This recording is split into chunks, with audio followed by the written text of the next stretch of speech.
Welcome, everyone, to tonight's Midnight Ranting. Is atheism the rational conclusion of skepticism? With our special guest host, Randolph Richardson. On this episode, we're putting atheism in the hot seat on the basis of being a skeptic. So come join us for some adventures in the land of epistemology. A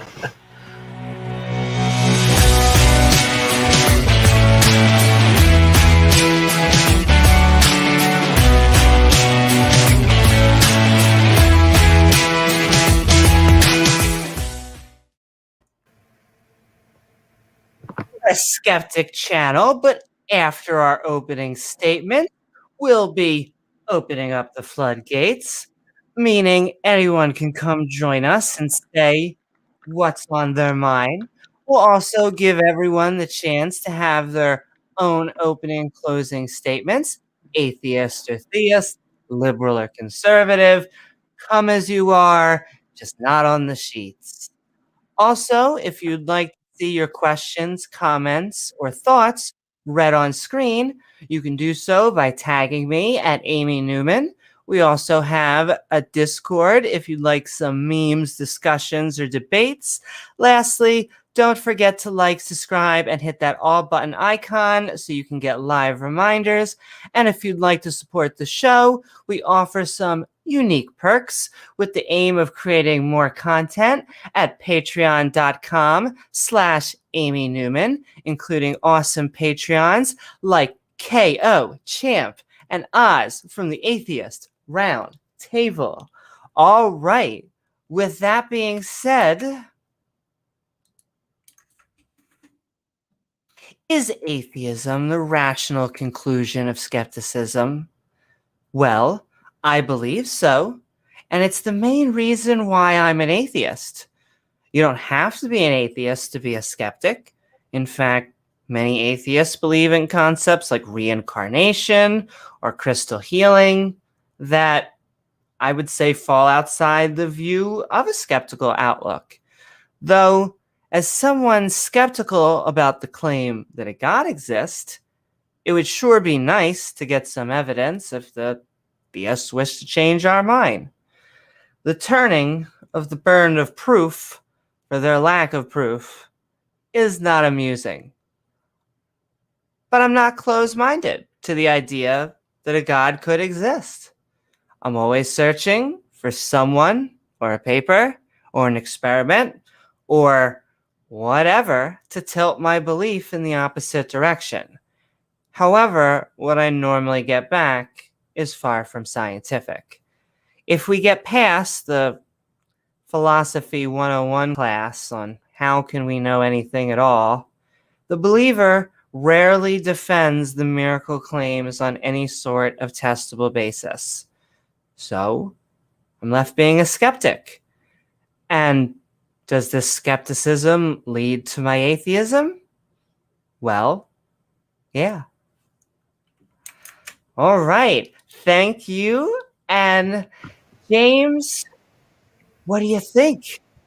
Is the skepticism leading to your atheism?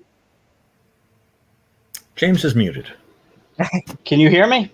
Yes. You can. Good. All right. One moment. Let me grab my my notes here. Let's see. That's okay. I'll do this. This was a interesting debate. Of course, John Maddox is the father of obfuscation, so he loves to derail the debate off topic as much as possible. He'd much rather debate vague philosophical notions than present evidence for his God, because all he really has for that is God of the gaps and arguments from incredulity. And so is atheism a rational conclusion of skepticism? I mean, that answer, of course, is yes. Atheism, in its purest form, no matter what John says, is lack of belief in a deity. There hasn't been sufficient evidence presented for me to say any deity exists, therefore I don't partake in the deity party. Not saying I won't look at anything, but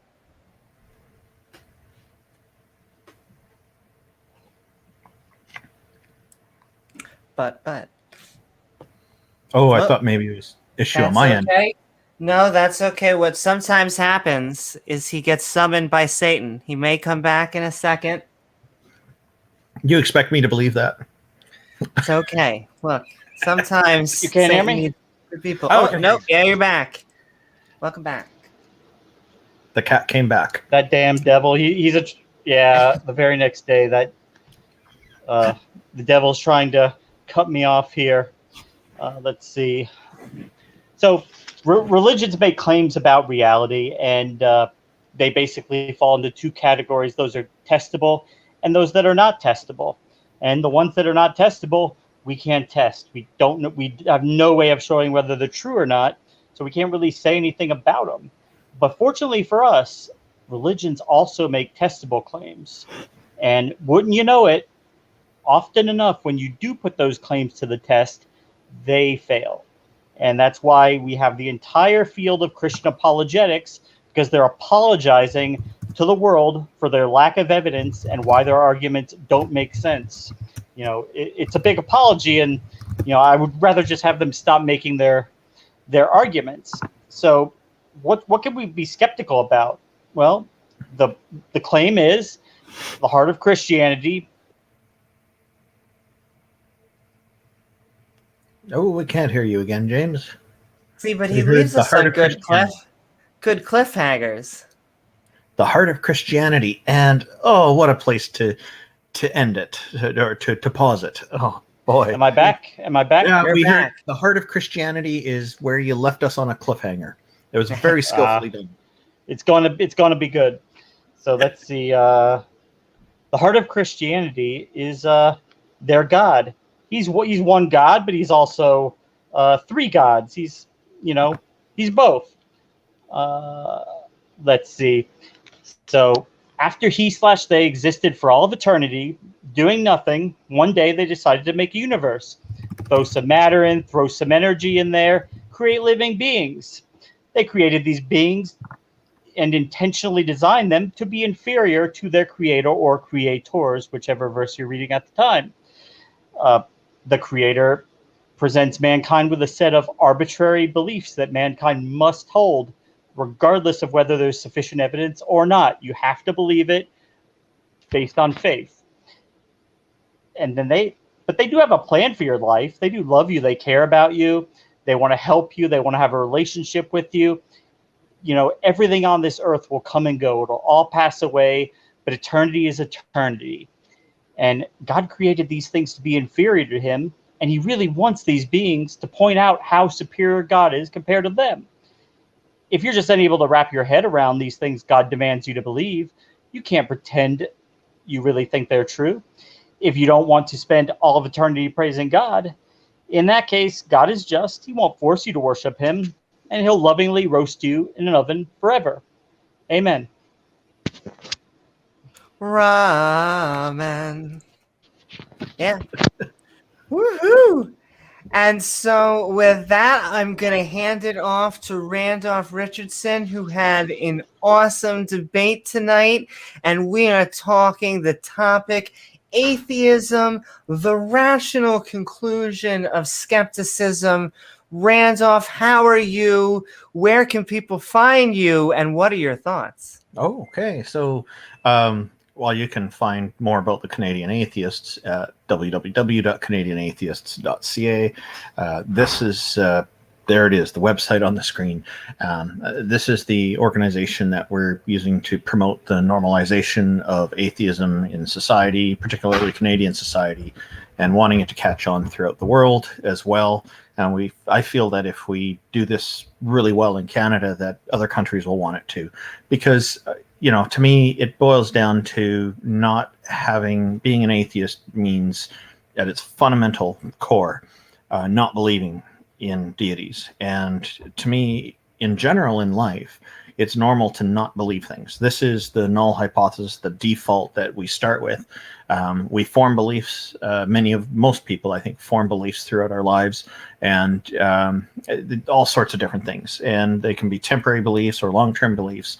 But the normal thing is that we start off without holding these beliefs. So, where atheists are often stigmatized for this by certain groups who I call the atheism vilification community. There's probably a number of different groups that are doing this. We're trying to say that we want to be treated the same as the theists, in that when people find out that we don't believe in deities, there's not this reaction of condescension or hatred or anger or hostility of some sort, or shock and surprise and concern for us. We want it to be just the same as when theists come along and tell people that they believe in deities, that's accepted as normal. We want atheism to be accepted as normal as well. And this is just a very simple request that I think is a very a nice and easygoing and straightforward and simple and very reasonable thing to ask for. It actually doesn't require people to do more. It's asking people to do a little bit less. So it's not like it's a difficult thing for people to get on board with as well. In the debate was interesting because John Maddox did bring up. He did try very hard. He went to great lengths to try to make that atheism is not what I said it was in my opening statement, and it's. What I'm saying is not that atheism is only the absence of belief in deities, but I'm saying that this encompasses other subcategories, like people who are taking an anti-theistic position that deities don't exist, and because a consequence of that is not believing. So people who actually hold a position are also not believing. So this is kind of normal and fine. And what I really wanted to get into in this debate was the skepticism aspect of things more. And although my opening statement was very short compared to his, my style and preference is to not come up with a very long opening statement. I like to keep them concise.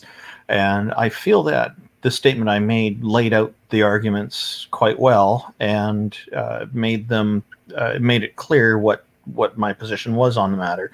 And I think it followed logically as well that, with skepticism, my understanding is that you're trying to resolve, you're critiquing things, you're challenging ideas in a sense of almost like testing these things to try to determine, is this thing correct or is it not? And one of the easiest things we can do is apply logic to things, because logic seems to be a standard part of life, a part of reality for everybody, for all of us. So, of course, this is a great scientific tool, in my opinion, and it's one of the important aspects of skepticism. So, when we say, okay, is this a logical thing we can consider, and does it make sense? Does this reason that supports this actually explain what's being claimed? And so when somebody says, does this claim about a deity lead to, is it a rational conclusion of atheism? Well, rationality means applying logic and coming up with some kind of logical deduction to rationalize something, to determine whether or not it's right. So if somebody presents to me a claim of a deity and I'm not presented with sufficient evidence to believe that deity is real, then the conclusion, by applying that much skepticism at least, brings us to not believing in the deity. The same thing happens if somebody came to me with a claim that there are absolutely no deities in the universe. They don't exist. If they can't present to me sufficient evidence to support that, then my conclusion still is not to believe the claim.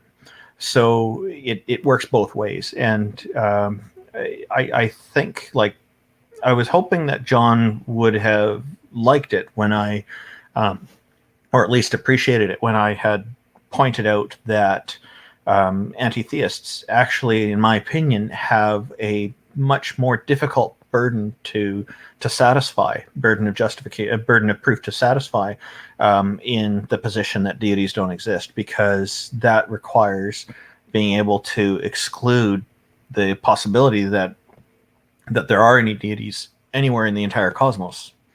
Whereas all a theist has to do is get their god to present, or goddess to present themselves. And so from my point of view, the theist has a burden of proof that's easier to satisfy in that regard, because they don't have to explore the entire universe. So in this current, or in the entire cosmos, and at this stage, it's impossible for an anti-theist to be able to prove that. Now, I did make some other points as well.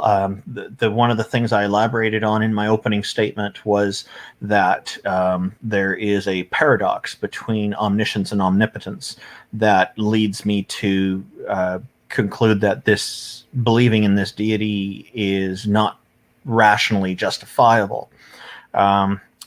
Unfortunately, we didn't get into what that paradox is. I was really hoping we would, but of course, he kept focusing on definitions because that was germane to his argument. So I'll just mention briefly what the paradox is for people who've tuned in and may not be familiar with this, because I have pointed out before, and there are others who talk about it as well.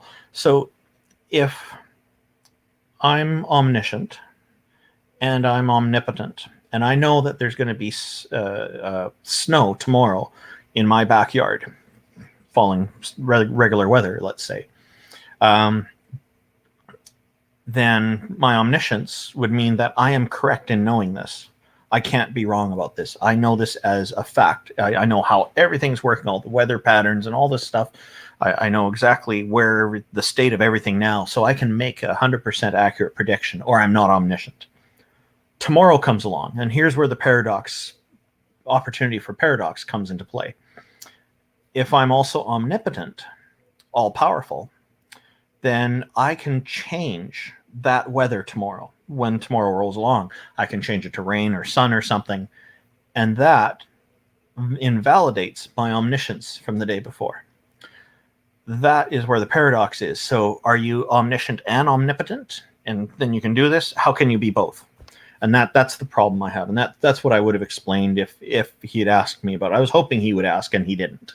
So we focused on other things. So I hope this kind of sums things up a little bit and is interesting to people. Thank you, Amy. Absolutely. Thank you so much for coming on, by the way. I thought it was a good debate. I thought you did great. I didn't know where John was going before, but once we were like 5 minutes in, I was like, oh, I get the shtick. This is going to be the shtick. That's going to be the whole... I was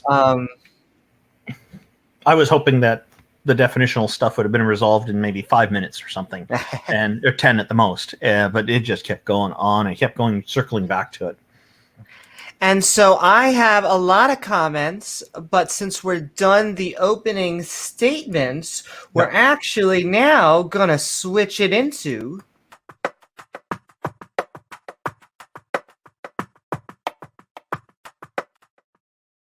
Woohoo! Oh, no.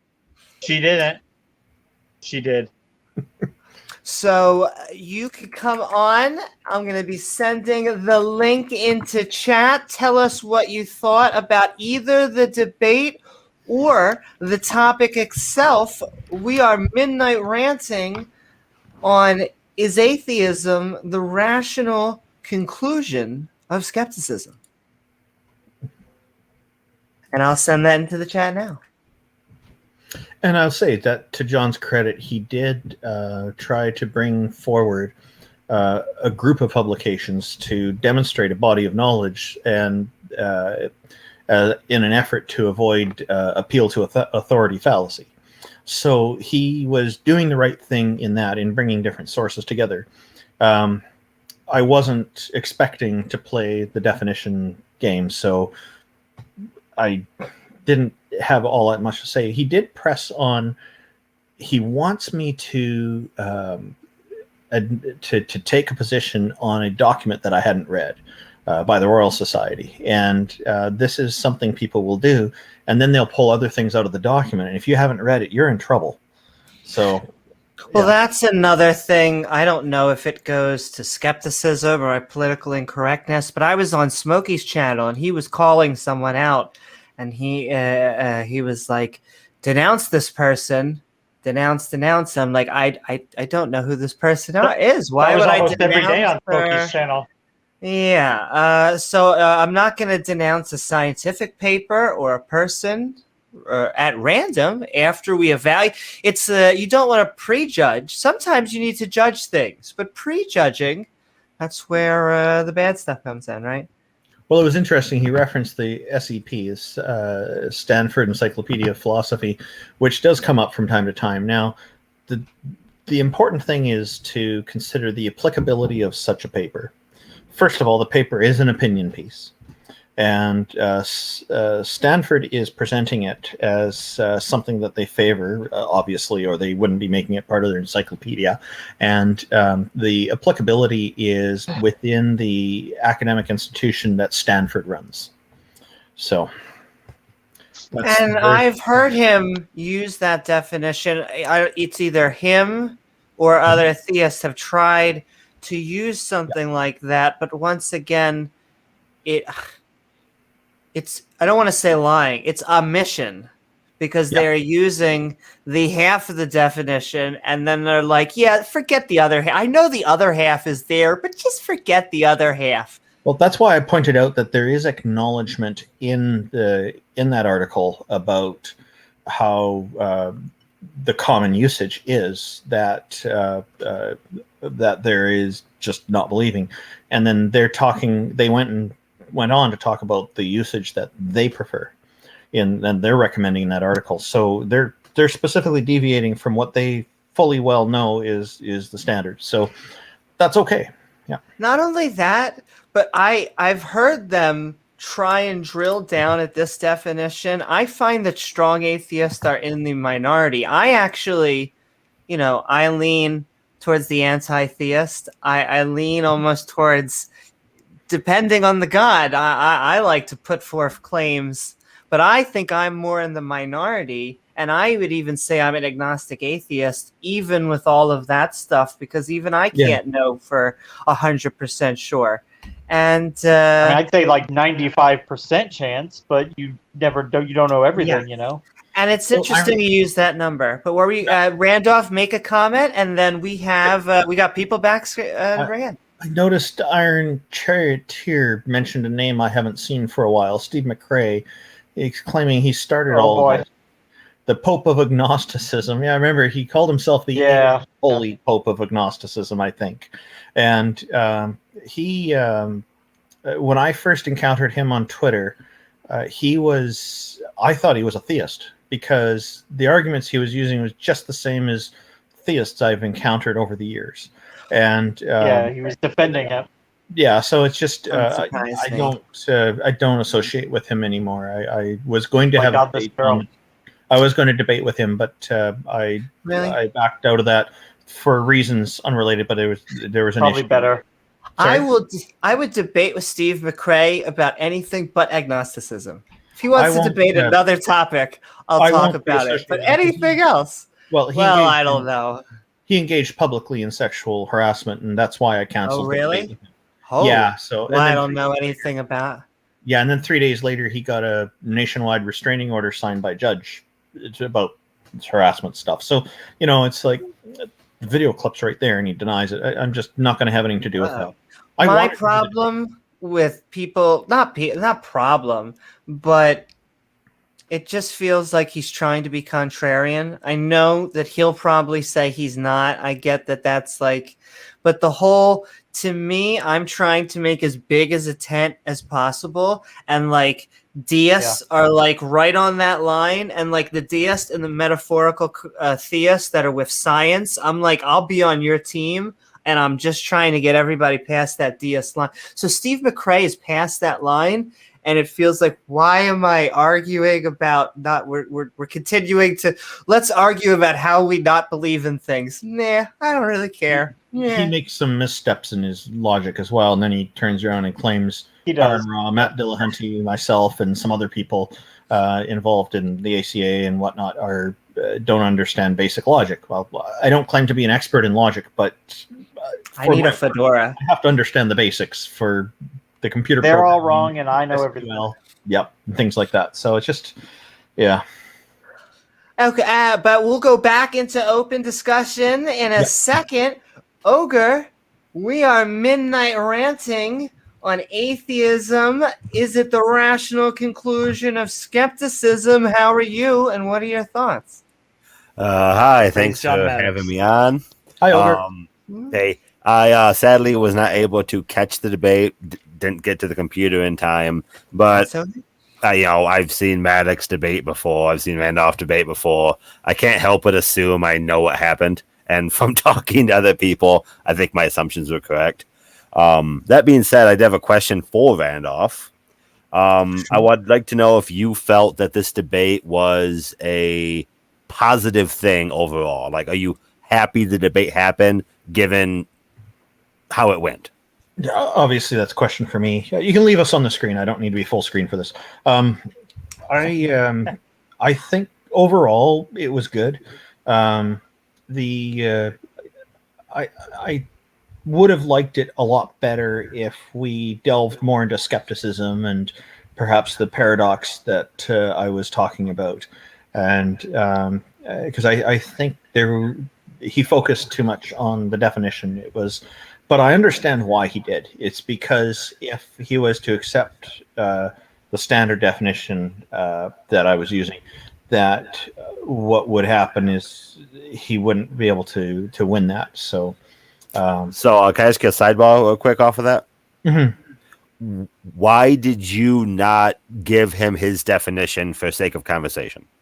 I did right in the opening argument, and he even indicated that he's been researching me. He knows that that's the definition that I use. So what he was basically saying what he was basically admitting to by saying that near the end of the debate is that he knew I would go ahead this way. So, and yet he's the one who suggested the topic is atheism, the rational conclusion.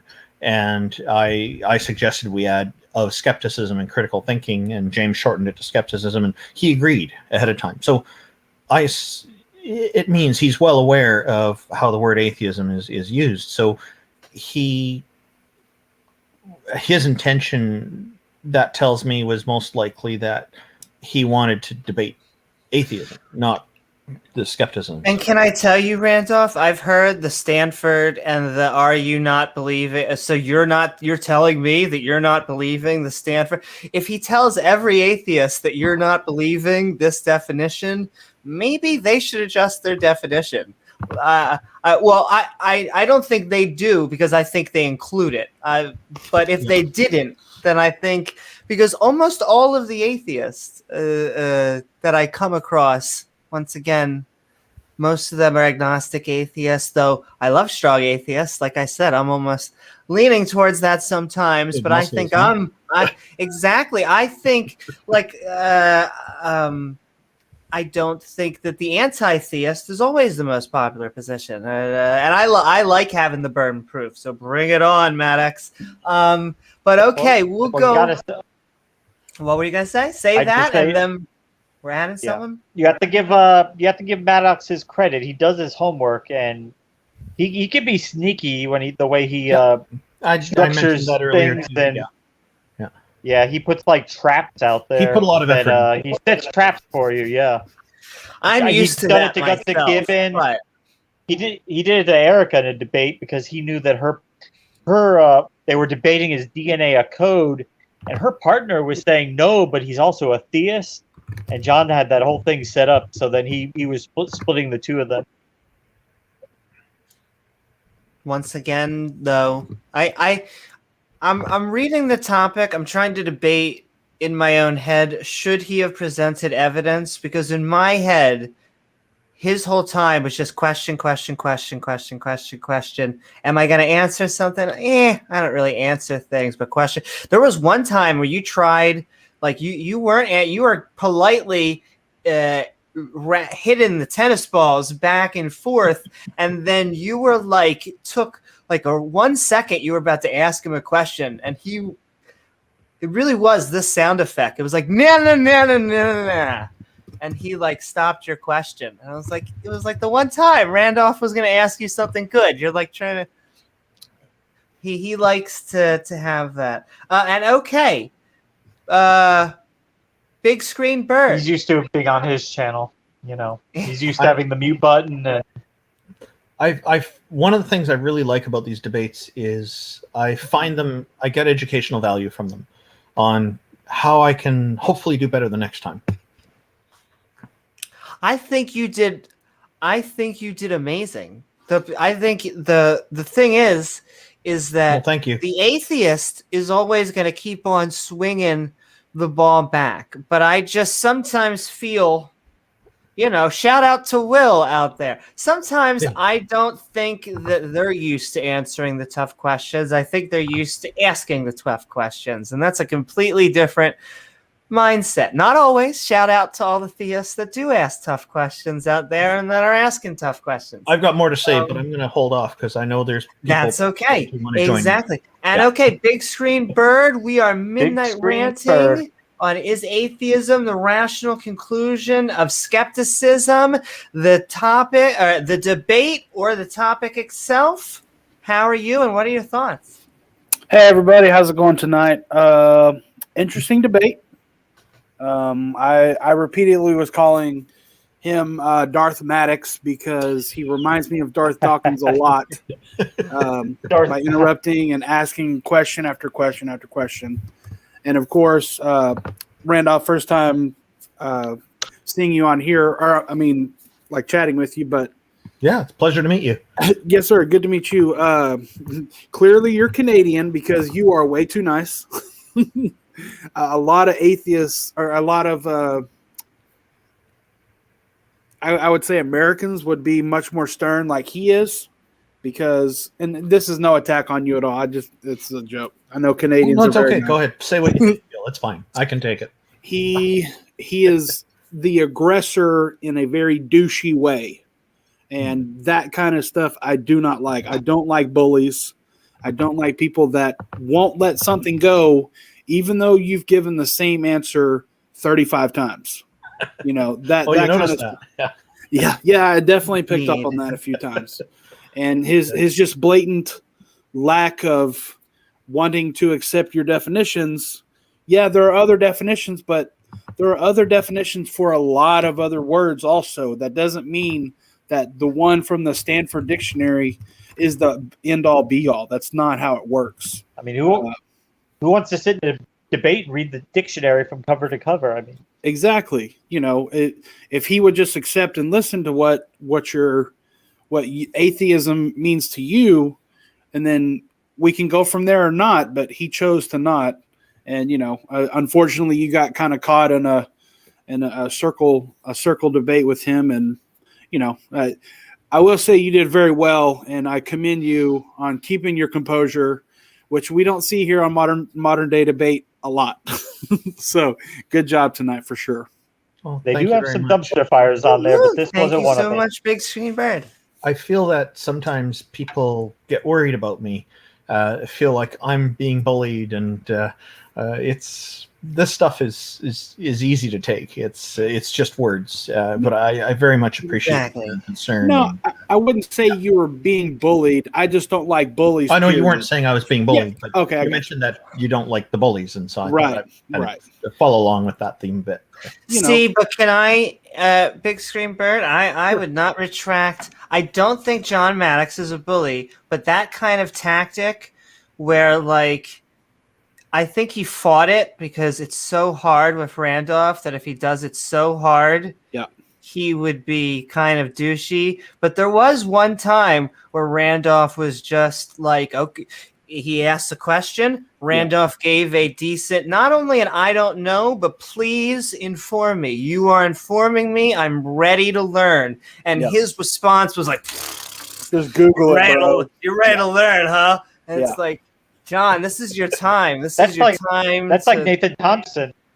Exactly. Like, look it up, bro.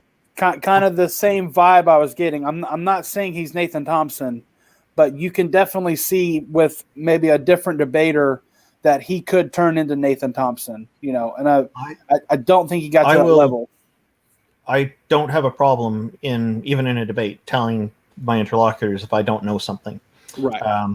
I will, and there was one term, a philosophical term that I'm not very familiar with, something naturalism, and so I looked it up because I wanted. And I asked him for clarification, and then I ended up looking it up because he didn't seem to be methodological wanting naturalism. Yeah. So it was a kind of a complicated topic to explain. So he probably didn't have it at the tip of his tongue, and it just boiled down to basically using science to make judgments, right? Exactly. Yeah, the methodological. He likes to do that. That's it. Yeah. Thank you. That's it. Yes. Yeah. He did Yeah. change terms. You weren't hearing things. He did change terms a few times. Yep, sure did. What did I And miss? it might not have been his fault, but he was like, "Why are you an atheist?" And you're like, "Why am I an atheist?" Well, I'm. And he's like, "No. I said, why are you a skeptic?" And it's Exactly. like, Yep. No, you asked him why he was an atheist, and it's like it's fine. We're humans. I'm not grilling him on that, but he almost tried to grill you on why he. Or he I don't loves have to justification. he loves to find something that the person doesn't know, and then he can fill in that role of as a teacher. He didn't do that Exactly. today, but that's his usual shtick. And I don't Yeah, harbor a justification for not believing, and this I find sometimes drives them crazy. Yeah, there's no hate in our heart. I think. Well, no, I think because he said it was the default position. It would be atheism because you don't believe something until you're presented with sufficient evidence or reason to said believe that? it. No, Well- Randolph said that, which is Oh, true. Randolph. Said yeah, that. which is, Right. I was gonna Atheism say, is the which true. default. It's a You don't default. have to prove atheism. You just have to prove that there's a God in order for you not to be an atheist. And I think it's a mistake to call that a position if it's a default, and you've never considered it. Then it's not really a position; it's just the default. It's And a I no, like exactly. to think of not believing as not a position for me. Right. I don't have justification for not believing. It's just the way it is. Right. Yeah, with his type of thinking, it's either black or white. Yep. No, there's lots of gray area other than just yes or no. It's a beautiful Indeed, gradient. yes, yeah, and that's not an uncommon thing. It's not unique Correct. to him. Right. Yeah. I mean, Like I there- tried to bring up, like he was talking about propositions that he did commit the black and white fallacy, and I confronted him on that. Mhm. And I said, look, just because you don't accept proposition doesn't mean that you're assuming the opposite is true. And then I tried to give him an example of one that's not a dichotomy, the paper, scissors, rock one. And he said, well, that's not dichotomous. And it was as if he was saying, if it's a dichotomy, then you don't have a choice. Otherwise, you do have a choice. And Right. He that's called not it a trichotomy. Like, that's not a thing. Well, he was trying to Yeah, get I've never away. heard that before. Not a thing.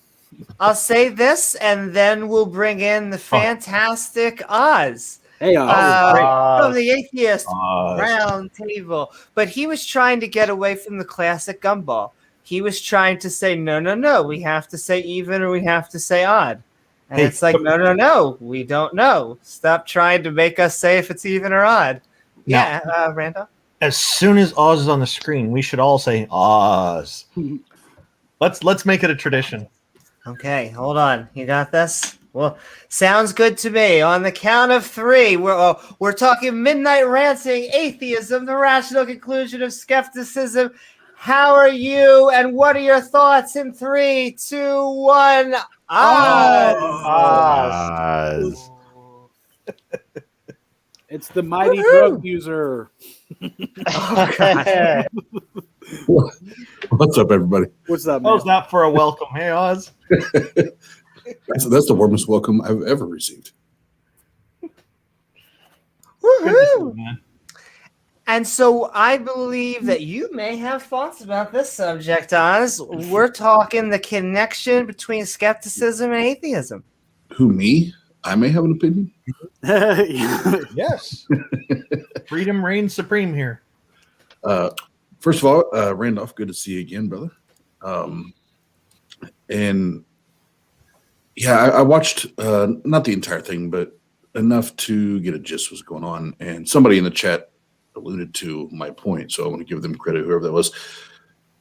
The unneeded giggles and laughs throughout the debate for Mr. Maddox, that's usually a way to pinpoint that somebody feels like they've been upended, so to speak. So that's my biggest takeaway, because I'm big on like body language and reactions versus responses, and I feel like his reaction was to just giggle and laugh it off because there was no means to counter the argument that that Randolph was putting forth.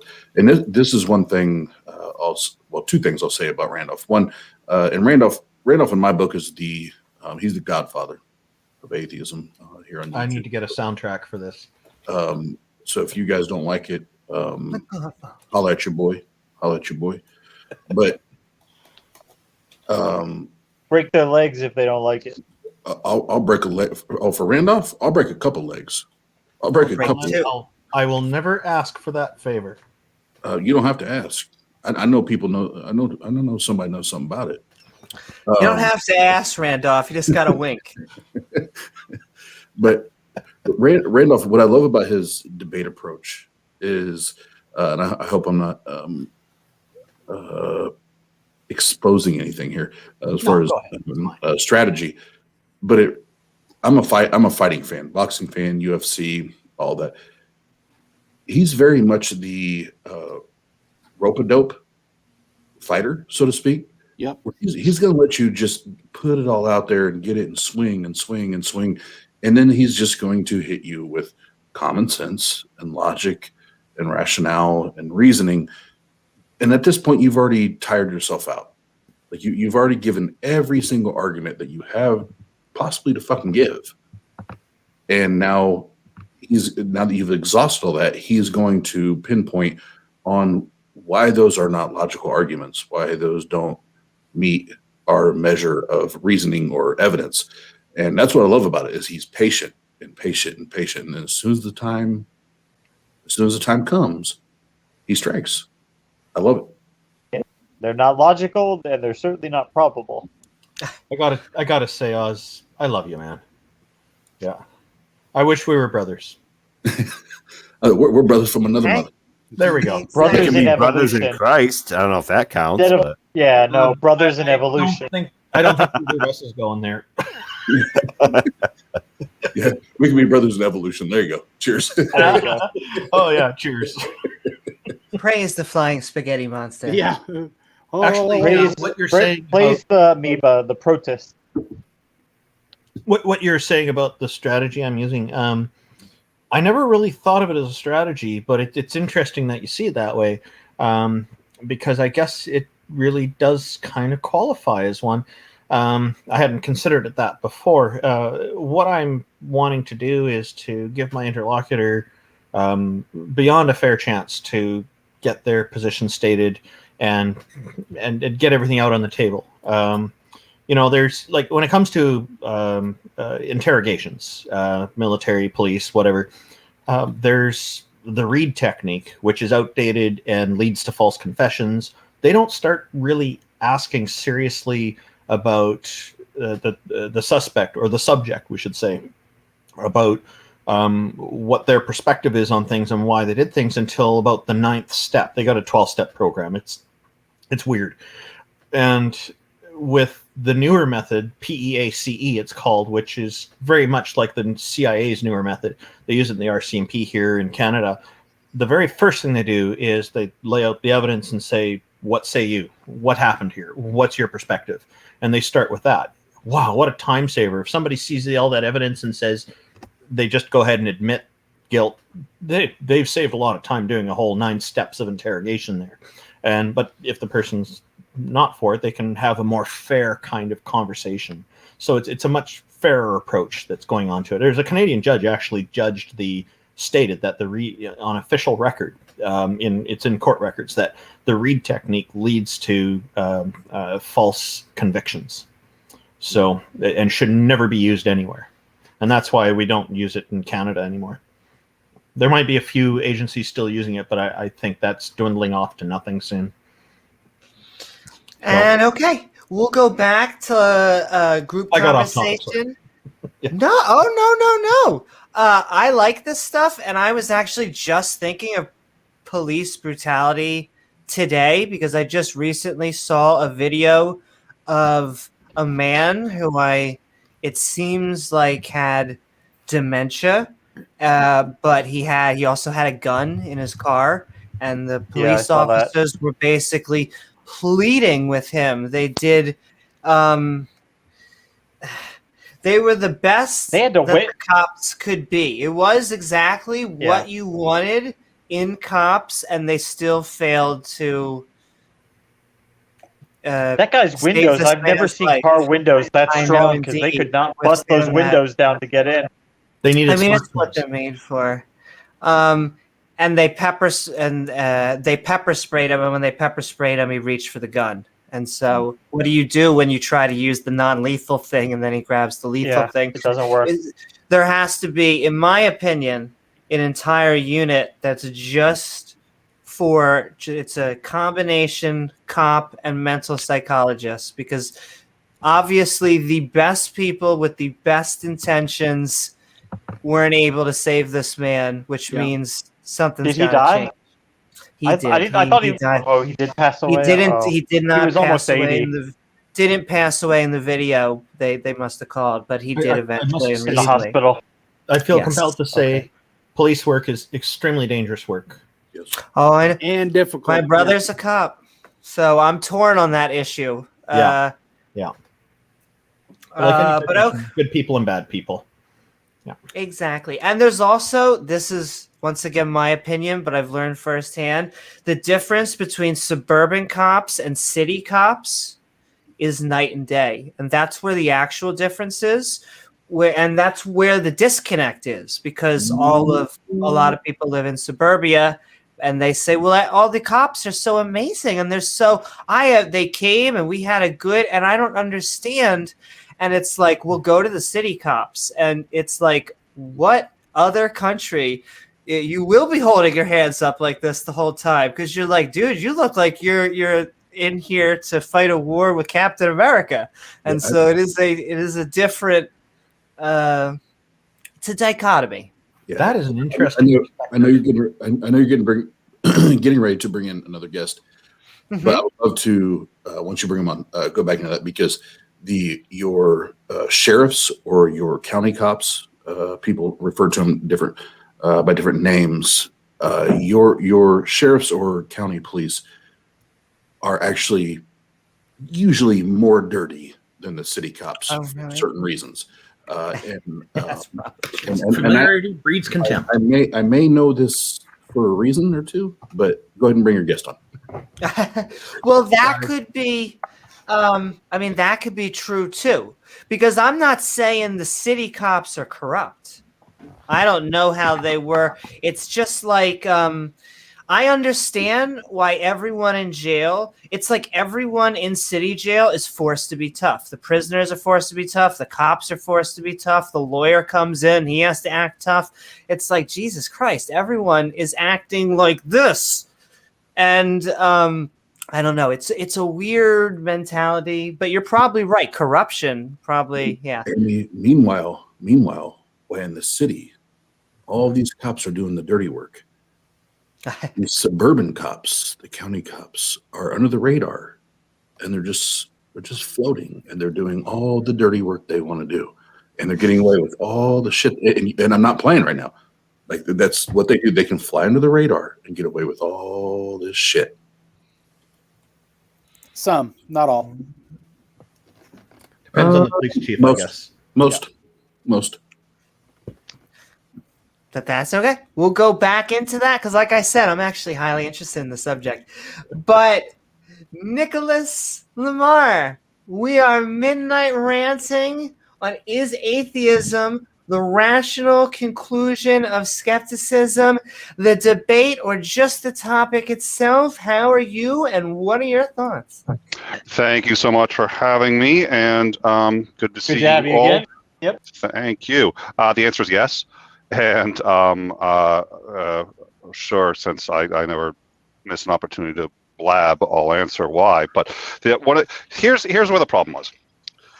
Whenever you're in a debate, there's a tremendous pressure to, quote, win. And the reason is it can be humiliating if you lose. Obviously, it's public. Also, you don't want to let down your side, whatever that is, if you're debating on behalf. I take a look at Neil, the science guy. What's his name? Bill Nye. Bill Nye. Bill Nye debating Bill, Ham.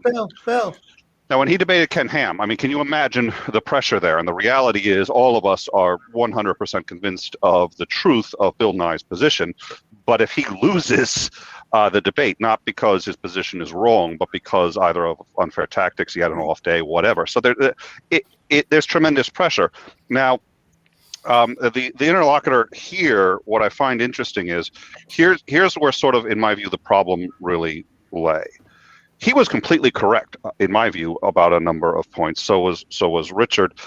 The problem is, it of course depends on how you define atheism. Randolph. And the problem is, I'm sorry, Randolph, Randolph. I'm sorry. I'm sorry. Yeah. I don't know. I know that's I had carrier on the brain. Yeah, that's okay. Yeah. And that's with an F. So yeah, thank you. So if you define atheism his way, it seems to me he is going to win by fiat, because by his way, atheism necessarily would require a justification, and therefore is positing a position, and you can't do that with skepticism. The whole point of skepticism is to challenge positions that exist, not to posit them and put them forward. So he'd win, but just it's I think we'd be on an equal footing then, is what would happen. It'd be like a standoff. Well, I think what I'm suggesting is, I think where the standoff was that you could not allow him to define it that way, because that's not how you use it. That's not how I think the people who were certainly I preparing for the debate would be far more interested in the what I see as the more common usage. Now he can sit there and say, well, this is what the Stanford Encyclopedia says. Well, that's fine. It's not what the Cambridge Read a damn encyclopedia in the middle of the debate. Well, and to tell you the truth, I mean, if you guys Cambridge, agreed, you broke up. Sorry, Cambridge and Oxford, because Oxford has also a Encyclopedia of Philosophy. Now, Stanford is considered the gold standard. That's fine, but again, if there are other uses which are defensible, which Randolph's clearly is, then you have to say, but then again, I have to say, regrettably, I think his is too. So now you've got a problem, which is if you grant one, you may just sort of, a priori, by definition of the terms being used, one of these positions may not be tenable. But it seems to me that the real question, so it's a question of, are we in this debate to win? In which case, oh, fuck yeah, let's argue about the terms and make sure we lock into terms that will be beneficial for us, that only way. Or are we in it to ask some fundamental questions, including, if you're going to be skeptical, will that reach a conclusion ultimately that you think there is no God, or that you don't have a belief in God? Is that the ultimate conclusion if you're skeptical about all the evidence? I think the answer probably has to be yes, which is why he can't allow it to be a null position. He can't allow it, and he has some defense for saying that it's not, because there's the SEP, which, by the way, also says it can be used the other way. And one of the things I mentioned during the chat was Bertrand Russell. He's just like, no, this is how all philosophers use it. That's not how Bertrand Russell used it, and he was arguably a pretty good philosopher. Oh yeah. So yeah. The only question then that remains to me is, what was the purpose? And I think everybody there was asking one question. If I read all of the literature on any religion, if I see all of the evidence in all of the sciences, if I'm skeptical about all of it, would I reach a conclusion that a God belief is justifiable? That was the question that was being asked. It wasn't framed that way, but that's the question everybody wanted to know, and that's the question Randolph was trying to answer. But because there are other acceptable usages of the word atheist, and because I think he knew he'd lose if it was put that way, he necessarily put this stamp on and said, this is the definition that's acceptable. And so you ended up with this stalemate, which was terribly unfortunate. Anyways, that was my view. Yeah, it was a definition battle, basically. I think this... And we just had a... I think Nick's insight is bang on. Thank you, Nick. Thank you. There's thank you so very much. The thing that wasn't apparent to the audience is that before the debate started, like about a week ahead of time. And before that, there'd been back and forth on choosing different topics for debate. And then this one he had suggested is atheism, the rational conclusion. And I thought, well, that seems a little vague. So how about, and I came back, I countered with, how about is atheism the rational conclusion of skepticism and critical thinking? He agreed to that topic. And then and then James shortened it down to just skepticism, which is fine because there's only so much room in the title. And that we agreed on all this ahead of time. Now, during the debate, he said that he's been quite familiar with my position because he's watched me in other debates and had other things going on. And so he knows that I define atheism this way. So in a way, he's chosen to enter this conversation with me with this being the definition by implication, in my view. Yeah. So that, I think, is something that should be taken into consideration with this. Because if he wanted to debate the definition of atheism, then that's where he should have focused the debate topic. And that bothered me. It's a trap they're trying to get you into. I want to say you remember. I was a little creeped out by one thing, and I do want to say this because this really bothered me. Of all the things in the debate that I said I had issues with, this is the one that bothered me the most, which is he started saying, well, this is your position on your website. This is your position on, and there are two problems with that. Yeah. First of all, this was not a debate about your position on anything. This was a debate about a very specific topic, and the side you were on was chosen, and you could make any argument you would like to. If you would like to, you could say that you're right because oranges are green, tangerines are Volkswagen BW. So you can make any argument you want, and that is your position, or that's your argument for your position. Your history, first of all, on any other argument is completely irrelevant, and whether or not you even believe your position is irrelevant because this is a debate and the purpose is to argue over these positions. Hopefully you believe it. Hopefully you're arguing, with gusto and all this. But everything you've ever said anywhere else is completely irrelevant. And I'm sitting there going like, I'm glad he did his research. I think research is great. You have to research for a debate. But researching you personally, researching what you've said on other sites is so unbelievably irrelevant, and in my view, it's sort of like I'm sitting there going, if I were in your shoes, I'd start to get nervous because I'm like, what is it that this guy knows about me? And I'm sitting there going, all of a sudden, it's a different level of ad hominem. I'm just like, this would throw me off. Ken Hellman does that I'm not too. nervous about him doing research on me. It's very intentional what I put out on different sites for different things, and it basically helps me to understand what mindset he's coming from. It gave me a lot of insight. So, but your point is so good. I should have called that out as a non sequitur. Thank you for that observation. Yep. And I'm a head off. Oh, but good night, Oz. Take care. Matt Delhoney always said it when I go to argue with somebody, people are you getting ready for your opponent? Are you getting ready for your opponent? And he always says, no, I don't care who my opponent is. Yeah. The only thing I'm worried about is the argument. What is the argument? What are you bringing to the table? I don't care what the person says. I don't give a shit what anybody says. Randolph is the godfather, period. He's the godfather. He's the OG. He's a badass atheist, I'll tell you what. So, before you go, I hope you'll talk about the upcoming event promoting more atheists. And because the first one that you hosted and brought me and your friendly neighborhood atheist in on was fantastic. I'm so happy with how that went. And I also just want to say thank you again for all the support and your promotion of normalizing atheism and all this other stuff you're doing. You guys, your whole TART crew are doing such an excellent job. I highly recommend people go and subscribe to their channel.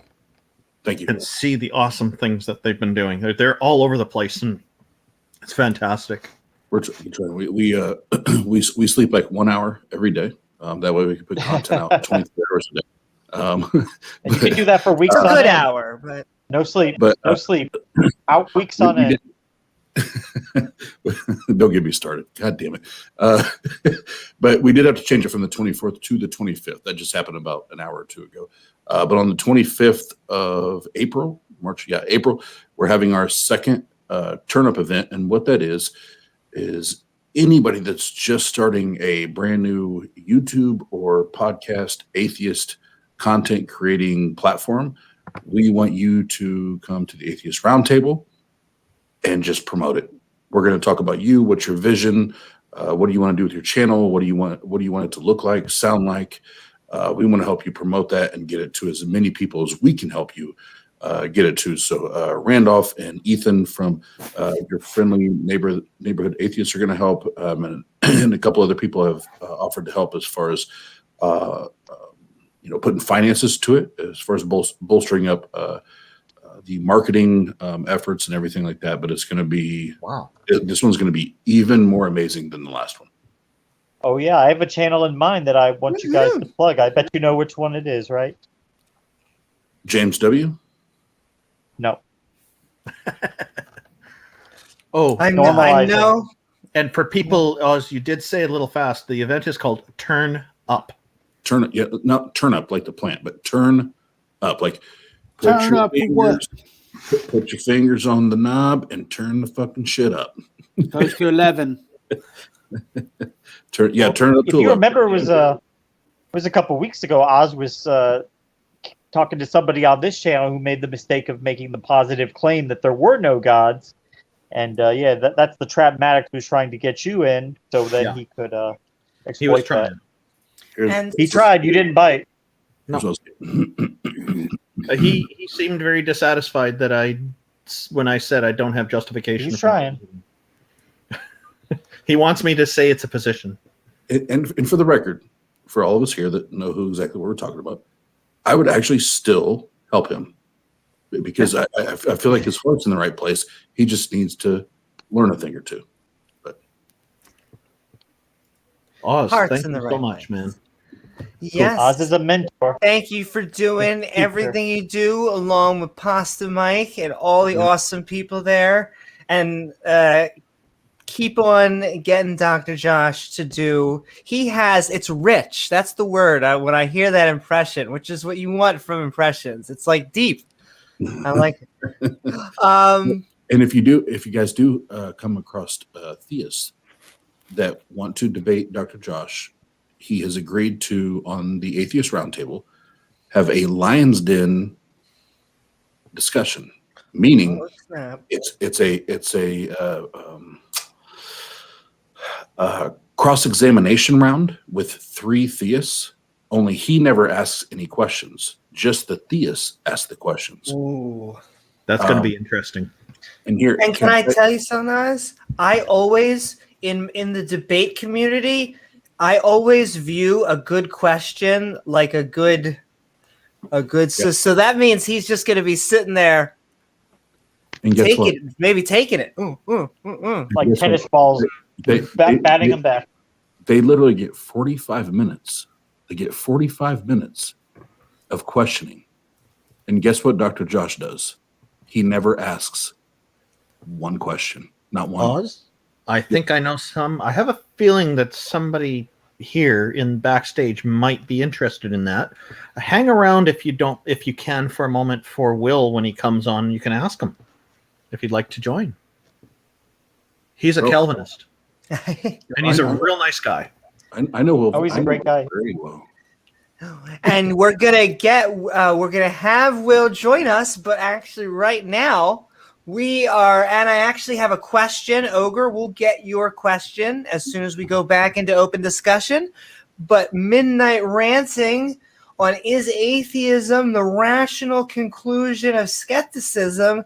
LR, how are you? What did you think of the debate or the topic?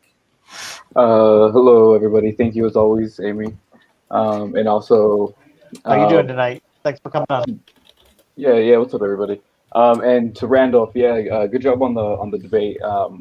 Admiration. I give admiration for your intellect and also your patience, because I've had conversations, and I'm sure people here too have had conversations with Maddox, and he can get extremely ad hominem and very intense after That's half putting it hour, mildly. couple hours. Yeah, Mildly, yes. Very, very mildly. So I will get straight to it. So with the debate, mostly, if not all, obviously, I mean, as you're aware, it was tangential, but it was still fruitful. I mean, if people are debating truly what the definitions, because I mean it's a really controversial thing. But so I guess my question would be, so do you think atheism can offer a conclusion, you know, of skepticism? But I kind of am thinking to myself, does atheism, but in principle, offer a conclusion? And I thought, does atheism merely offer an extension of certain concepts? Like when it comes to religious concepts, what I mean by that, I'll explain. So when it comes to certain religious concepts like cosmology, right? If you look through cosmology through a religious framework, it's the conclusion comes first, which is God did it all, and then there's certain mechanisms in which God enacted that are detectable. So that's kind of that concept. But through an atheism framework, it's not really a conclusion. It's just merely extending questions we already have through a certain lens. So I don't really understand how there can really be a conclusion, but merely just an extension of certain questions that we already have. If you have any thoughts on that. As an Thank extension, you. well, there would have to be more to atheism, in my view, than just not holding a belief. Then I think that all is outside of the realm of atheism, in my opinion. This is more kind of an intellectual endeavor. Like what I was mentioning to John Maddox in the debate was that when people have an interest in science, biology, evolution, or sports, or politics and whatnot, these are individual character traits that are incidental to a person being an atheist.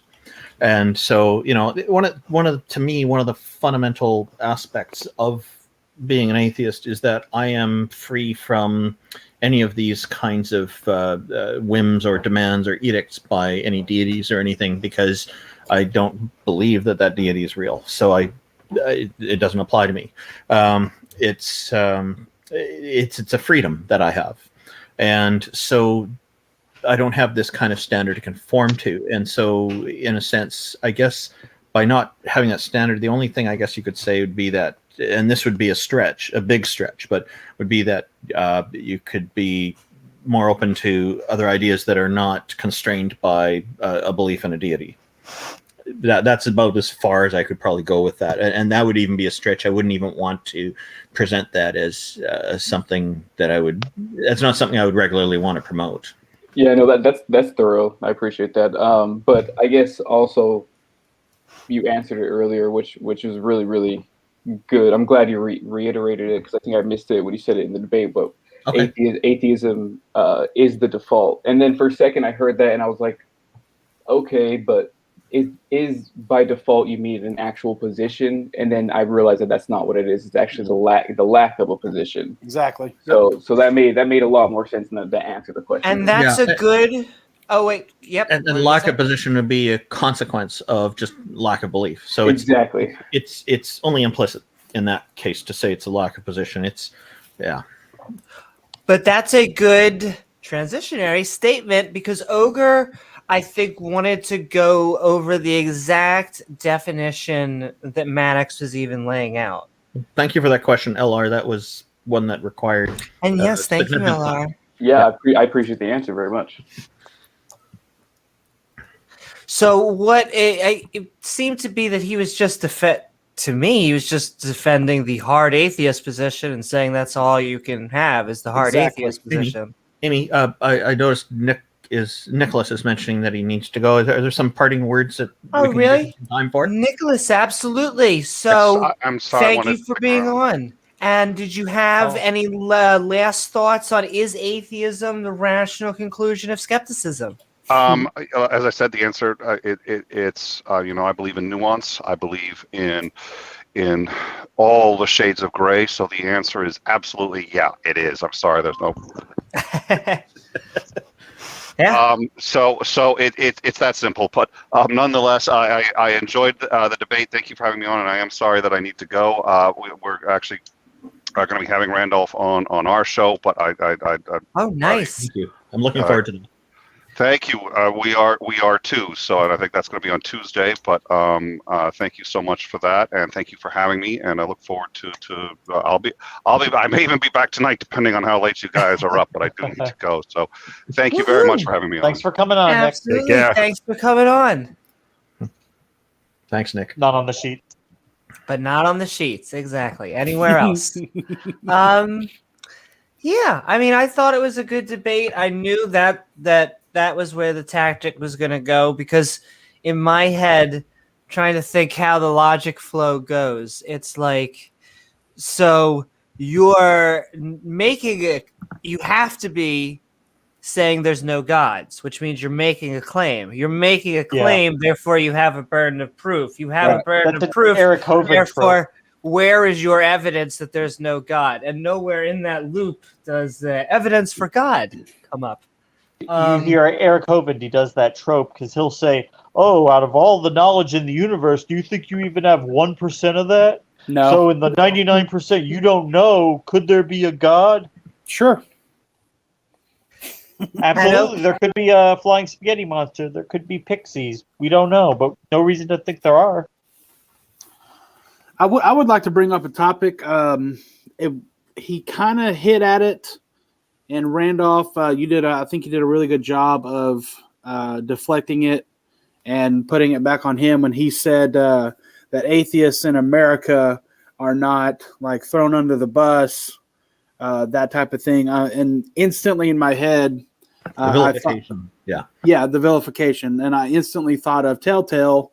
In West Virginia, what he's dealing with his daughter. Like, that's one example that's happening right this second. What's happening? Can you clarify for the audience? Yeah, sure. Telltale, he was on, I think, the last Atheist Experience, and his daughter had recorded a health teacher at her school, which is a public school, talking about God and that you shouldn't have sex, all these things that teachers should not be talking about to a 12-year-old. This is a 12-year-old. And that parents that don't believe in God, they're the devil, this kind of crap. It's so ridiculous. He leaked that information, and they've been threatened. Their lives have been threatened. His daughter cannot go to school currently. It's a whole big mess, but I'm like, you obviously don't live in the South like I do, because I hear that shit all the time, that atheists are the devil. We've never had an atheist president.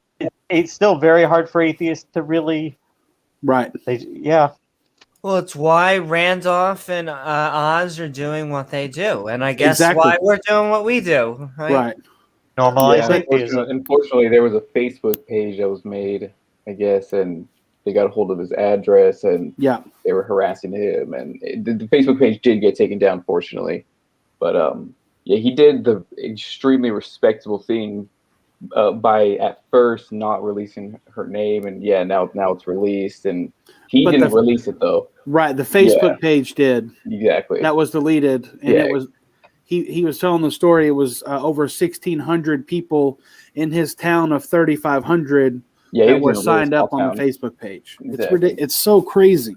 It's so crazy. People are sending them pictures of like his house and his car, and just saying extremely awful things and threatening him. And so he's moving. Thankfully, they're moving. So, and that's public. So that's not something I'm just like throwing out there. Right. He made the information public. So he's moving. He's telling he's moving.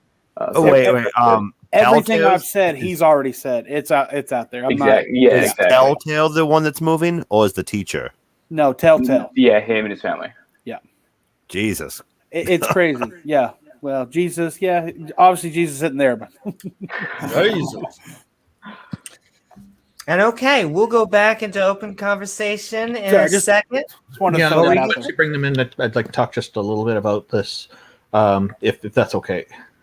Sure. Do you mean so we're about to bring in Mark, and then after that we're going to be bringing in Will. And so Mark, I know it's been crazy busy. We like it though. We have been midnight ranting. Oh yeah, exactly. Lots of customers. Yeah, we're flipping up burgers tonight. It's doing good. Is atheism the rational conclusion of skepticism? How are you?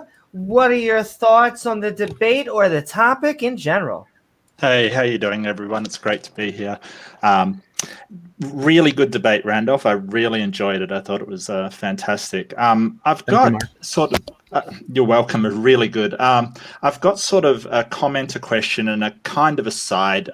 You were talking about police earlier, and Amy, I really get what you're saying. It sort of resonates because my brother's a police officer as well. But in Australia, it's just not as dangerous as the US. And just as an aside, I would love to see a gun control debate on MDD. I've never seen one, and I would love to see it. So I just thought I'd throw that out there. My comment was about the hypocrisy of Maddox, where he brought up this term lacktheist, and like he's sort of going to the Stanford Encyclopedia of Philosophy for atheist. What does it mean? What's its definition? But as far as I'm aware, lacktheist isn't in any encyclopedia of philosophy. So I just want to bring up sort of the hypocrisy of sort of the pejorative term you're trying to use. Well, that was my question actually. Do you? And I really want to ask some of my fellow atheists this: do you see it as a derogatory and insulting term? Can I answer that real quick? I only do if someone else does. I know Randolph had said, "Hey, I don't like that term. I think it's derogatory," but he kept using it. I personally don't. But it Randolph doesn't offend me, but so right. I have encountered it. I have encountered it being used in a derogatory fashion. You're correct. It's not mentioned in Stanford Encyclopedia of Philosophy or any of the other ones that are listed there. So it's just not a regular term. Like I remember somebody a few years ago talking about how they had coined the term. I forgot who it was now, but they had said probably that Steve McRae. No, it wasn't him. It was somebody else. They said they'd coined it, and what they were talking about was they're claiming that there needs to be a different term than atheism, and so they were suggesting non-theism, and then they went ahead and started talking about lacktheism. So they're talking about one separate term, and now there's two separate terms they're throwing around. It's an attempt to kind of muddy the waters, and they're I don't know, they're trying to. I think what it is there's a lot of theists who are feeling kind of. They're seeing that the number of religious people is diminishing. There's less and less over time, and some churches have had to close down and whatnot, and the atheism demographic is growing, where people are reporting that they don't believe in deities. So, and I think this scares a lot of them because they're seeing that there's a major change there that's not consistent with what they're hoping, and they probably genuinely believe that their religion is actually really good for society. I don't think there's anything nefarious there, but the way many of the encounters, I won't say all, but I'll say many of the encounters do come across as pejorative in the way they're used, and the word lack does hit me as a bit of a put down. It says you're missing something that's normally there, so you're missing out on something that's normal, and so it. In a way, it's kind of like it's taking a bit of normalcy away from us if they're calling trying us to divide us. Yeah, there's attempts to do that. But in order to divide atheists, now this is an important thing. In order to divide the atheism demographic, one must first find some kind of a position that all atheists or the majority of atheists agree on, so then they can run division through that way. But remember in the debate, I said that all these other interests and preferences and positions are incidental to atheism, because atheism is only that one thing. And that's why I call it a classification of just not believing in deities, or absence of belief in deities, or without belief in deities, however you want to say it. They're all the same thing. And So you're not a real atheist.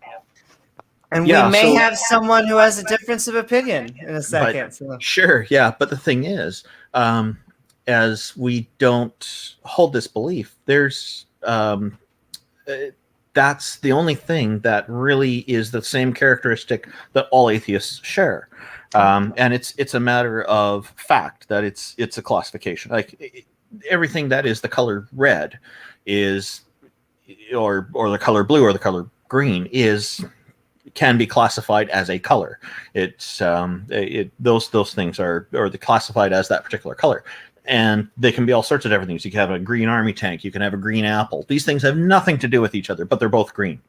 And so they're in the same classification. So all these other interests that we have, I say celebrate this diversity, enjoy it. Diversity can be a disadvantage and an advantage. Just keep that in mind.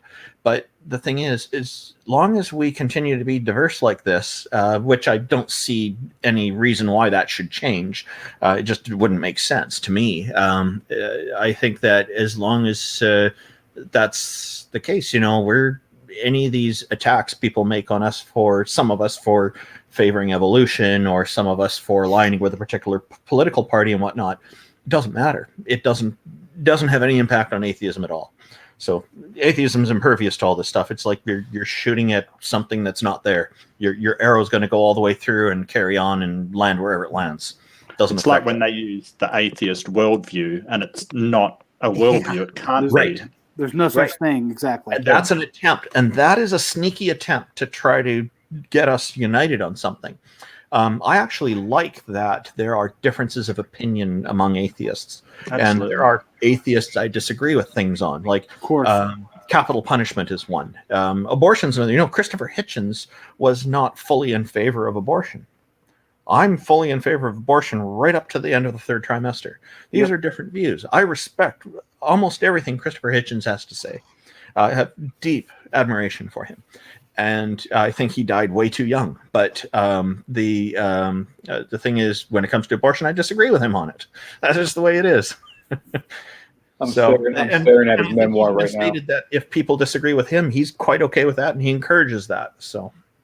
And okay, I just want to thank both Oz and Ogre for being on with us tonight. They were being awesome. Good night, guys. Thanks, guys. And thank you, by the way, as always, Randolph, for even coming on tonight. We're going to keep on having fun. It's always a pleasure, Andy. You run a great show here. For Darren to show your face. And so we have with us Will. We're Midnight Ranting on Is Atheism the Rational Conclusion of Skepticism? How are you, and what are your thoughts about the debate or the subject? He got mentioned in the debate. There was almost some back and forth. Your favorite theist, Will Seward, here in the house. Hello, Will. It's good to see you, Will. Your friendly Calvinist at work. Yep. Here we go. Your friendly neighborhood Calvinist is here. As far as the topic, gasoline and matches in hand. As far as the topic's concerned, I think that John isn't as smart as he gives himself credit for. Snap! Well, I mean, he did far more ad hominem attacks on me personally than that statement right there. That's I would agree. Yeah. I tried to push gently back for doing that. Thank you. But no, I think he spent too much time defining the wrong word. If the debate topic was, is atheism the rational conclusion of skepticism, if I'm correct, if I remember correctly? Yes. He should have been figuring out whether he should have been defining ration. Is it rational? Is it reasonable? What is reason? Rather than atheism, because as a theist myself, I could say that it is I can be perfectly skeptical of the secular worldview, which is what it is. It's not an atheistic worldview; it's a secular worldview or a naturalistic worldview, and have reason for my skepticism of that worldview over theistic worldview. There is no, after the things that I've experienced and are able to justify, I can reason that there is not enough evidence available for me to abandon the belief that I've come to. So I think you debated the wrong word, and I think that instead of trying to discuss the actual topic on hand with Randolph, that he tried to play gotcha and failed at it miserably. He's prone to do that. Yeah. I did feel like he was trying to play gotcha a few times there with me. Yeah. He does try to catch you off guard. I mean, and that's why I had to ask him the question is, why are you committing a logical fallacy yourself by throwing out a specific, instead of focusing on Randolph's, because you guys were there to debate each other and each other's views, not the views of a third party who isn't there to correct or argue for themselves.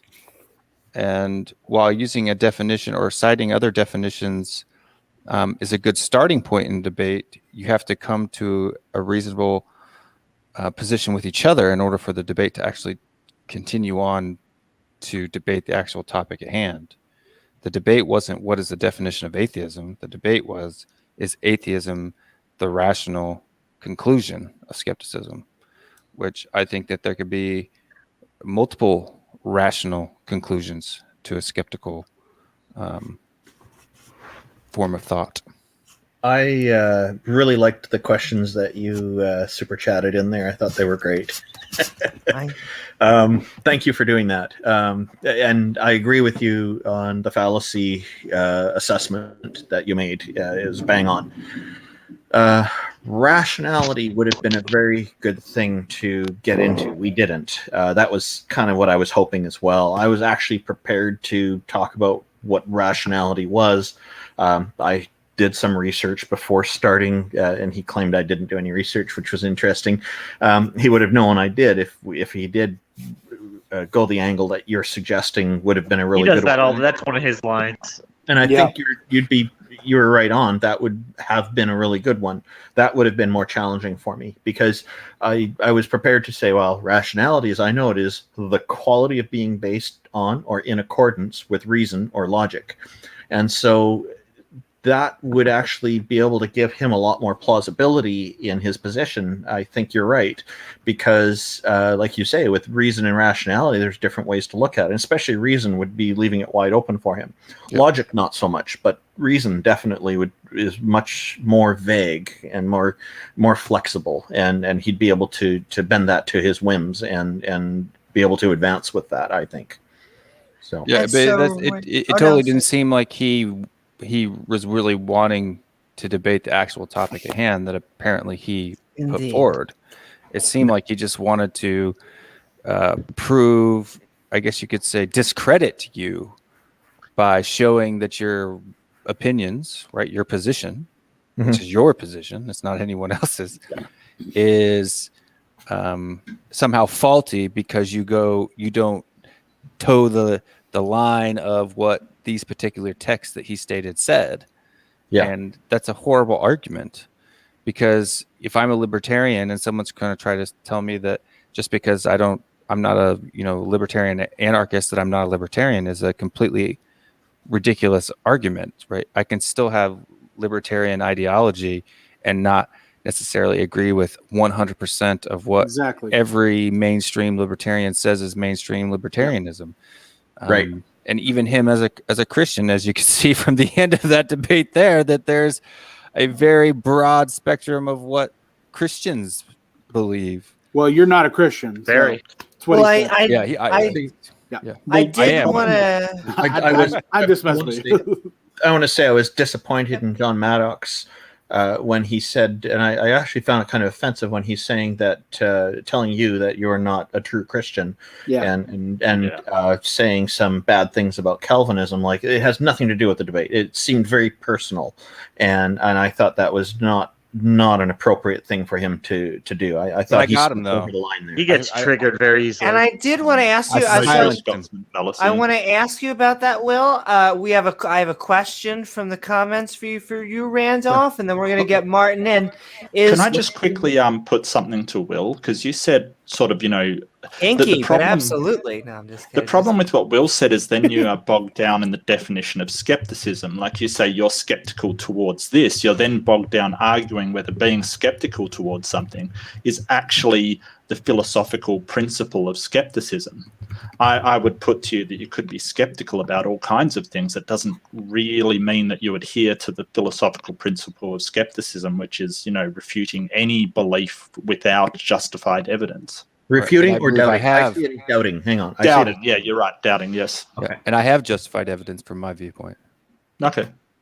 Right. So that's where we would come. And see, this is why I think me and Randolph's debate before kind of ended in a draw, because Right. I was smart enough to choose the words that would allow us to actually talk about the topic rather than get into semantic word game.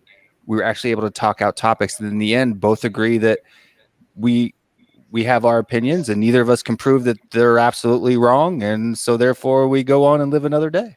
I Both felt of them that debate was a very enjoyable debate. I really liked it, and I remember afterwards on Amy's after show, I had suggested that you probably would agree with me that the outcome of the debate is that neither of us won, and I remember you agreed with me, and I think, do you remember that? Yeah. So.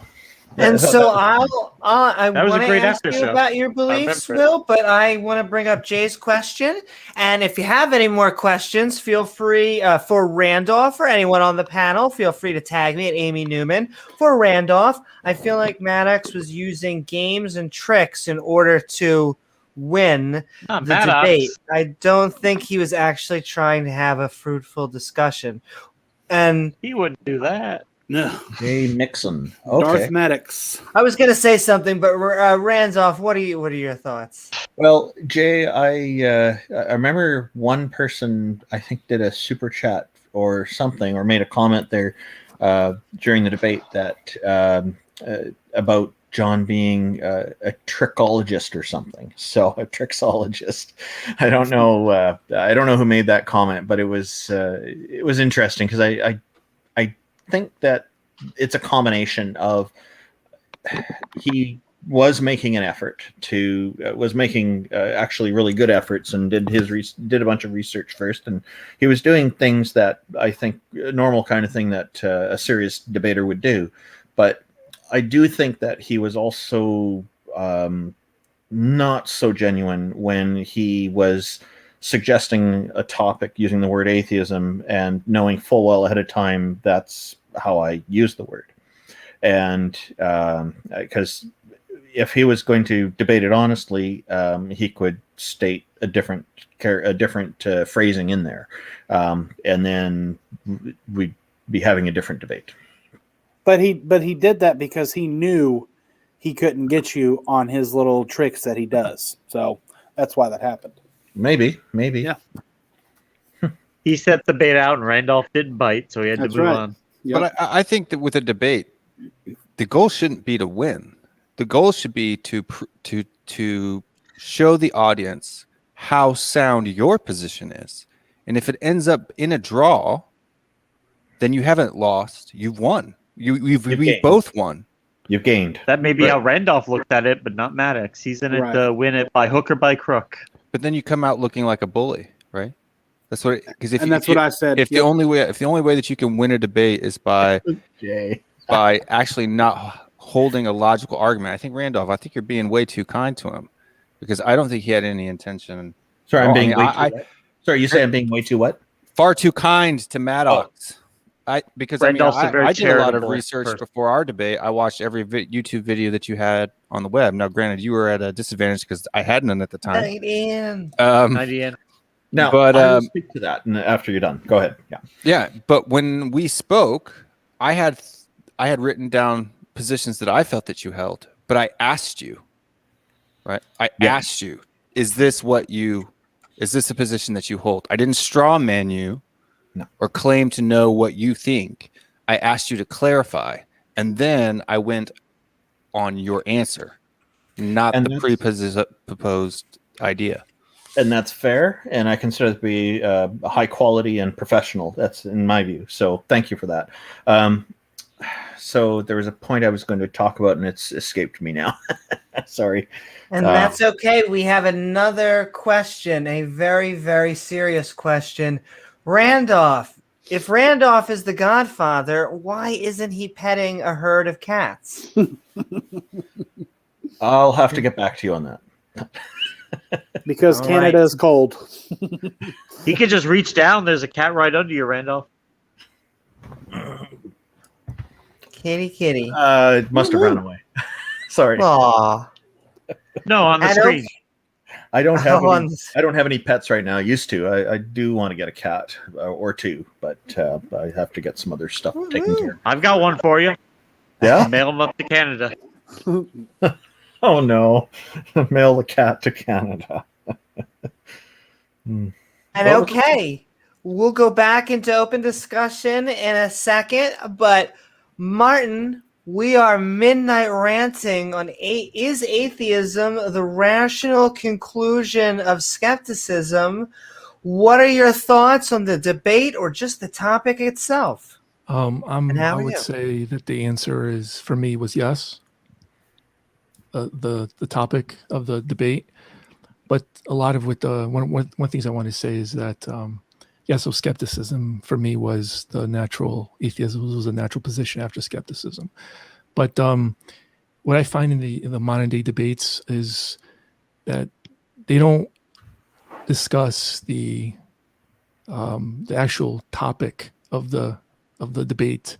It's a lot of people tend to get around. I've listened to a lot of modern day debates, and the moderator doesn't keep them focused on It's not his debating job, the though. actual topic of the debate, and that kind of is disappointing. I've seen those those Oxford debates where they, there's a side that's for a proposition and a side against, and they strict keep to that topic. And I just thought that I think modern day debate needs to do that, because this debate wasn't, it's supposed to be just supposed to talk about what's rational, right? So there wasn't talking about rationality in that debate. There wasn't much talk about rationality. It was, debating over definitions. Yeah, it was. It's unfortunate. My interlocutor kept going back to that. I did make a number of attempts throughout to try to get it back. But when you're saying that the modern day debate show is like that, there's actually the previous two debates I've had on there were really good. Sure. There was Ben Fisher, and even though we explored some rabbit holes, we and had some fascinating conversations on there, we did generally do okay. I think it didn't go too far off. And then the one with Will stayed right on topic, and that was really good. I really enjoyed that one very, very much. Do you know what this debate reminded me of?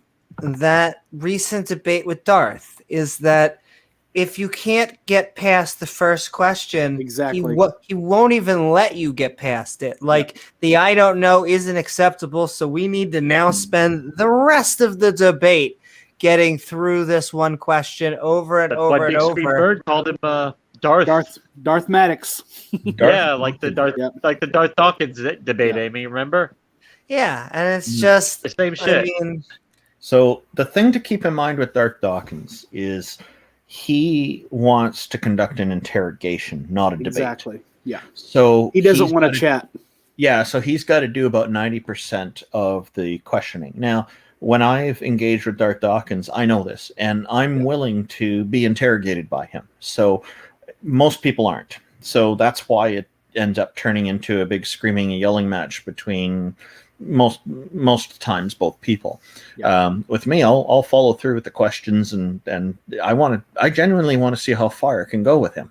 And unfortunately, he gets stuck on this point with me because he wants me to take a position, just like John Maddox does, just like other people do, that they want me to take a position, because by getting me to take a position, then they have some avenue of attack. I'll take positions on other things, but I don't take position on this because it's true. I don't take position on it. So I'm not going to take a position on it falsely, because that would be being dishonest with them and dishonest with the audience. Because what he wants to do, Randolph, is say, okay, well, you have no evidence for your position, so why do I need to have evidence for my position? I guess we're equal and on even footing. Yeah. It's like, yeah, that's cute. Start giving us evidence. Equal footing, that's it. The desire to have everybody on equal footing is exactly what they're after, because then they can get to that conclusion what you're at. And this whole mantra, agree to disagree. When people say that to me, I just say, I don't agree to that. Yeah. Yeah, we happen to disagree, but I'm not agreeing to disagree with you.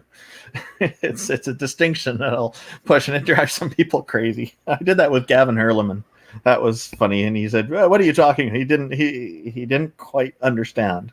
So, And Martin, I have to kind of. Oh, I gotta go get something. Oh, all right. Go ahead.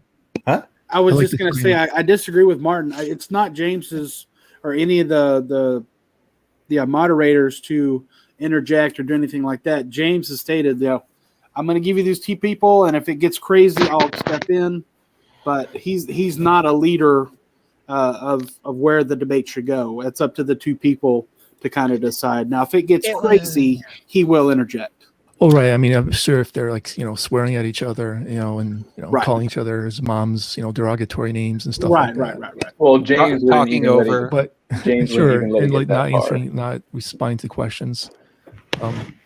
So actually, there's I want to put my cards on the table, so like who we kind of talk with. I'm an atheist, but I'm in the no, there I actually, the proposition that no gods exist, right? I believe that's the case. Okay. Okay. So and earlier I was kind of I was watching this midnight ranting, and I kind of I listened to it to speed to kind of catch up to where it was. So I know it's been like 15 minutes ago, but Randolph, you said like you were talking about how who came up with the term Theism. Okay. Okay. So I think I know who he did.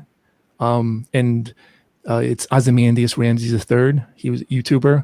Yeah. That's right. right. He was talking with Arn Ra. Okay. Yeah. Yes, Thank yes, you. Yep. You're right. You're right. So yeah. So and then just put my cards on the table. I used to subscribe to the. Okay, I don't want to use. Okay. Well, he's a smart guy. I like him. Oh, I And did. I've spoken with him before. I just don't agree with him on this point. Oh, But well, Martin, I think he's just. do you know what's funny about your position? And I'm kind of in between that. Is the way you prefaced it, and all the atheists were like, "Oh, you're that. We accept that." But basically, what Maddox was saying is, we are all your position. Exactly. That's the distinction. Which is just the funny. Though I mean, I'm close. I'm almost closer to your position than most weak atheists. But it's just funny how his whole battle was basically trying to defend what I would say are the select group of atheists, and then trying to say, Randolph, you are so fringe. You are so not that you're fringe. I mean, Oz is a mythicist. I mean, I don't think I get, and so is James W. And so is, and I'm halfway in between. So even the atheist community has a range, and so it just seems silly for Maddox to say, and I feel bad, even in my conversation, it sounds like I'm separating you, but it's not. It should be the opposite. It should be that we're actually, the definition is the big tent word, not the. So I just want to. I think we have a word for describing everybody who's not a theist, a non-theist. I mean, that includes every position so that would include like so-called lactheists. That would include atheists, atheists, atheists, agnostics under the non-theist umbrella.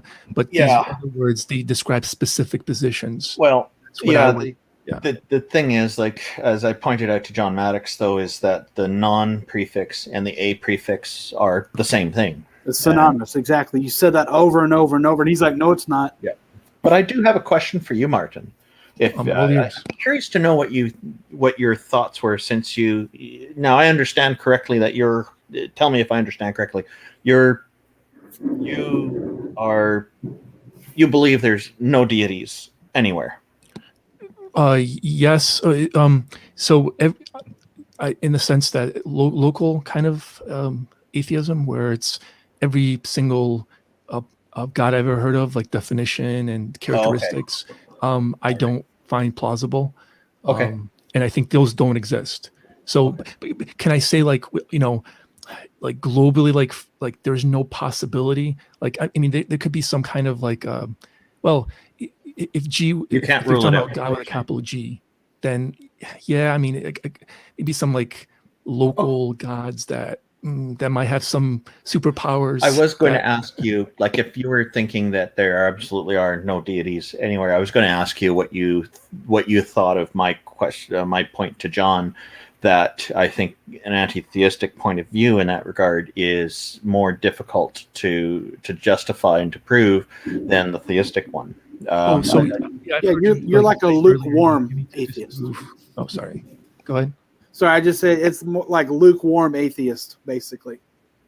I'm actually curious what Will thinks of that perspective too. But go ahead, Martin. Oh, I was just You have gonna some say view that on this. I heard you say like that. So I know that theists and people, I've seen the debates where theists will say like, oh, you're an atheist, that means you have to disprove like an entire universe and everything outside of, there's no God, which is that's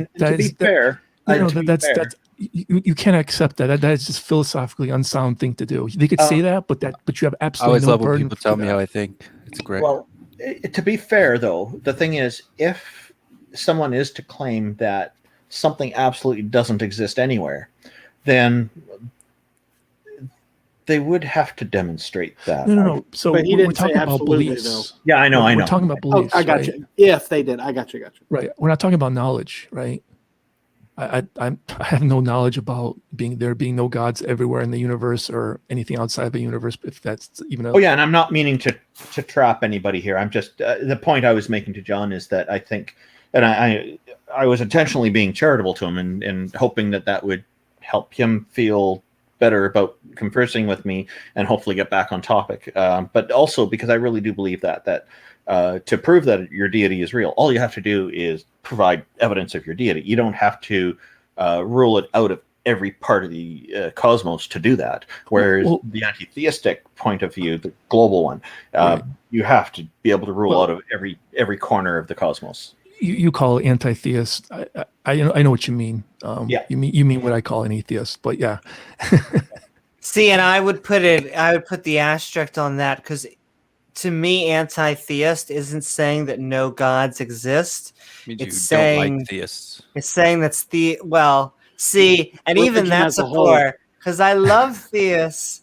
It's just that I think that religion is an overall net bad more than it's a net good. I can't That's even what I thought say anti-theist was. I can't even say that theism is completely bad because community and blah, blah, blah. But I do think that the harms outweigh the good. And so I push to try and counter apologize and all this stuff. And see, I see that in modern culture today, though, that's a dangerous word, that anti, right? Because you get the anti-racist where it's like, go out and punch a Nazi, right? So is it like, is anti-theist, is it go out and punch a theist? I mean, wait. Anti-racist now don't you're say go venturing punch a into Nazi. mesotheism. I mean, that's what That's the whole Antifa is complicated. about, right? Anti-fascist. No, that's not. Yeah, I mean, they've literally said that. but you're making a very broad assumption. There are some Antifa that are bad, yes, but not all of them. I'm not saying. I know what I'm you just mean. saying. But More I'm saying aggressive. that's why that word is to me is a tainted word. See, because I see anti-theist as just someone that's anti-religion. That's as simple as it can boil down to. So what I've noticed is that there used to be anti-theism would also mean anti-religion. Exactly. Yep. Now what I'm seeing is that more and more people are differentiating between these two terms, and they mean anti-theism, meaning they're against this belief in deities, or they're opposed to there being any deities. It's a belief that there are none. So where the anti-religion part is a separate thing. So like Gotcha, Christopher okay. Hitchens, for example, would be definitely anti-theist. Correct. As well. But as far as anti-religion goes, he is against the certain ideas in the religion and the kind of things it promotes, but he's not actually against religion existing. So, and I'm with him on this. He was asked in a limousine ride with one of these people he debated with numerous times, and he didn't know he was being recorded. What happened is the guy asked him, I'm trying to remember who it was, a big guy with a beard, but he asked him if he had the power to eradicate religion from the world, would he do it? And Christopher Hitchens said no. And he didn't really elaborate on why, because I guess there wasn't enough time, but I have to see the quote.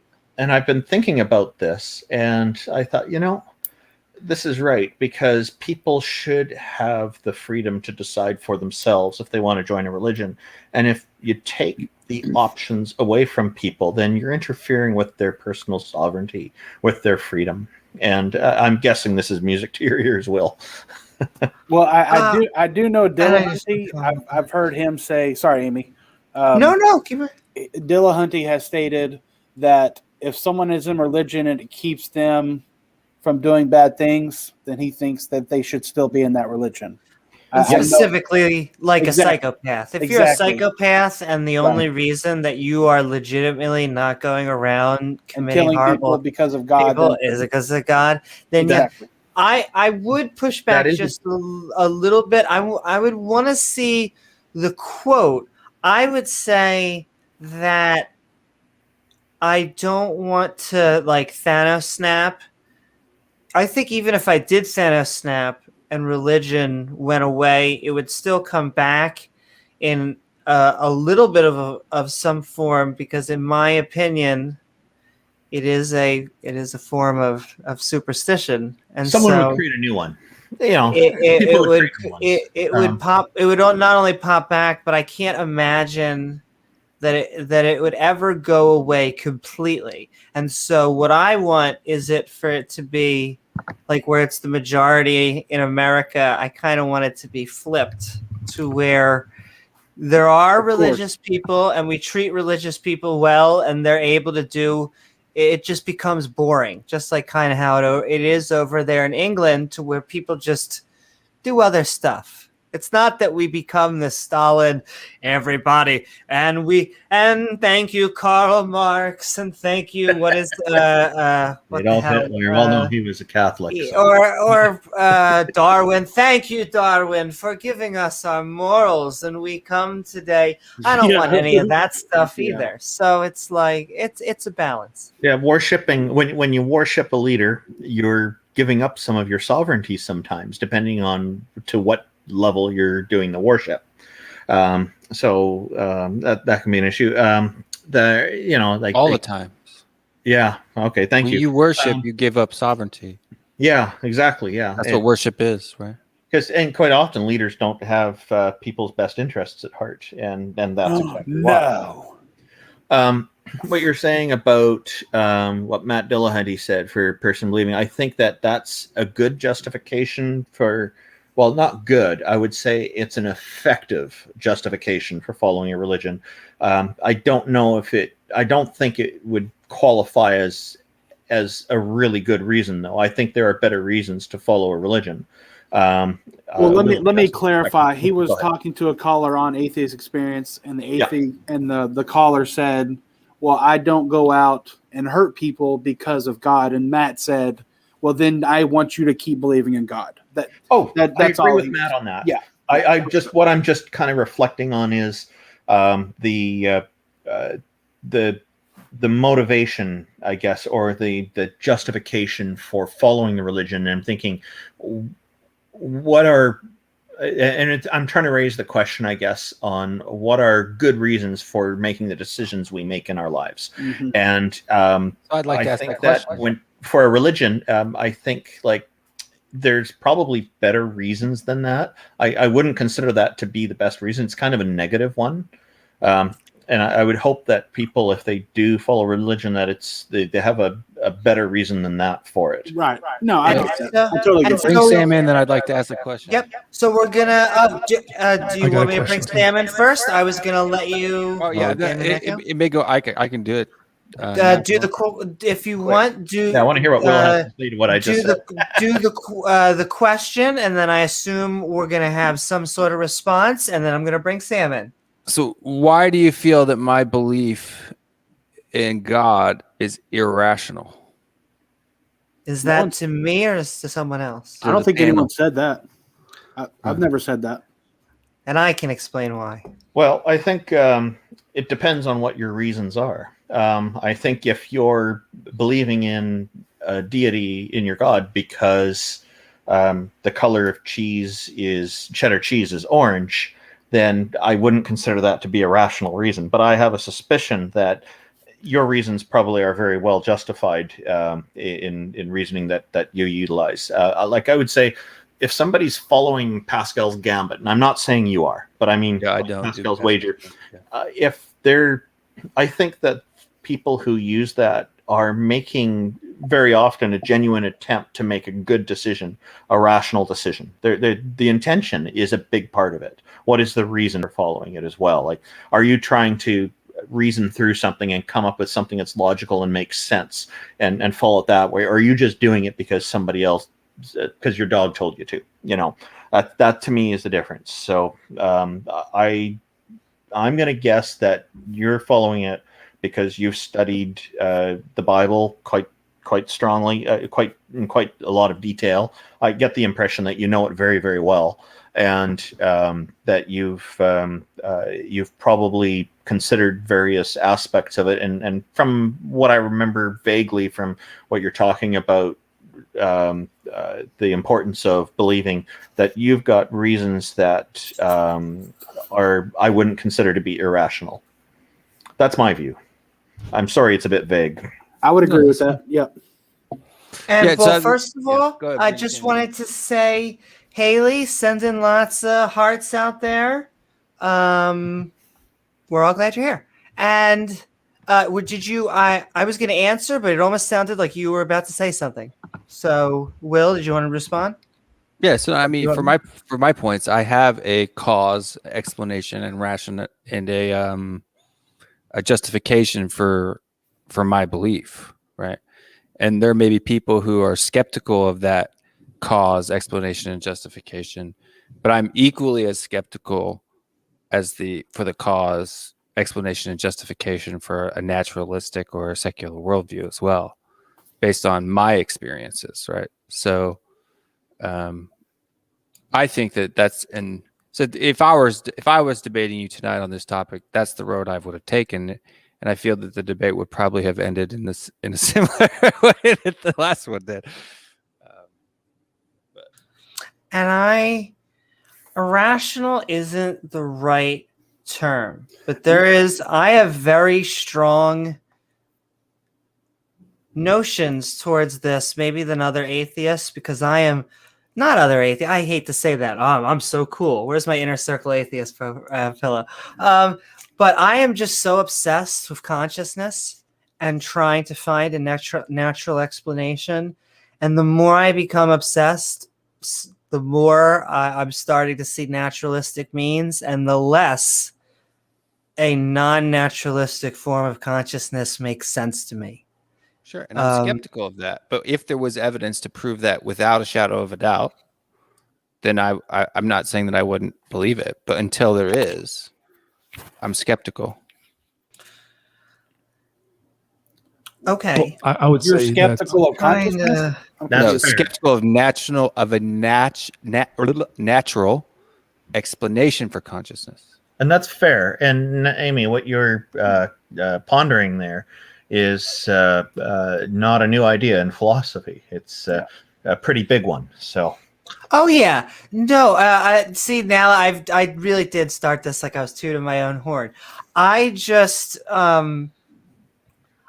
trying to understand it on a natural level because I really do want to understand what is going on, and I feel sometimes we don't need muddy water in that conversation. We don't need people to bring in quantum mechanics. We don't need people to bring in all these string theory that they seem to imply. It's complicated. Consciousness is complicated. Boom.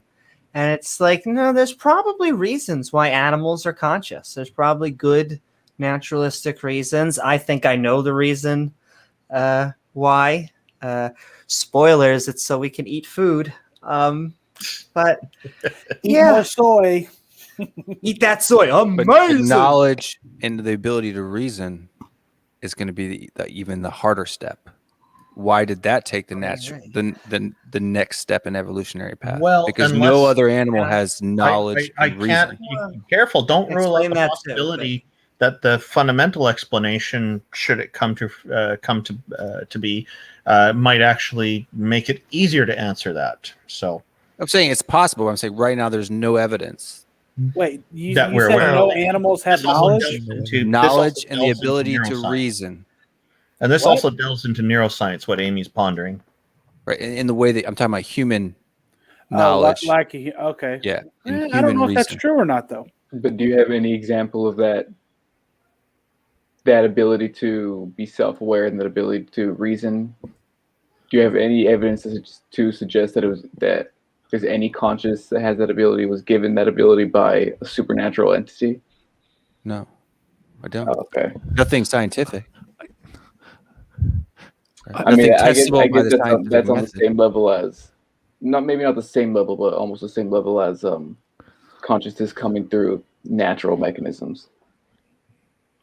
Yeah. And I Well, it think had there's to, good though. reasons to why it did arise naturally, which Yeah. I want to keep on stressing.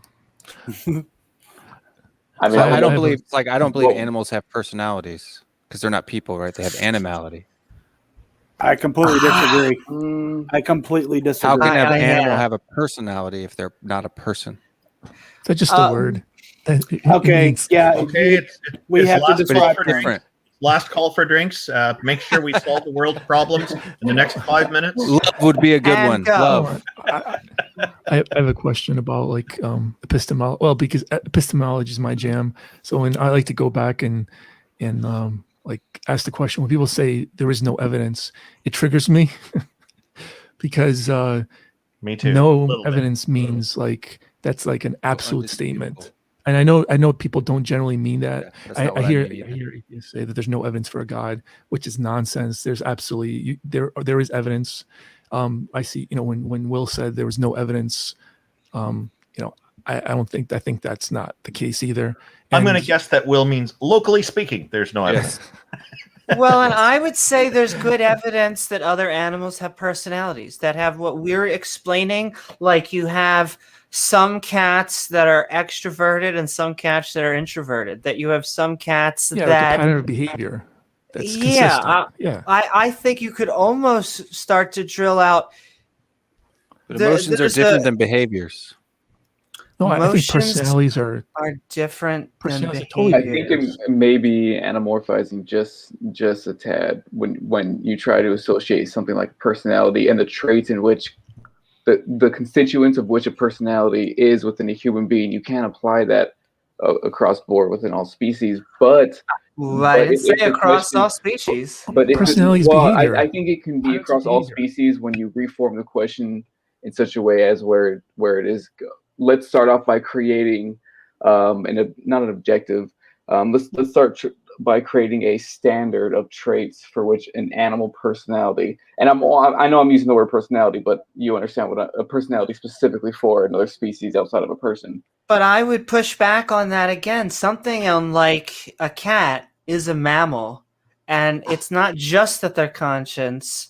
It's not just. I would argue that they're also sentient. They have feelings and emotion, and I would say they are on the very verge of what Will is talking about, which I think he specifically he says thinking. Was it critical thinking? I think really what he's talking Reason. about.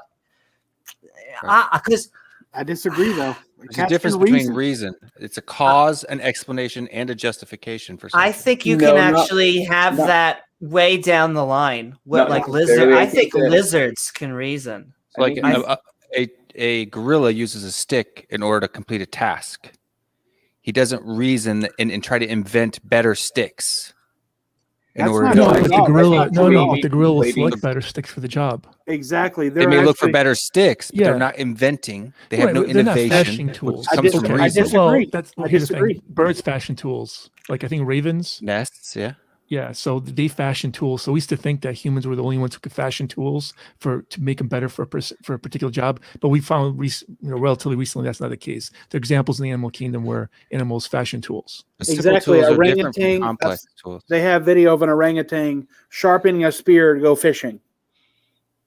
Or a moat. Yeah. I mean, when a beaver builds a dam, they're Right. building a structure to be used as to block off the water to create. And why are they land. doing that though? Is it instinctual? Because I think you might Well, be. I was It going to has say to be instinctual. I think Exactly, that's my point. I'm viewing self-conscious within species on a spectrum of we're on one end. How far I'm not sure, but we're on one end, and way down the line before us is an agent that acts instinctively and only instinctively.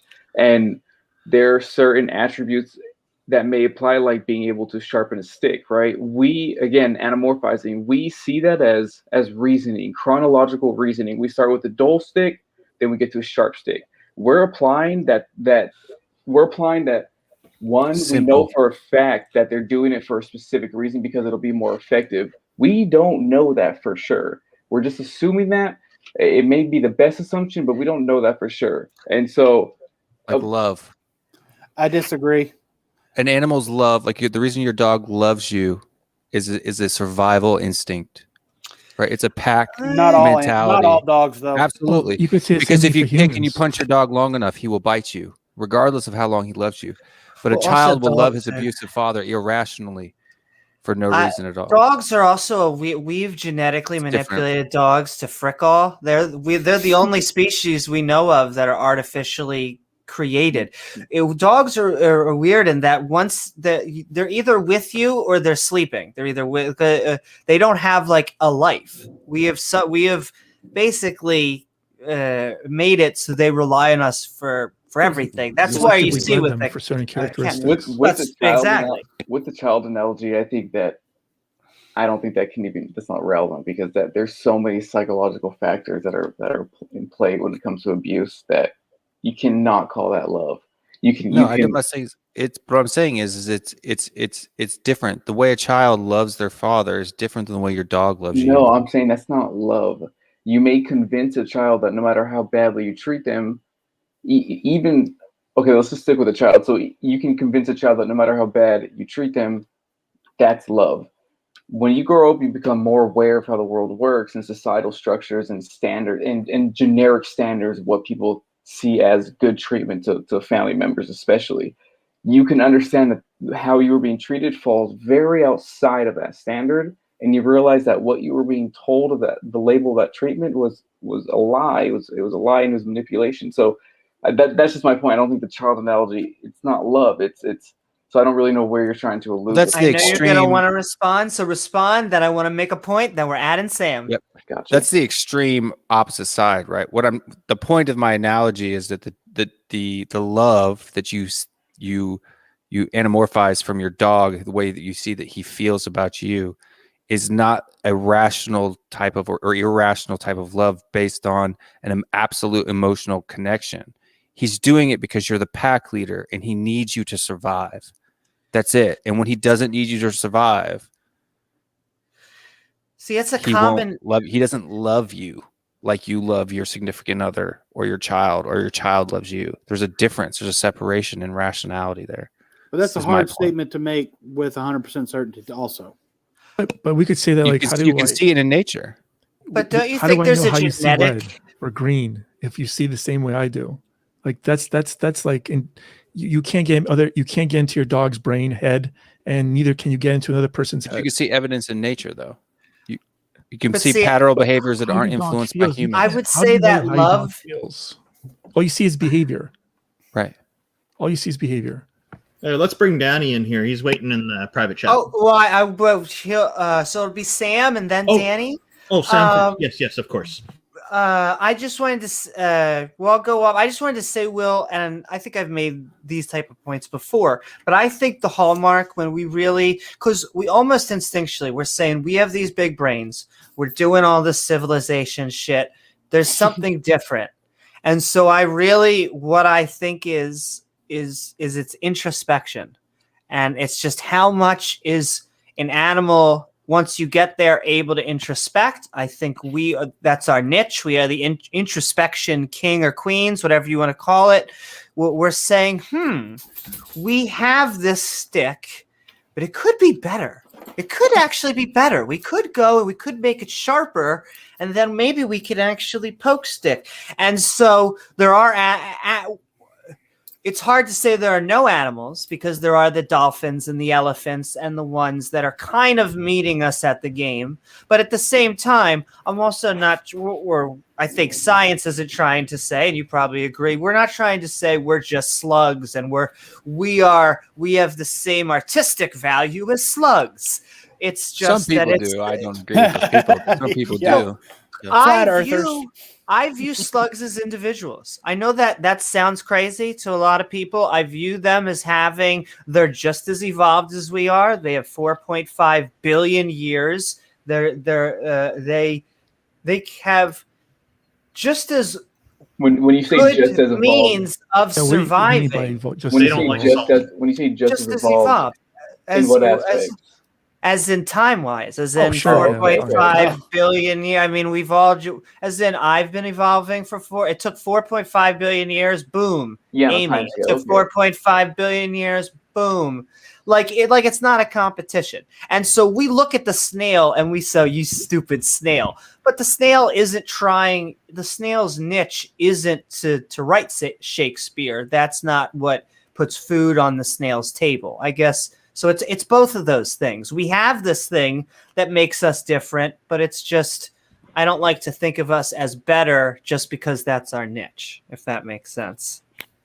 Yeah, human speciesism. I'm not criticizing anyone here. That was just a point. I understand your position. I maybe not necessarily agree with it, but I think the atheistic snail on YouTube might disagree with you, Amy.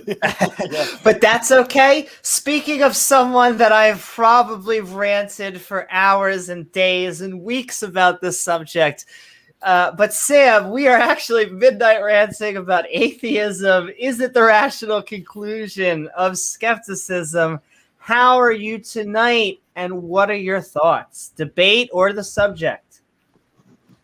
The subject, please. So, absolutely. I don't think it's the rational conclusion, because there are other religions and faiths without gods, like Buddhism or Jainism. No, Buddhism has deities. Oh, wow. Some versions. Isn't that Hinduism? Yeah, Hinduism has deities too. Yeah, no, Buddhism has some versions have deities. About spirituality or animism, thinking that everything has a spirit. Animism, Would yeah. you call that deity? Yeah, Could be. Either way. Because I see, depends. Like, you could be skeptic, but still, find your way to something else that does not have a god in it. With animism, is that what you're referring to? Yes. So animism is usually referred to like attributing a soul-like entity, or it's more like an ontological label, like a kind of a position of being in everything, usually in plants, like specifically in plants. But you can kind of apply it to it's an umbrella term now. The archaic definition was more specifically to plants, but it's more of an umbrella term now so you can fit literally anything. The computer I'm looking at, I could say that it has a soul, and I could create a various amount of reasons, all the way down to the people who made it have a reason to be here. And then, so it's just. So is that what you're kind of alluding to? Yeah, I think there are other kinds of religions or faiths that don't have.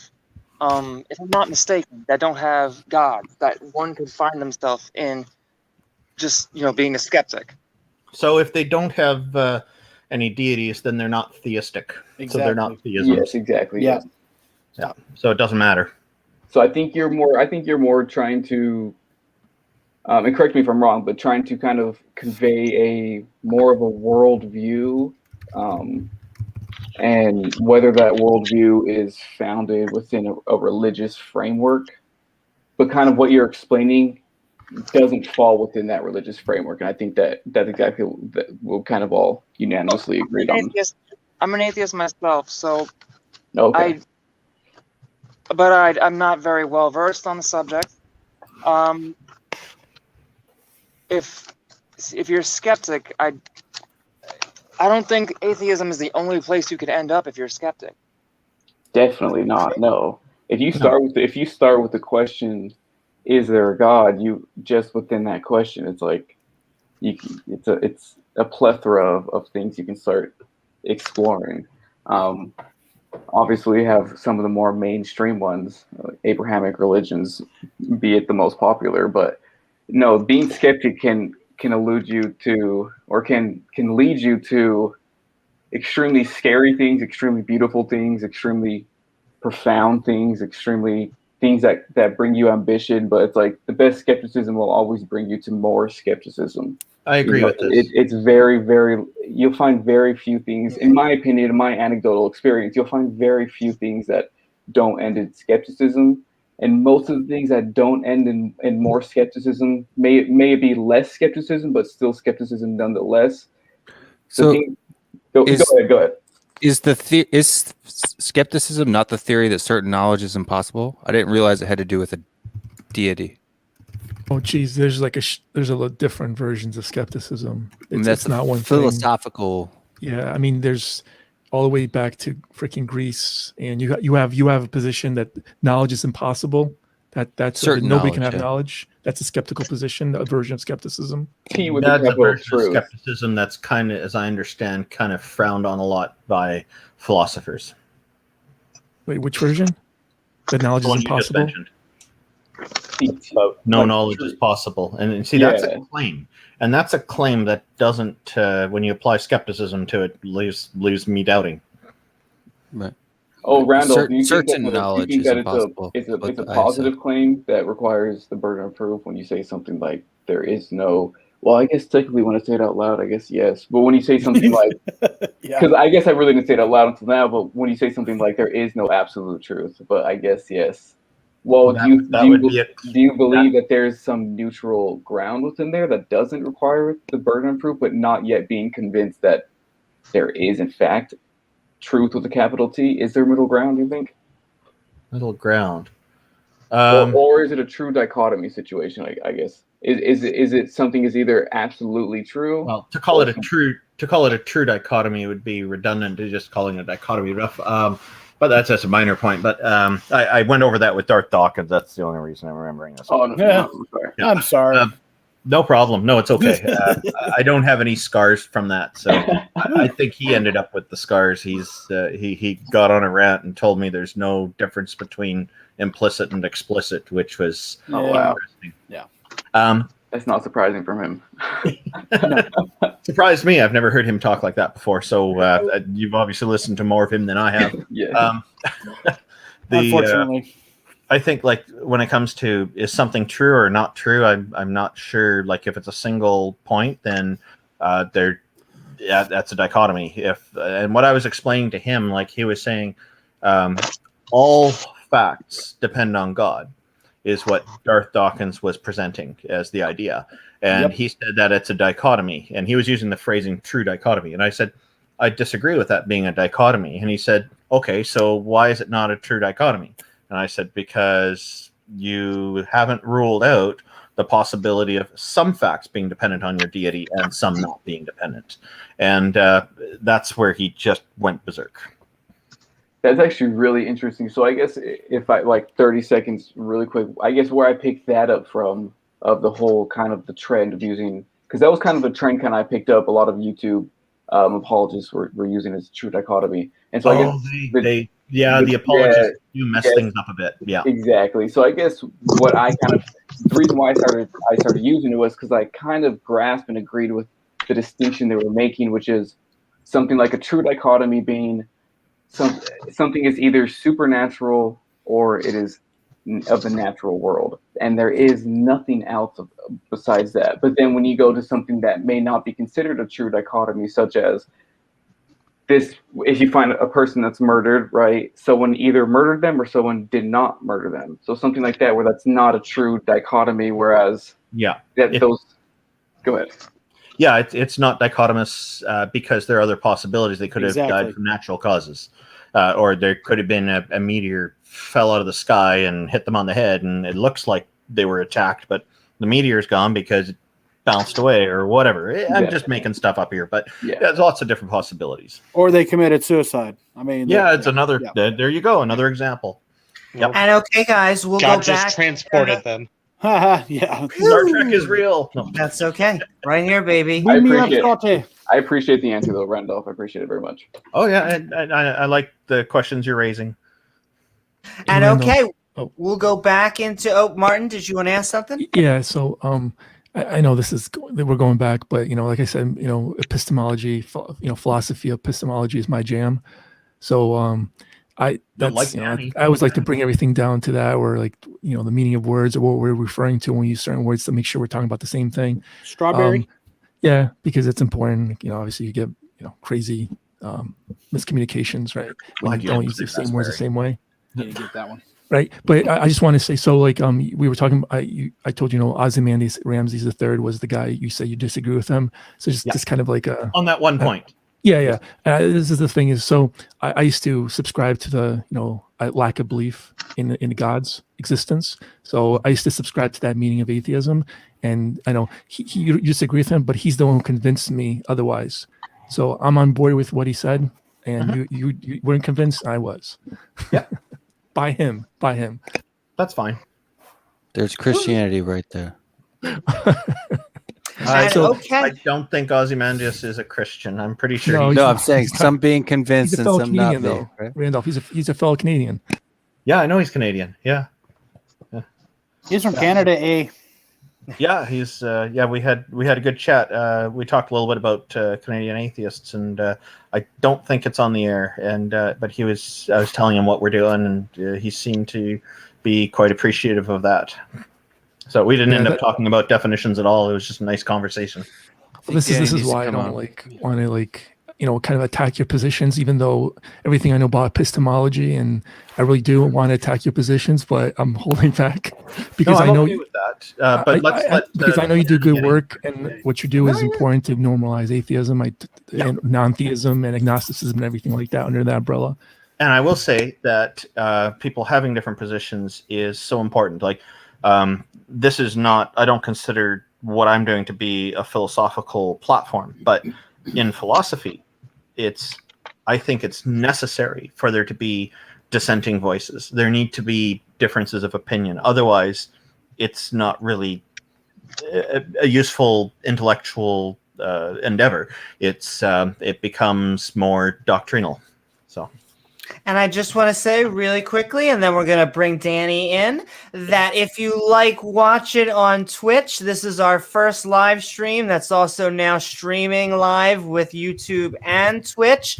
And then our Skeptic Bible Study, come join us for that this upcoming week. We'll be streaming that on Facebook. And don't forget, I can't wait. Our Discord. So just a whole bunch of social media. Well, woohoo. And okay, we're going to get back to the open conversation in a second. But Danny, we have been midnight ranting on is atheism the rational conclusion of skepticism? How are you? Any thoughts on the debate, the topic, or anything we've been talking about? How are you? Hey, what's up, guys? Hey, Danny, good to see you. Hey, Nice to see you. Talk to you again, Randolph. I think we were... it was like 4 a.m. the other night. Yeah, we had a good long chat about philosophy. I just wanted to say Danny very generously offered to make himself available for early practice before my debate with John Maddox, and I greatly appreciate it. I didn't have time, unfortunately, but nice. I think it's very wonderful, nice thing to do. Thank you, Danny. Yeah, I like talking about these things. What's weird is that I think if it's possible that you can have a justified false belief, then I think there's a sense in which you could be rational for holding to atheism or theism, if you consider what I mean by that is the affirmative or the rejection of the proposition that God exists. So I think that's an interesting take. So in other words, I think I'm not a theist, but I think there are theists out there that could potentially be justified, but they would just happen to have a false belief or something. Yeah, you're reflecting on the point that I raised in the debate, I think, aren't you, Danny? Yeah, and I only watched a little bit of the debate, but Glad you caught that part. yeah. But I think that's interesting. Like there's a video. I don't know if y'all are familiar with Graham Oppie, but there's a video of him. I have the link if you want to put it up. But he talks about how there's smart people on all sides, and then he tells his audience something like, and guess what? The position you hold, there's probably someone more smart, and that takes the opposite view. So always keep that in mind. But I mean, there's a lot you can interpret that in many different ways. But like, I wouldn't say that like just because I take theism, let's just say Christian monotheism, to be false, that like they're necessarily irrational. Like I wouldn't want to say that. You have to be careful with the word false, though, because then you have to prove that it's false. Well, if I may ask Danny, No, you don't. No, would it only be justified whereas a person dies believing that they're true even though they're false, or what's the determining line that creates a justification? Is it justified just within the belief, just within having the false belief, or is it justified by never being exposed to any alternative truth claims? All I mean by justified is having a good reason for believing. But you see, okay. Yeah, that's all I mean. Okay, that's kind of the angle I was going for too. Okay, I thought you meant more on a external basis, that just justification from some external, but that makes much more sense. What's external justification? What do you I think mean by Danny, that? what he's referring to is a scientific justification. Exactly, that's what I was going to allude to. I was going to allude to that. I was going to start off with more of a smaller scale, which is having a group of people that agree with you. Then I was going to work my way up, obviously, to scientific methods and things like that. But yeah, exactly. But there are other forms of justification that are actually more fundamental than scientific justification, like mathematical justification. And I agree, but generally, within societies and all throughout time, the first path that you always go down is the scientific method, and then actually from doing exactly that throughout history, we've eventually branched off to beautiful other branches. I think we actually start with logic. I don't. Yeah, think we start with philosophy. Really? Yeah. Hey, I just want to, Danny. I don't know you, but I smell a philosophy major or a philosophy buff. No, I'm Martin. I'm a graduate student. There you go. Philosophy. I have a degree in philosophy. Oh, really? I smelled it the second you started talking. Martin? No, it's that much of an odor, isn't it? No. I think it's a positive thing. The odor is pleasant to me. Martin, this is why I was saying you're gonna like Danny. Can I ask how we know that Christianity is a false belief? Well, I'm saying if in the case that it's false, then you could still potentially be justified. Sure. And I just would like to give Danny some credit because the last few weeks, I've actually been being able to shadow someone writing a paper, and it was based on something that I actually told him that I actually got from Danny, and I never actually gave him any credit. But it was his claim on the intentionality argument behind the argument. And I don't know if you still adhere to that. Oh, I do. Wait, you know me? We know each other? No, I've just been in rooms with you okay. And I've heard you talk about it numerous amount of times. But it was such a good argument that I've actually told somebody about it. So anyway, that's a tangent. But anyways, yeah. So I just want to give Danny credit that that argument, and if people like him to explain it, but that argument with the intentionality argument is probably one of the best arguments that I've heard. Yeah, it's my favorite argument. That and the problem of evil are my two favorite arguments. I would like to join. If anyone can hear me, yeah. Can anybody hear me? Yeah, we can hear you. Good. Keep on making that joke. I would. If you're talking about the omnipotence and omniscience intention theory, I would like to ask some questions about that because I do think if there was a deity, it could be both, but trying to rationalize and defend that deity would be a failure because it would just make God look really even worse. Are you? That's hard to do. Are you My responding argument to is the point I made earlier?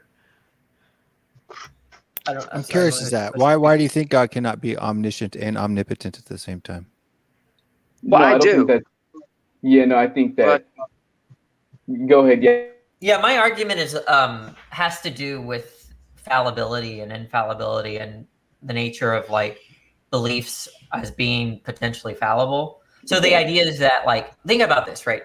If I said, think about the proposition it's raining outside, okay? It actually is here. Oh, well, Here as well. I covered this earlier, Danny. I think I know where you're going. Go ahead. Yeah. And then just making the statement like, I believe that it's raining outside.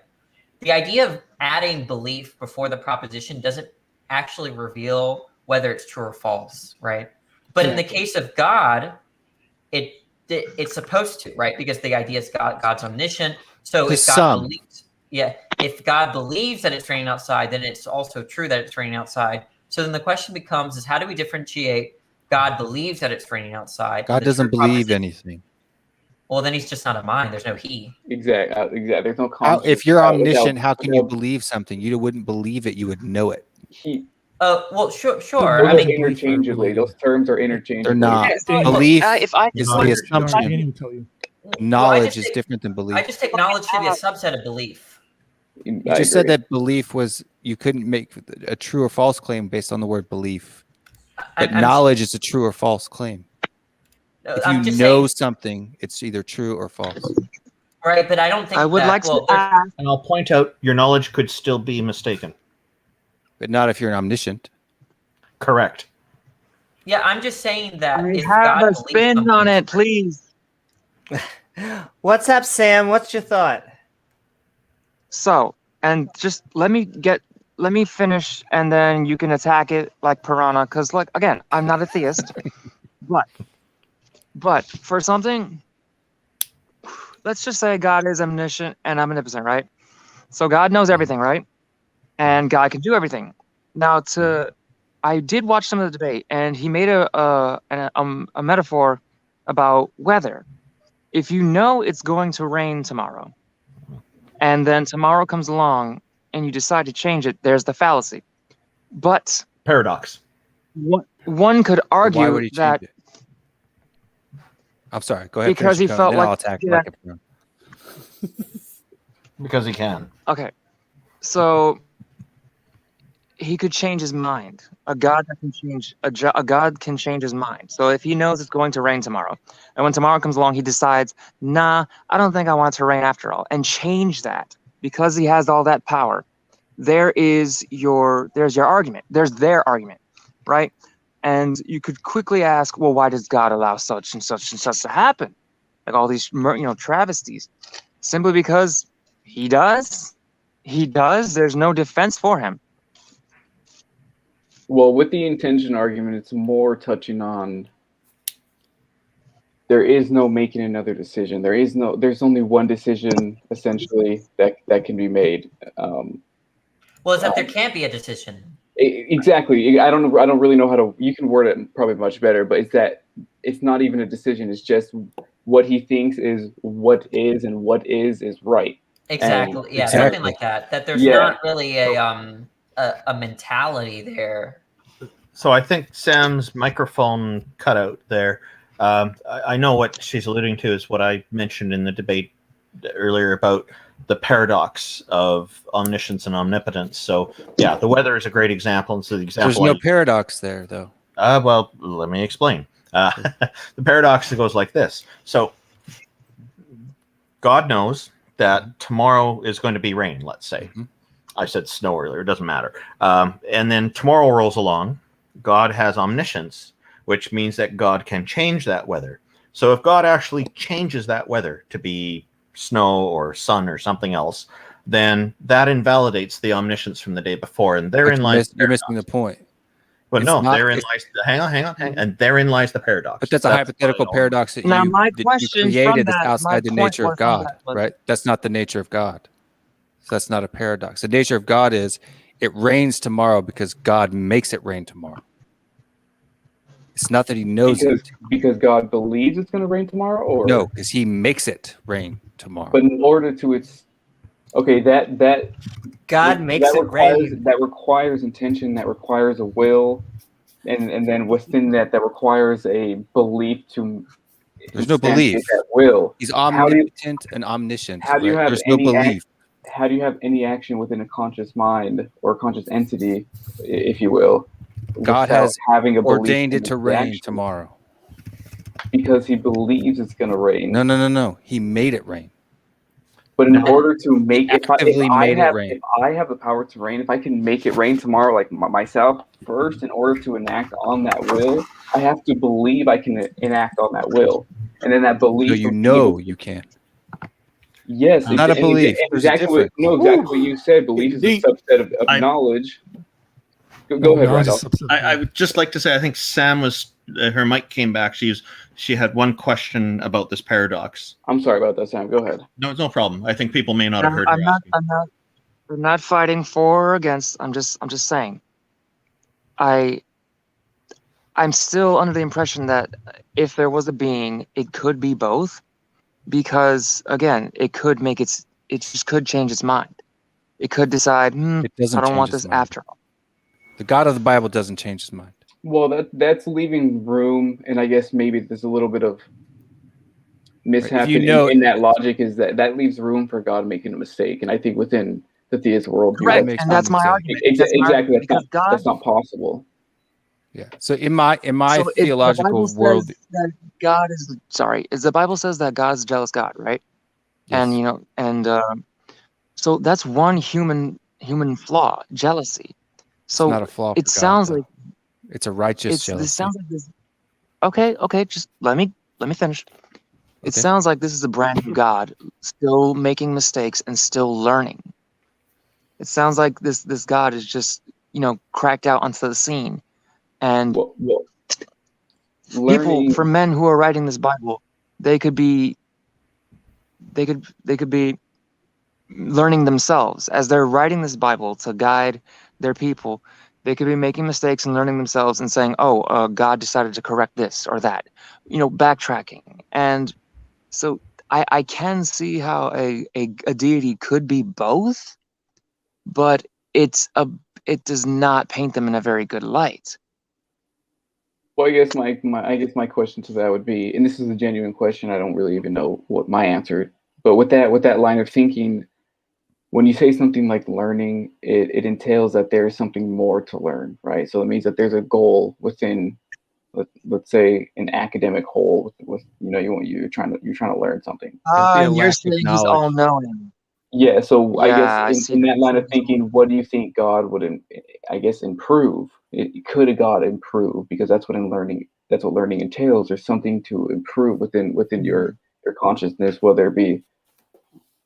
I mean, that's just, I won't complicate it more, but as simple as that. I think what you're saying is that it seems weird for omniscient being to come to knowledge. Exactly. It's you either know everything all the time, you never learned anything and never lost anything. This is the only way I could personally excuse something being both if it knows everything and it can also change everything, then the only reason it would change something is if it changes its mind or attitude about the circumstance. I guess that touches right on the heart, and I'll this is my last point, and then I'll let you get Will. But that touches the heart of the intention argument, which essentially is just with that intention entails a lot of things, and one of them being that when it comes to an omniscient being, if you are able to make another decision, that just causes a whole list of problems, and it causes a whole bunch of issues with free will, and it's just. But go ahead, Will. And so, Will, we're gonna have your response, and then Nicholas is back, and then I think you may have backup. I think Zoe might be back here too. So, I'm sorry. Just one last question. Does that mean God had everything planned out all along? Had all the genocides planned out all along? He's a Calvinist. He's a very specific brand of Christianity, which was going to be my question. It's just so funny. Like, as someone learning the different branches of Christianity, it's just so much funny. You're right. You get a lot of hate. I hate to say that's funny, but it's just kind of weird from an outsider's perspective. It's like, Okay, I guess If I shit on could, the Calvinists. You've heard Smokey go on about Calvinism. Now you know what he's talking I about. didn't expect that sort of reaction. I'm like, hey, Will's a nice guy, but yeah, you seem to, your existence seems to trigger the other Christians, so we like that here. No, I'm just kidding. If I could ask Will really quick, just for a brief response, if you could just sum it up in like a sentence or two, why do you? And this is a genuine like question because I kind of have an idea, but I'd rather get it straight from the horse's mouth, you know, if per se. But what is the leading reason why Calvinists, especially within Abrahamic religions, especially within Christian, you know, branches and things like that, why are you frowned upon the most? And before we get to that, question. I'll make a quick response to the conversation, and then I'll throw that at the end. Yeah, of course. So if you're talking about the God of the Bible, right, the God that's represented in the Bible, right? If we're playing the if game, right, and I'm going to go right into my spiel that I used in the debate against Randolph, right? If we're playing the if and we're going to judge God by how God reveals himself in the if, then he's outside of space and time. He is omnipresent, omniscient, and omnipotent, right? Not just two, but all three, right? So he's everywhere at all times, knows everything at all times, and is all powerful at all times. But he is outside of space and time. He does not see things in a timeline. He sees the past, the present, and the future all at once. And so there is no change. There is no choice. God is the same yesterday, today, and forever. So there is no paradox. The paradox only happens in Arminian faiths because they like, and here I'm going to get to the point why Calvinism is hated by that side. It's because they like to humanize God and give God human attributes versus a triomni God attributes. And so they try to make excuses for the behavior that triomni God has done with their human rational mind. Whereas the Calvinist says God is sovereign, ultimately sovereign, and a God. He's not a man, right? We are made in his image. It's like a photograph compared to the actual person, right? It represents, but it is not the same. They are not equal in any way. Our human emotion, our human reason is nowhere equal to or anywhere close to an omniscient, omnipotent, omnipresent being. So if that being exists, there can never be a paradox because he's that being. So I guess these other logically.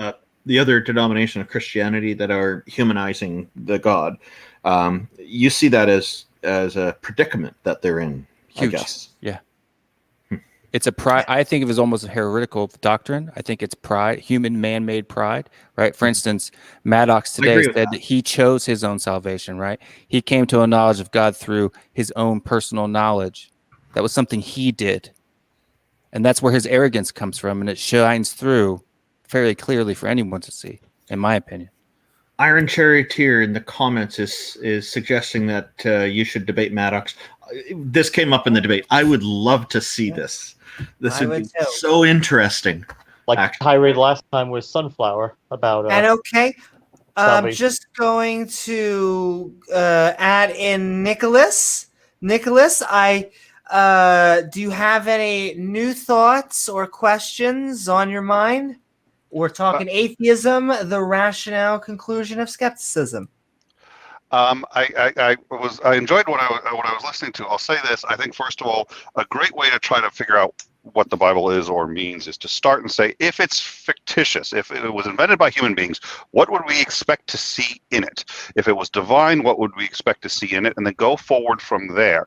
Now, as to whether or not God changes his mind, he told Noah that he wanted 14 of every animal. And Noah's like, 14, really? And he's like, yeah, 14, thank you. And then Noah said, okay, I'm going to put 14 of every animal. He said, well, no, let's do 14 of the clean and then 2 pairs of the, or was it? No, sorry. Well, yeah, 2 pair, whatever. 2 of the dirty. That strikes me as a changing of his mind. And if you read how that discussion happens, it's crystal clear to me that God changed his mind. So it's only changing of his mind if it's chronological. I'll get into that because I don't necessarily agree, but there was one other point I wanted to make, which was I think one of the best discussions on a paradox is I was supposed to say the ontological problem of evil, the logical problem of evil. So there's several problems of evil. The one I like is the logical. Now, this one, a friend of mine kept telling me time and time and time again. He said, "This is the defeater. This is the hardest problem." I was like, "Yeah, no, it's not. It's not. It's a joke." I hated the logical problem of evil because I thought it was worthless. And then when I got what the real problem is, which is very hard for people to get, what's it getting? You're like, oh shoot, it's obvious, but people miss it all the time. Here's the problem. I always say, why does God need evil? And they say, well, it's not that he needs evil, but he uses evil because that's how he teaches. And they use these examples of parents. A parent lets their child suffer because that's how their child learns. And there's a number of problems with that analogy I won't get into. We'll get into if we end up discussing it. But what I want to get into is, if God is truly omnipotent, if he can do absolutely anything, what that means is, so I asked the question, could God slice a piece of bread thinner than he himself could slice it? The answer to that must necessarily be yes. Is that a logical contradiction? Of course. But the laws of logic don't apply to God. So I have zero doubt in my mind he could break them without, do I know how? Of course not. But I'm not even, he's a billion times smarter than me. The notion of could presupposes logic. So let me finish this, and then we could get it, because I just want to finish into because I think this dovetails into what you guys were saying, and then I'll take a step back and but the issue with it that I find is this. I think I don't think there are logical contradictions for God. I don't think there could possibly be, if he created the universe, if he created logic, there's no such thing as a logical contradiction when it comes to God. So here's the problem. If he is all good, then he could eliminate suffering. Well, no, because suffering is how he teaches us. Yes, but he doesn't need suffering to teach us. He could literally teach us all that we would need to learn. Even things that can only be taught by suffering, he could teach us without suffering. Isn't that a logical contradiction? Yes, but logical contradictions don't apply to God. So the reality is, as I understand this, is if he can do anything, including, if he can't violate logic, then he can't do anything. If he can do anything, he can violate logic. That means that there are lessons that we cannot learn without evil. Yet, because God is omnipotent, he can teach us without it. That means atheism could be true. That means he could make atheism be true. That's also a very big special pleading. So you're an atheist, right? Atheism could be true. You're making I'm more than I'm an anti-theist. Okay, well then theism is also true. If the theist takes that position that you just forwarded, theism and atheism could be both true. There's no disagreement. Only if God made it that way. I like that one. I really like that one, to tell you the truth. If he chose to make it that way, he could. But here's the problem. You'd end up with a situation where, if that's true, you would end up with a non-falsifiable claim. And because he could then make any position both true and false, which I agree technically he could, but then the problem is you end up with a completely invisible God, because for everything that looks like... He is the invisible God. Well, if he's the invisible God, there's no difference. They love invisible and non-existent. Take the negation of anything you're saying, and that could be true as well. Look, if you're saying so I just don't know what it means. Well, my point is, it seems to me, if there were a God, it seems to me you cannot make the claim that he is all good and all powerful. One of those cannot be true, and not because it's a logical contradiction, but because if he were those things, we would not have the universe as we have it today, because there is no gain there to be had by having evil that he could not have. Not that I know of. Not that that's where the argument. That's where I don't have to know. I don't have to know, because if there is a gain that God cannot have without evil, he's no longer omnipotent. You would need omniscience in there, because God may not know about the evil. No, he's not omnipotent. He has to know. I don't. Wait, so you're saying that you're saying that omnipotence implies that he knows all true propositions? Oh no. Well, no. If he's all powerful, he must be able to teach us anything, including things that can only be taught with evil. He must be able to teach us those without evil. Look, you're missing what I'm saying. I have an objection. He would have to have omniscience combined with that, because he'd have to know how to teach it to us. Well, why would he need good? Yes. Well, he'd have to know, right? He'd have to Or- know. or So you some just use the aspect word, of any. yeah, you just use the word have to. So if he has to, if he's missing that knowledge, he's no longer omnipotent because there is a requirement, and that requirement is knowledge that he is missing. Ergo, because he is missing that, he is missing the power to do it. Ergo, he is not omnipotent. But that doesn't follow. It doesn't follow. Why not? You're using It your doesn't follow from the fact that if I don't know X, I don't know how to do X, or if I don't know about X, I don't know how to do some sort of ability. Like I don't have an ability to correct it. If like I don't know. Like if I'm using an example, like I may not know about that my tire is flat, but I know how to correct it. I know I have the ability that is to fix it. If I did know that my tire was flat, right? So it doesn't follow from. Can you disarm a Soviet MiRV-6? I don't even know what that means. Yes. So the answer to that is no, you cannot disarm a Soviet. Now, technically, you could, in as much as you have the correct number of fingers and toes to disarm a Soviet MiRV-6. It's a type of multiple impact reentry thermonuclear weapon. I could. But and there's somebody in here who could do it. So okay. Send me your address. I'm going to move. I'm going to be your next door neighbor because, quite frankly, if we have a situation where there's a Soviet MiRV-6, I want to have you around. But so here's the thing: you cannot do it, and it's not because of a physical impossibility. It's because you lack the knowledge to do it. But what that means is, I cannot say, under any set of circumstances, can I say that you can disarm a Soviet MiRV-6? Why? Because you can't. You can't do it. Look, so any claim that you could is false. Claim. I'm just making the claim that you have to know about the evil. That is spelled MIRV.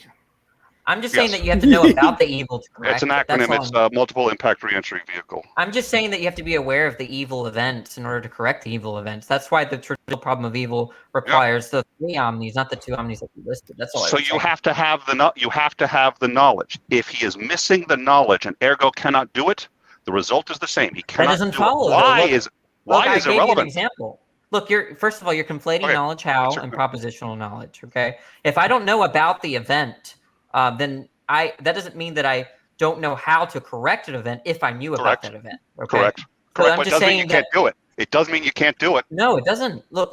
Think if How can you fix it if you don't know it? How can you fix it? I gave you the example, right? Think about the flat tire, right? I don't know that my car has a flat tire, but I know how to correct a flat tire.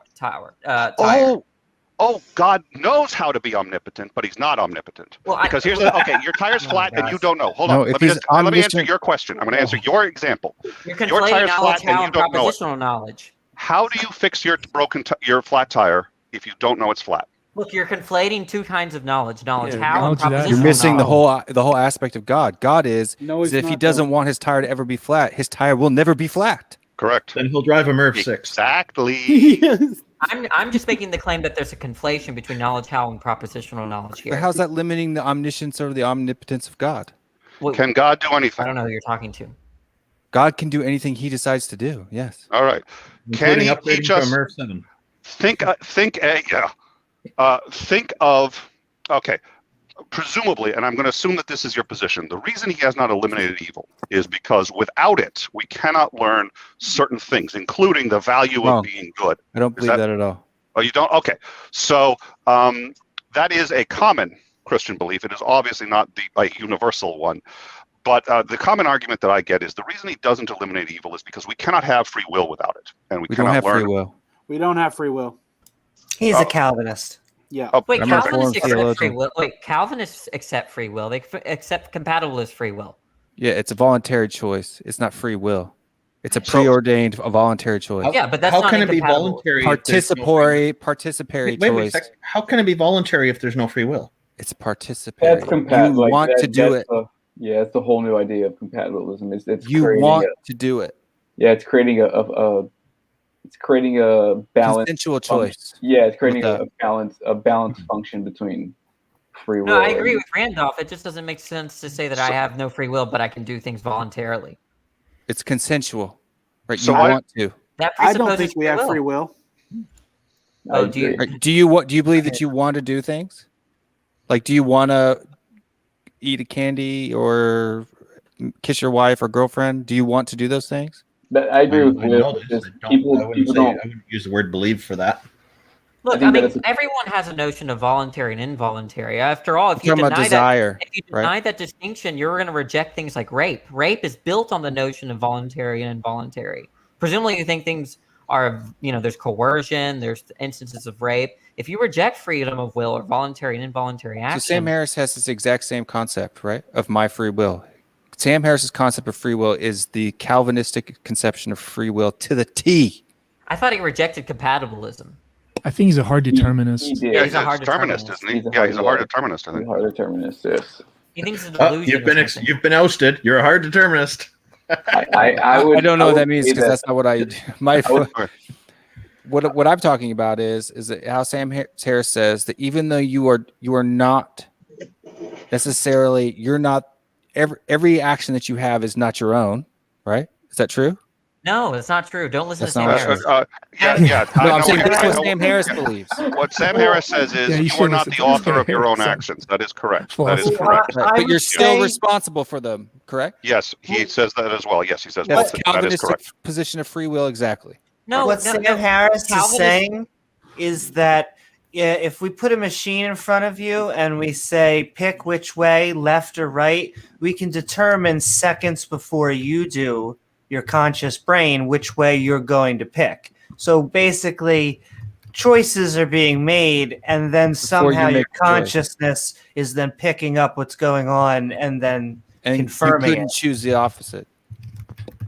I think Sam Harris would agree, but I think he gets there. The Calvinists do accept compatibilist free will. In his book, Sam Harris's book called Free Will, he rejects compatibilism. Yeah, I think it's because he gets there a different way, and so I think the problem is how he gets to what he's saying there. But he does see. He's like, okay, look, you are no more the author of your next thought than the person sitting next to you. So I can't sit there and say, I wonder what my next thought should be. And you get into all sorts of recursive problems if you start to think about it. But you can't do that. You cannot deliberately pick what your next thought is going to be. So he uses that to springboard into roughly what you're saying, but I think there are nuanced differences. Right. So we believe that God ordains it. So like if you take the story of Joseph, right? Yeah. His brothers wanted to sell him into slavery, right? But that was God's plan. He caused it to happen, or he ordained it to happen. Yeah, he didn't cause it, but I see what you're saying. I see what you're saying. Right. So why do we have evil? But that's compatible with Molinism, Will. And so, guys, I'll let you answer that question, and then I think we're bringing in another special guest. So, well, if I may, I think that if you guys would agree or not, that that there is a distinct difference between free will and will, just will itself. And I think a key difference being that when it comes to free will, and I don't believe in free will, so this answer is obviously biased, but when it comes to free will, you can abstractly simulate another choice you're going to make, not make that choice, and the choice that you ended up making, you can then demonstrate you could have made that last choice that you simulated before making that choice. And when it comes to will, you only have to simulate another choice you can make, but then once you make that choice, you don't have to demonstrate that you could have made another choice, because obviously you're not adhered to the idea that you could have made another choice. Could Danny define his definition of compatibilism? Because what I've got here doesn't match what I believe at all. Determinism and free will are not mutually exclusive concepts. Right. Well, I don't believe in free will. Right, but you reject the libertarian. You reject the libertarian sense of free will. But I'm saying I don't know what your beliefs are, but Calvinists accept compatibilism, right? They reject incompatibilism, libertarian free will. So like Arminians and Molinists usually accept libertarian free will, whereas Calvinists reject it. Open theists, I think, also typically accept libertarian free will. Right. So it says here that compatibilism is the belief that free will and determinism are mutually compatible. Right. But I don't necessarily believe in free will, like in the aspect of free will. Yeah, you reject libertarian free will. I would think you'd have to define free will much better. Exactly. Let me explain it. Libertarian free will, you're the source, you're the first cause of your actions. Okay, Excuse but me, under excuse me. compatibilism, the idea is that things cause you to have your desires, but in that they're your desires, they're your actions, and they're your will, your free will. And so Sam wants to ask a question. We'll let Sam respond, or we'll let the person respond, and then we're getting, I think, Oz is backstage for fun, and I think he has ideas on free will himself. What were you going to say, Sam? How can free have conditions? Then it wouldn't be free. You're presupposing libertarian free will. Good point, Sam. Exactly. That's why that touches perfectly on the difference between will and free will. Do you have your own will or do you not have your own will? Are you under the influence? Look, you're presupposing libertarian free will. You don't have free will. I don't think so. Well, let me ask a question. What do we mean? And I'm actually going to take this out of the dictionary definition. What do we mean by free will? Because it seems to me that what you're really saying when you say free will, what you're really saying, it seems to me, is complete randomness. Because free will would have to be an action for which there is no discernible cause. So I have decided to do something that's not libertarian free will. The Yeah. compatibilist is just going to say something like the ability to do otherwise, or the case in which an action is your own. But then that's not free will. That's randomness. You're just equivocating on free will. If there's no cause, then isn't this? No, I agree. The libertarian sense of free will is random, but the compatibilist sense of free will is not. Well, you see, the thing is, in order to say that their sense, I would have to understand more by what is meant in the compatibilist sense. Because that you could do otherwise. But if you could do otherwise, again, that would imply to me that what you're suggesting is that you could reach a conclusion of what to do without there being a cause for you having reached that conclusion. What's the argument for that? The argument would be, how would you demonstrate that you could have made another decision? That doesn't need to be demonstrated. I think you're misunderstanding what John Calvin meant by his use of the word in the form of compatibilist free will, right? So, for instance, it would be an absolutely, I guess you could say, contradictory doctrine if you can have irresistible grace and compatibilistic free will. Look, on Calvinism, that it's fine to say you have no will in that sense, even in the compatibilist sense. But when you choose, if it's the case that you choose, if you're free there, it's the compatibilist sense. So I'm fine with that, Will, saying that maybe salvation is just not an act of will at all on the part of the one that's being saved. But then when you're making an action, let's say you act to go to Walmart, on a compatibilist view, even if that was your desires were caused by antecedent conditions, you're still free on some account.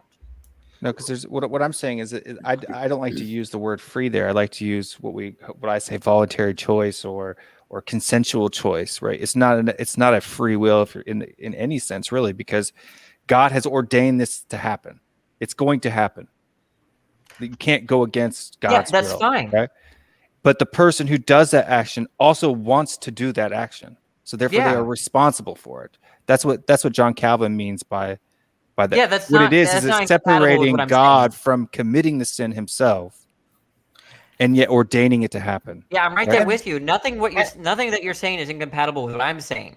As a prelude to Oz getting in here to bring in some fun, I'd just like to say I love how people have so freely chosen to overthink free will. I just think a very simple notion. Now, wait. What do you mean I chose to? What do you mean I chose to overthink free will? What? Have you been listening to a single thing I said? No. Really. And okay, so Amy, you can rotate me to the back. Are you sure? Yeah. No. Yeah. Go ahead. Because I can sit here and just work controls. What is the maximum number back of in when hands somebody leaves? Is it 10 or 12? It's 10, but 2 can hang out backstage, so it makes it kind of 12 almost. But Danny, just someone's asking, do you got a channel? Yeah, let me get the link. I just started in January. It's really new, but I interview interviewed like 2 or 3 professional philosophers. I do videos on basic philosophical terms. So if you're interested in philosophy but you don't know where to start, on basic maybe what? start there. Basic philosophical terms. Cool. So. And okay, so I am gonna cycle Oz in. It's a good problem to have. We're doing too well. And Absolutely. You might have to switch to Zoom. It can facilitate more than 10 people. Can you? There's no Maybe free that's will. what I gotta do. No free will. No libertarian free will. Oz, Yeah, I agree. There's no welcome back. Oz. I feel like this is a subject near and dear to our lack of free-willed heart. It is, and Lack of libertarian free will. In I would fact, like- this subject can I would- branch into I would- intelligence, which is secular, and Amy knows quite a bit about intelligence. It looks like Oz found the sign.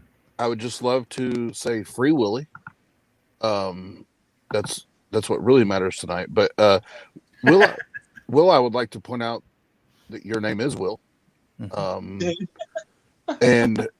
the fact that you shared that part of your conversion process was that you heard a voice or saw a sign and you willfully made a decision to follow a God. All of these things, are following not what I said. to a conversion process that would justify the claim of it being a free will decision. It's not what I said. You could totally get the guy preordained it. Right. So you have to understand how the situation had happened, right? I had stayed out after curfew like I normally did. I normally went to get in a taxi to the left, but for whatever reason that night, a white person walked across the bar. A white person? The bar. Yeah, White I was person? in Korea. Okay. So seeing white people is not very common. Okay. Right. White person walked in front. I wasn't supposed to be out, right? So if I get caught being out by a military police, I'm in trouble, right? Okay. I normally go to the left to catch a taxi. I see a white guy who's not in the military walk past the front of the door of the bar. So two white people now? No, one white guy walking across the bar. Same white guy. White guy. Okay. So instead of going to the left like I normally did, I went to the taxi line to the right. And I got into that taxi cab there. And as I get into the taxi cab, there's a military police officer, stops the cab, has me get out, and I'm busted. Was he white? Wow. No, he was black, actually. Okay. I mean, but Right. what does that matter anyway? What I'm saying is, so Don't that ask. led, Please that don't led ask him me that. to being. No. To I being. asked why you asked, was he white or black? What does that matter? Well, because it is not anyone who's not Korean must be there on some kind of business. And He's he in thought Korea. the other white guy was military police and did not want to get caught off base after curfew. Lo and behold, the taxi he did get into had an actual military police officer. His skin color is irrelevant, and he got busted. That was my question. Why did it matter what the MP was? What did that matter?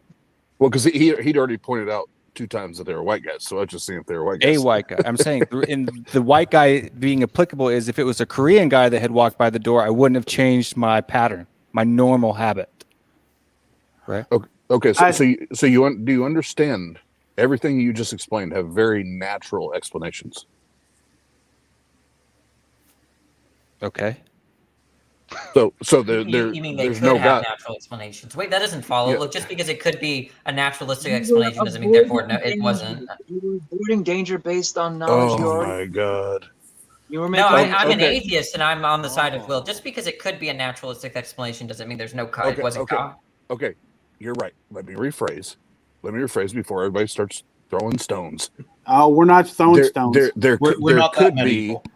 There could be a very naturalistic explanation. Then it was a God that put a white guy in front of you 2 times and then a black guy driving One a car. time, Oz. One time. You're missing the story. No, I just you needed said to this. clarify you why said, he was white. Why the significance of a white person? I said one white guy 2 times.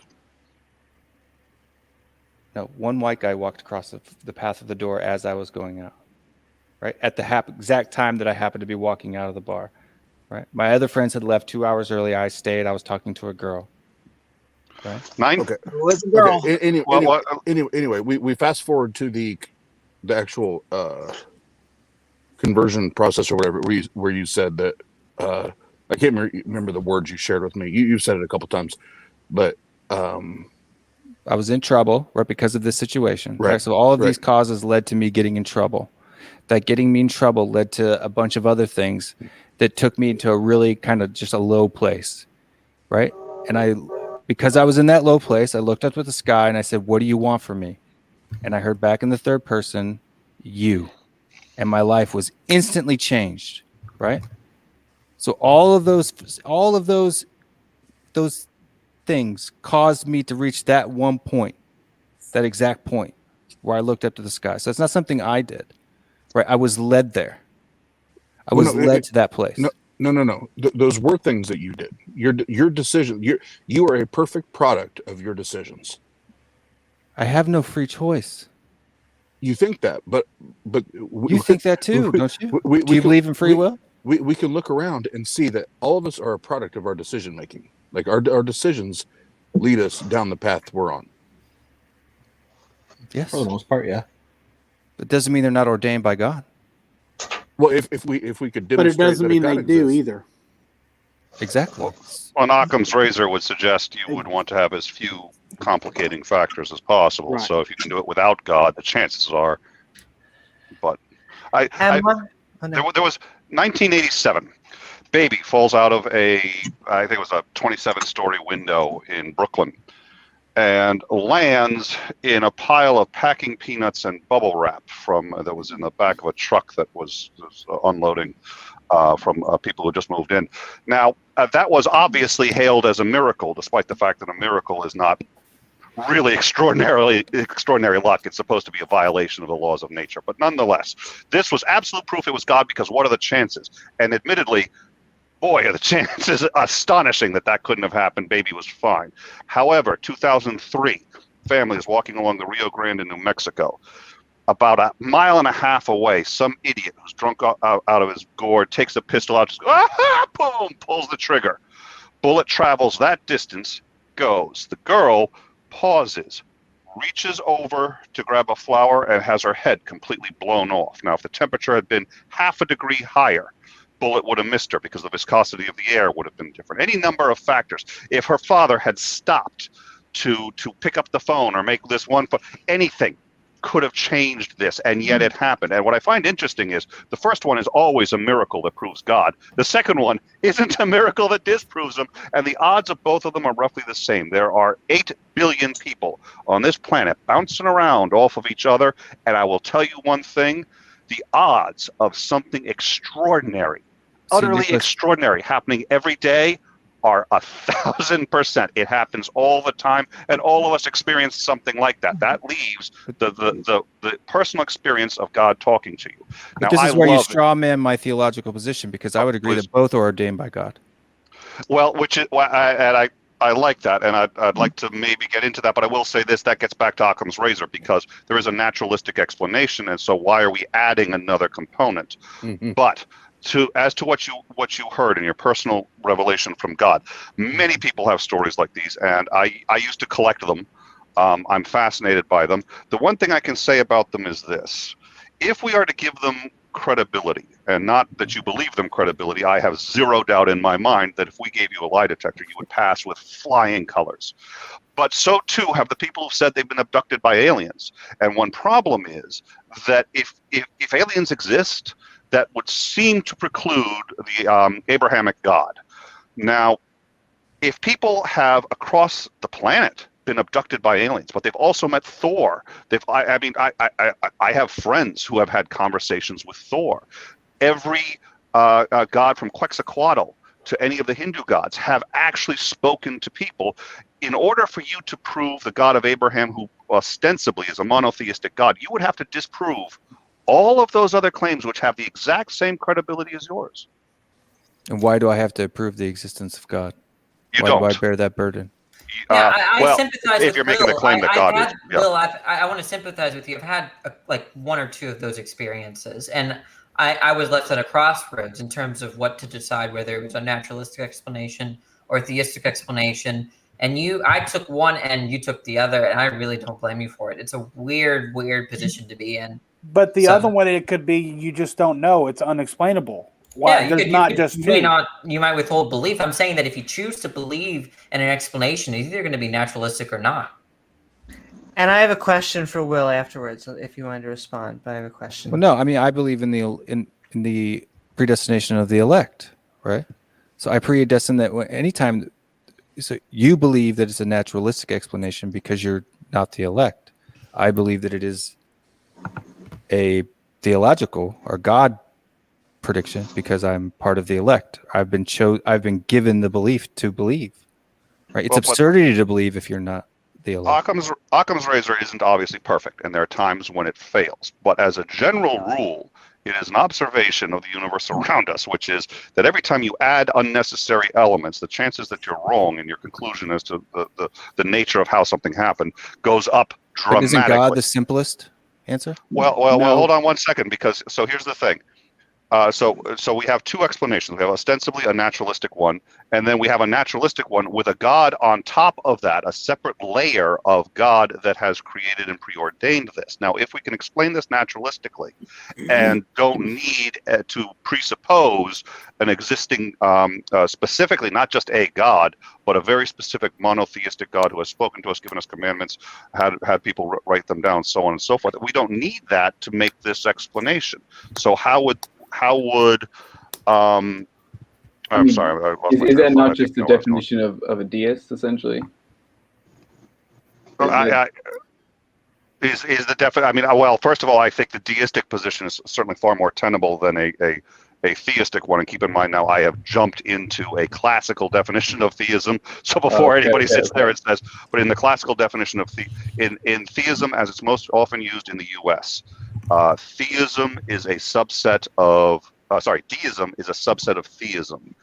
As it's used usually in the UK, and as I use it, which is a classical definition, and by the way, it's the definition Hitchens used, theism is a subset of deism, and there's a reason for it's long and convoluted, but nonetheless, so if you hear me talk about theism, usually I understand how and why people use it, basically all religion, and I try to use it that way, but the way I usually use it is only the Abrahamic monotheistic religions. Makes sense. And Will, I wanted to ask you a question about your. It almost sounds like your conversion story. My actual conversion story. Yeah.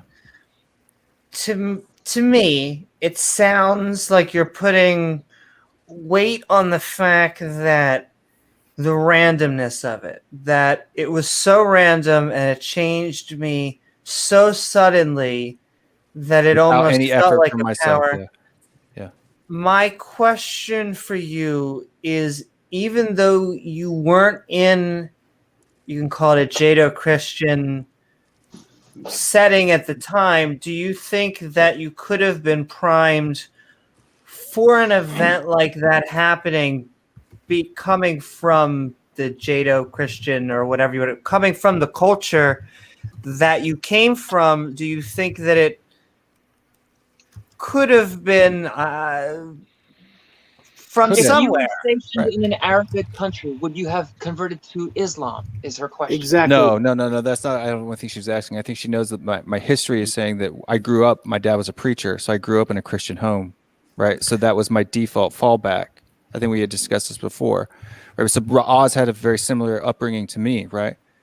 But if you're saying that if he were to have a stressful situation, he would default to Christianity? I don't think that it would default, but I think that because at the time I wasn't as random as you might think, that it may be that this was something that was either bubbling or it was something. Oz, you wanted to say something, yeah. If I could jump in there, I can actually say part of my story is, with you guys asking about would I go to default, there was a point before I learned about skepticism or critical thinking, because I was purely in indoctrination. I was in a car accident in 2002 or 3 and almost lost my life. I had to be resuscitated 2 times. And literally every bone on the left side of my body was shattered or broken. And my default was to run to a God. Like I woke up in ICU with all these patches and pads and shit all over my body and my brain. And there were at the time, were you an atheist though? Is what I'm asking? No, nope. Okay. See, I was living an atheist or a secular world. Well, I was about to say I was not an atheist, but I was not living a Christian lifestyle. Like when I got in that accident, I was on like a 2-week cocaine bender and was drinking every night. So it's not like I was living for God, but I was not like against God. I just wasn't pursuing God. Agnostic, maybe. Well, I just didn't give a shit about any of it. Right. I didn't say one way or another about a God. But as soon as that happened, everything hit me from everything that I ever knew was this is the moment that I need God. This is the moment that I need that strength and that perseverance and that, all of that comes from that relationship with God. And now I look back at it, it was like, no, that was me. That was me that fought through that. That was me. Don't get me wrong. I had brilliant medical professionals in my life. But it was me that was like, no, after this, I'm going to get my life cleaned up and I'm going to do the right thing and I'm going to provide for my family. I'm going to be a man. And I'm going to provide. I'm going to work. I'm going to do all these things. And even now as an atheist, I take pride in that. The fact that I walked through that and I figured out, okay, what is the logical reason, or I'm sorry, what are the logical reasons that I got to where I'm at today?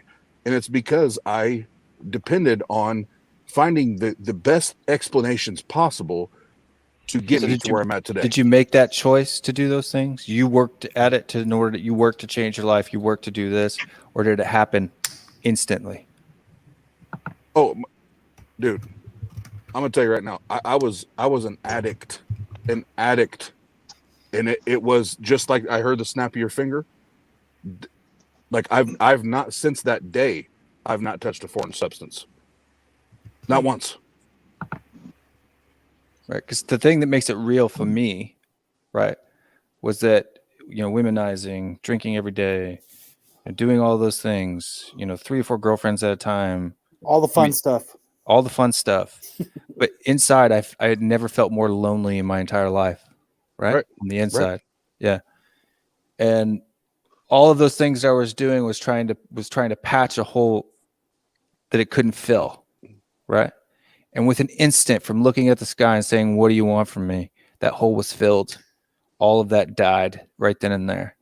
Now, there are smaller things that I continue to work on as I try to pursue holiness to becoming more and more like Jesus.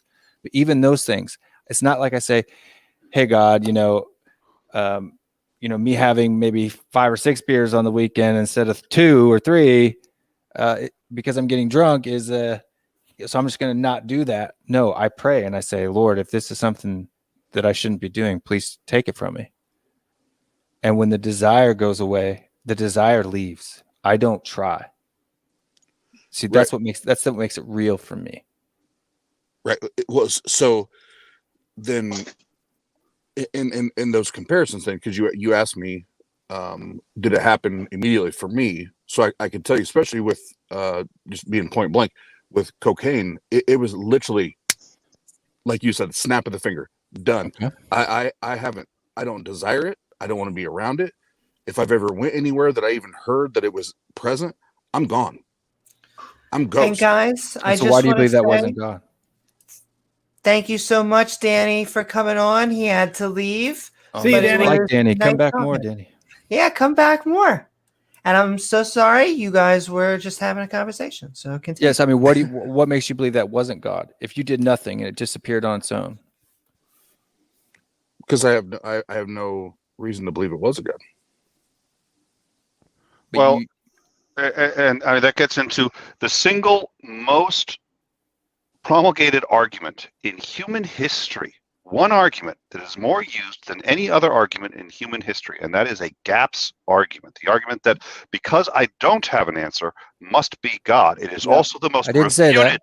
No, I know you didn't, but I'll tell you how this dovetails in, because you asked how does he know it wasn't, and while that's not why he thinks it wasn't, or why he thinks it wasn't God is what I asked him. And I agree that is not the same as saying it is God. So it's not the same as standing on a beach and saying, well, gee, if you don't have an answer that as to why the tide is coming in, it's God. I agree. You're right. And that's an important distinction. But you're still shifting the burden and suggesting that absent asked a me the same specific question. reason what was the question that he asked? He asked, why did I think that was God and not a natural occurrence? He asked me the same question in reverse. Yes, he did. He did. But the difference is that, again, you're trying to... The logic is the same. It's not. It's not, because in one way there's natural mechanisms in which we can infer. That's naturalistic fallacy. No, the reason the logic is not the same. Saying it because it's natural, it's good or bad, right? No. I'm saying we have proof of natural mechanisms in which there's sudden healing of the body, and we can infer how it could happen, why it may have happened, what could have caused it. But when it comes to a God did it, we have nothing at all to help us out with the mechanisms in which cause that to happen. How does God interact with creation in the Bible?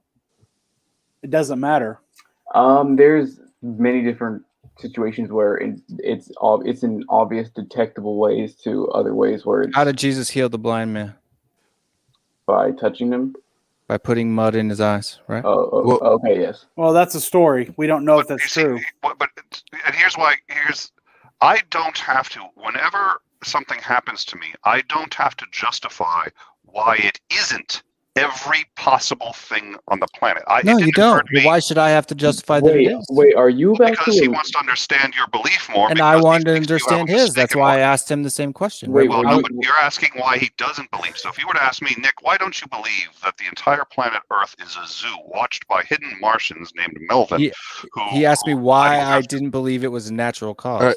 So can I jump in since he asked me? Please. Oh, I'm sorry. Please. Sorry. You're good. So, Will, without trying to right along the cart, what they were saying is there are, if we go down the lines of psychological and emotional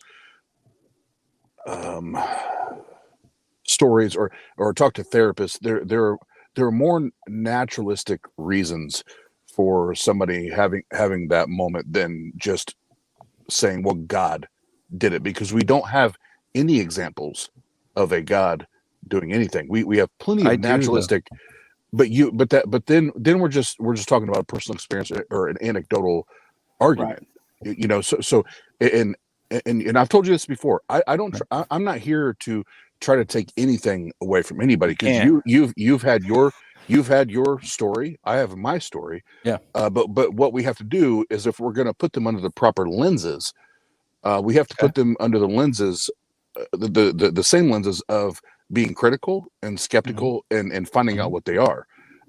So I'm giving you a very similar story of yours, and I'm saying that yes, I had I don't remember how long, I was an addict, and I had this story. And no, there was I give no God credit for it. Like, this thing happened, but you do. Okay. So if we take science and studies and we apply those things, it's more likely than not. And why should I not be skeptical of those studies?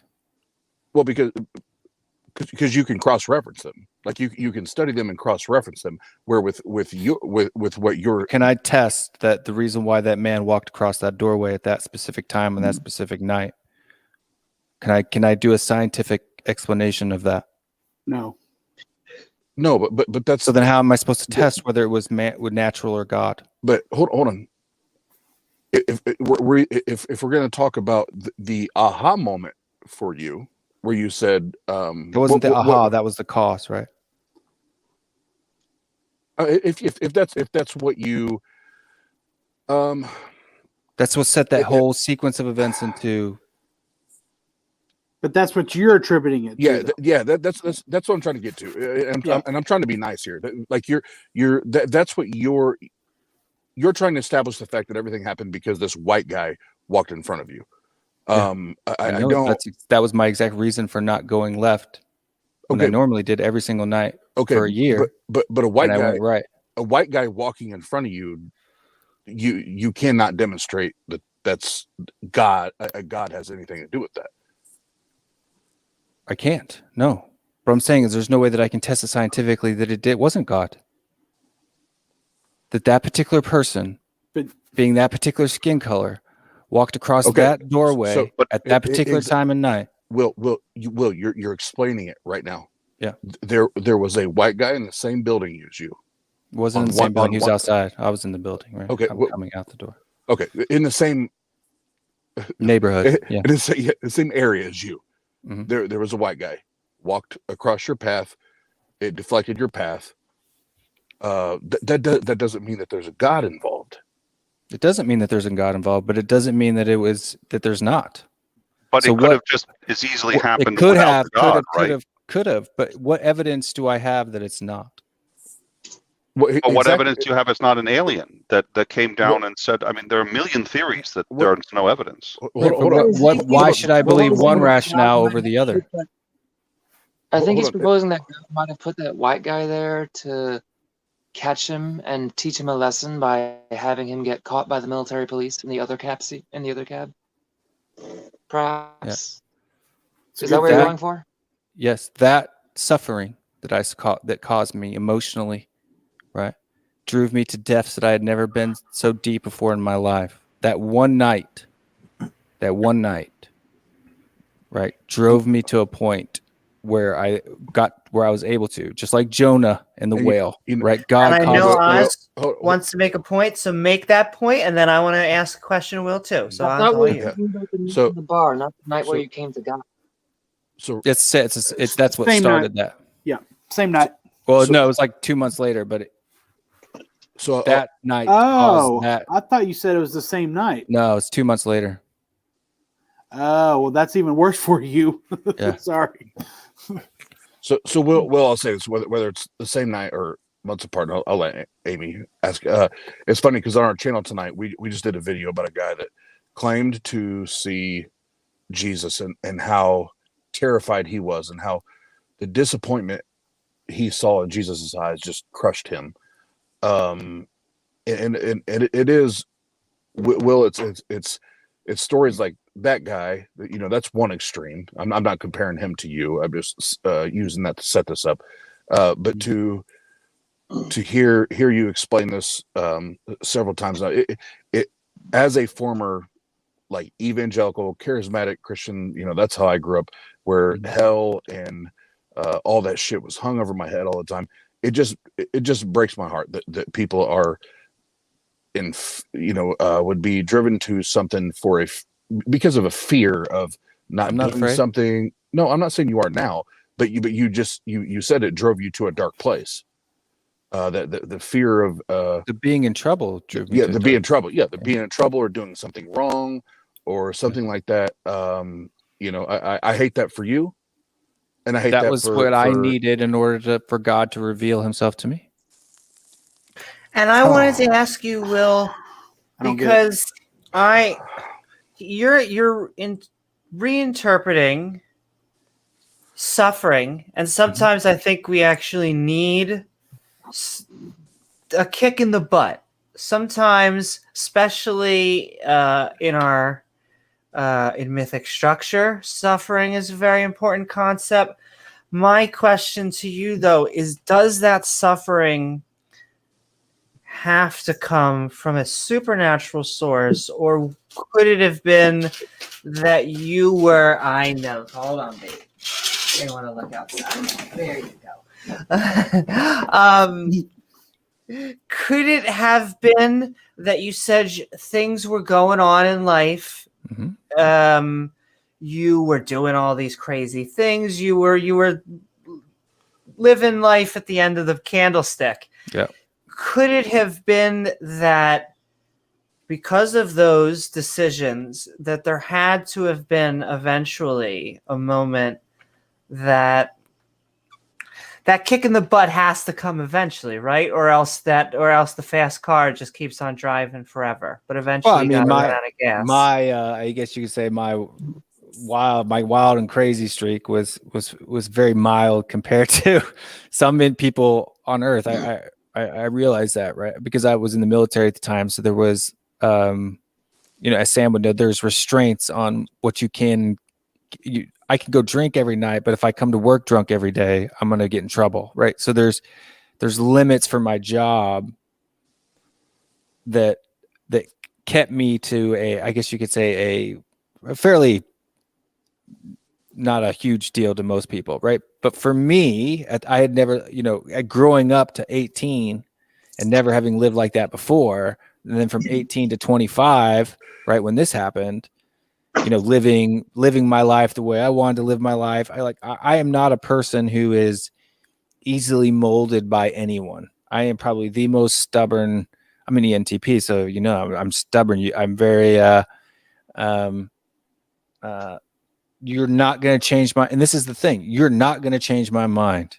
I'm just like you. You will not change my mind unless you can prove it to me that that's not the right way. And like I said before, I was an Arminian at first, right after this, because that's what my original environment Can I ask, was. when you say Arminian, you mean that's the separation between the other? That's the other side of the theological landscape.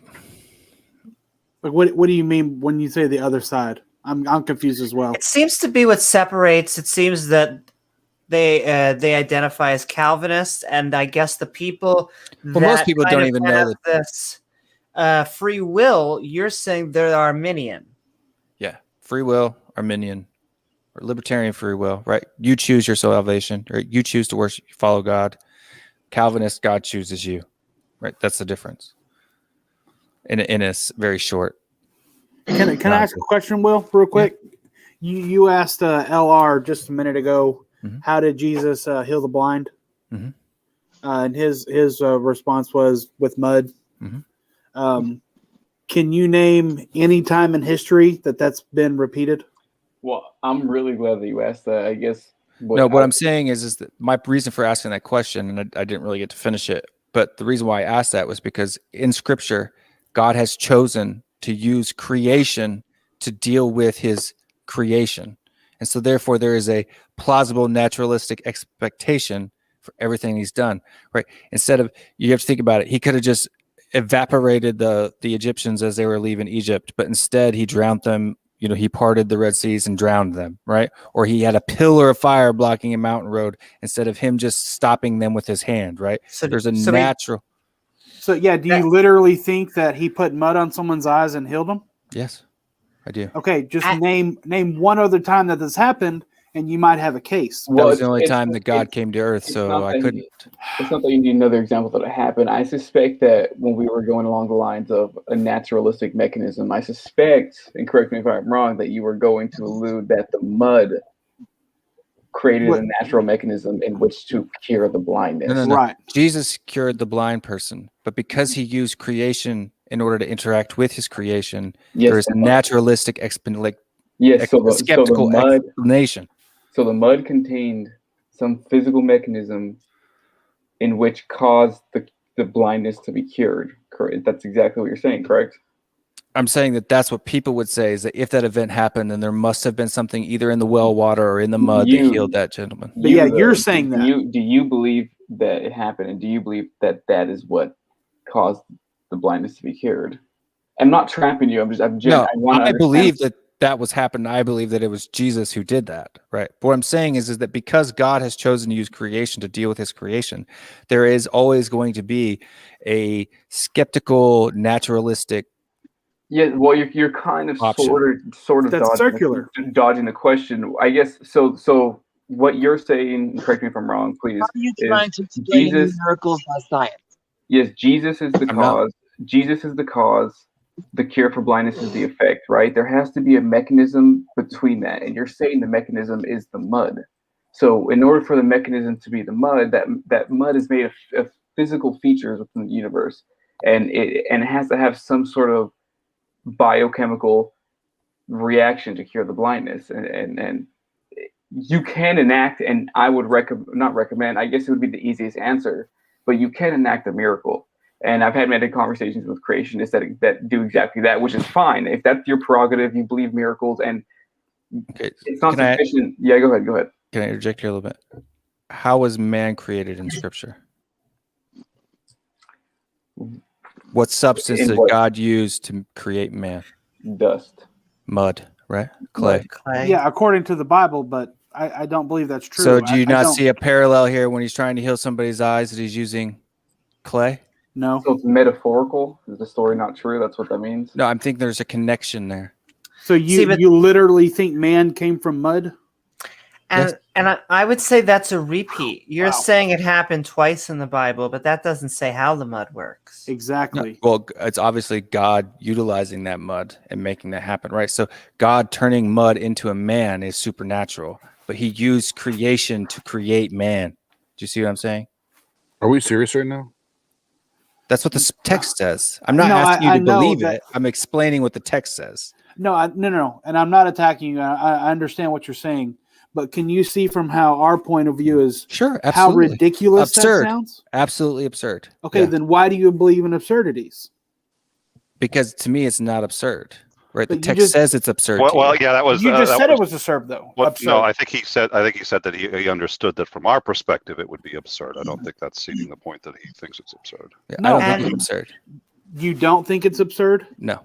And when you guys are done, I just want to go Because back. I believe to that this if God rally is a thing. triomni, Did you- all-powerful God, that he is capable of doing all of those things. That none of the things that happened in Scripture are outside of his ability. Because therefore he wouldn't be omnipotent. So it's not an illogical. It's not circular reasoning. If that God exists, that's possible. No. Whoa. No, We've already had this conversation because you've already said that there's things in that Bible that are either allegorical or analogies, correct? I said that there are parts of the Scripture that are that way, right? There are psalms, right? There are poems. That is a man's worship to God, right? That's a human expression to heaven. Okay. That was just a yes or no. Like you and I have talked. Yeah. We've spoken several times now, and Right, but I think you add things to my position that I don't necessarily believe. I didn't add anything at all there. You have agreed with me in the past that there are things in that book that are either allegorical or in it. Or I'll use what you just said, either allegorical or poetry, right? Sure. Yeah. Why not? And how does that create infallibility? Well, Because that's where you're going with it. That's your point. That's your inroad, right? Fallibility, right? Well, it's definitely not.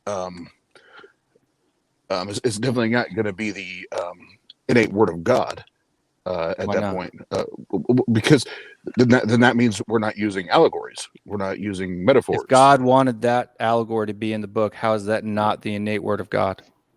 Well, Because the book was written by man. Hold on. Right? Yeah, Sorry. Yeah, but then you have to demonstrate it. Then you have to demonstrate that God did not intend it that way. Why do I have which to you can't do. demonstrate God's wants? Well, because you're saying if that's the way God wants it, and that's what you believe. No, I asked the question, what if? You asked the question, why is that God? Why because a man did it and it's an allegory, then it can't be therefore the word of God. It's not But what if I'm saying. If that text was ordained by God to be in that book, how is that not what God wants? How is that not the infallible word of God? I'm saying just because a man wrote it. Okay. Great question. Because then going back to your book, we'll cite your book, which is still all of its circular reasoning, but we'll take it back to your book. It is. It 100% is. You can't just like you can't use the biology book to prove the biology book. It's circular reasoning. I'm not using the biology book. I'm using the possibility of the existence of a triomni God. He's not saying you are, though. He's using that as an example. Yeah. He's saying I'm being circular in my argument. No, the Bible is circular. Yeah, you can't use the Bible to prove the Bible. Exactly. Yeah. Why? Well, because you can't. That's a circular argument. If it's given as evidence, it's not evidence. No, but it's not evidence. That's why I brought up the science book. You can't use the science book to prove the science book. You have to have external references to why. Are you serious? Mm-hmm. I am. Scientific method. Okay, so how does that apply to a triomni God and the way he chose to express himself to humanity? Can't, and it doesn't. Can That's be the whole biased point. toward the science book.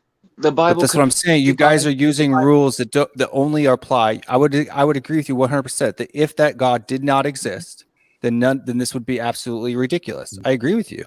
But what I'm saying is, if that God does exist, then none of this is ridiculous. Right. You understand what I'm saying? What you're doing is you're creating rules and you're creating laws for your God that do And you're not uncreating rules. No, we're not. No, we're applying the rules. Right. But you're assuming. No, we're not assuming. We're applying Nope. the same laws that we apply to everything else. With the presupposition that there is no God. No, I don't think that. No. No, I think I don't have a jump in here. I think I presupposition. can explain the disconnect here. Go ahead, Martin. All right. So, okay. So basically, the atheist side here, non-theist side thinks naturalistic causes, they are far more likely than supernatural ones. So that's a disconnect here, right? So they're looking for a natural explanation. Sure. They think any natural explanation for any story you give them, a naturalistic explanation is far more likely in their minds than it is in your mind. That's the disconnect here. That's the bottom line. I've been listening to you guys, and that's the bottom line. That's the disconnect. You have to try to convince them that naturalistic explanations are more likely than supernatural ones or I don't need to divine explain it. ones. I can't. It's impossible for me to. Just for Exactly. clarity, So why do you believe it then? just for Because clarity, I've been given the belief to believe it. did you mean that we presuppose God does not exist, or we do not presuppose that God does exist? Because I think you may have meant the second when you said the first. No. Are you talking to me? To Will. I mean that you're looking at the naturalistic explanation based on the fact that you have no belief in God, right? That's no. It's not true. I believe in the natural explanation. That's your default. But because the supernatural has not been proven. Right, to you. Exactly. I agree with you. To nobody. If it has, I'm willing. I'm an open book. Let's hear it. What I'm saying is you're misunderstanding my theology, right? It's not 100% I am, because it doesn't make sense to me. It's not about if you want to or not. You can't. No, Will, but do you understand? Do you understand? I disagree. Well, that is ridiculous, because it's not just about you. It's not just about you and your experience. If all of these people have all of these experiences, we would have something to test to demonstrate that the supernatural or a God claim had some type of validity to it. Yeah. It's not just about your claim, bro. I'm not going after you. We're going after. I know. Trust me, I'm not upset. No, I appreciate. For the record, I love talking to you because your demeanor and every time I've talked to you, you're cool as shit. I really like Will. I really like Will. I might get, but that's not anger. That's just No, and I personally don't see you as like an attacking. None of that at all. And I know this is just open conversation. So I'm cool. Yeah. I just want to say that because there's not very many theists that I get to talk to where we can have good, passionate conversations and not get ugly and hug afterwards, drink beer, eat like pizza. Yeah, and hold on. Eat atheist pizza. Eat atheist pizza. Around an atheist table. It's served on a round table. Shut up, pasta Mike. But I like pasta too. He's got a good announcer voice. Pasta Mike, he's a nice guy. Yeah, I like pasta Mike and pasta. And carbs. But that's the thing, Will, is it's not just your claim. It's all of the supernatural claims that cannot be measured and cannot be tested. Sure. Anything, and then we want people to just buy it or believe it, right? But hold on, pause before anybody says anything. Mm-hmm. So we have those things. Then here's where we will take a sharp turn. Okay. Is from the Calvinist position. Mm-hmm. Then if all of that is true, that we can't test it, we can't know it, we can't do any of that. With all due respect to you and all the Calvinists, why the fuck are you or any of the Calvinists online or anywhere talking about it? Because you already know that there's people that just are chosen and people that aren't chosen. Why waste your time? Why waste your time talking about it? I can answer. I give you an answer for that. Yeah, I think I remember your answer too. Because the word says that the Holy Spirit works by the hearing of the word. Yeah. Right? And so for me, right, I hope that every last person here, right, at some point in time, the Holy Spirit goes boom, and that seed just explodes in your brain, and it doesn't. I hope that, right? Do I know that could not happen? Sure, but I hope that it does. And then, right? and then the fact that might not happen. And you and I, we've never met in person, but you and I have had several conversations 5 or 6 now. times I've been here. Yeah. And I respect the hell out of you. I don't know how you feel about me, but I respect the hell out of you. I subscribe to your channel. I watch all your videos. So I know, and I appreciate that, but I always like to be humble and meek. But I think I like you more than you like me, Oz. Oh no, Will, I do. I respect the hell out of you. I love talking to you, man. I'm just kidding. I have zero issues. But my thing would be if the shoes were reversed. Yep. I'd be like, I don't know if I can be cool with a God that's going to send Will to hell. Like I don't know. I don't know that I can be cool with that God because I've got to know Oz. Yeah. I love Oz, and I know that God loves Oz, and that's why He saved you from dying in that car wreck. And Will, and you're still alive. And I'd hope that he chose you to be a dude. And if he didn't, I'm sorry, dude. But that's because he did it for a reason. Well, they're going to be having Dr. Josh on, and I think you'd be a really good fit for that challenge. I hope. I don't know. I'm more of an apologist than a question slinger. And that's okay. It's time. Right. Talking about when I'm being getting bombarded from all. I'm in the middle of this. That's right. You are in the Alice center, and the Brady Bunch. Right. This is but the see, Brady I'm Bunch cool with layout. that. This is the Brady Bunch layout. You're like Alice in the middle, keeping everything together. I am the theist rope-a-dope. If you're the atheist rope-a-dope, I'm the theist rope-a-dope, right? So I've been I called like this. I call this the Brady Bunch layout. There's 9. You're like Alice in the center, keeping everything together. Let's go. And so much respect for you. Go ahead, Sam. Sorry. Bunch. Da-na. And the key to this theology, right, is it because it takes me completely out of it, right? I have no room to judge. I can't be like Maddox, right? If my theology is true, I can't be that. Even though it sounds very arrogant and well, why do you get to be elected, not me? It does. Right? It sounds extremely arrogant, but it's the exact opposite because I didn't deserve it. I didn't deserve it. I don't deserve it. I don't deserve it right now. It sounds very narcissistic, if I may say that. But I don't even know. I hope, right? I don't know if I'm elect. But can I ask, Will? You were talking about that he drowned when he drowned the babies. He had no other choice. Like that was it. And I want to know why he had no other choice. And I want to know if you see. Here's my thing. What I don't understand is if I was a theist, I would be on Team Satan. And so I don't understand if you know why God exists, why you're not on Team Satan. I don't understand how you reinterpret this guy to be good. Even if he is the creator and he is the Lord, frig him. He's killing babies. He's doing all this stuff. And he didn't have to. Right, I'm sorry. Maybe that's loaded. I feel bad. That's what I feel. My faith is the evidence for the things unseen. Right. And I know this is Oz's favorite section. God. He likes to use it against us, right? I will say this. I draw a lot of fire for this. I say this all the time. If I were a theist, divine command theory makes a lot of sense to me. And the notion that if there was a almighty God who created everything and who made these decisions and who had an IQ so many billions of times more than me, said something was the right thing to do, I don't understand any set of circumstances under which I could say I know better.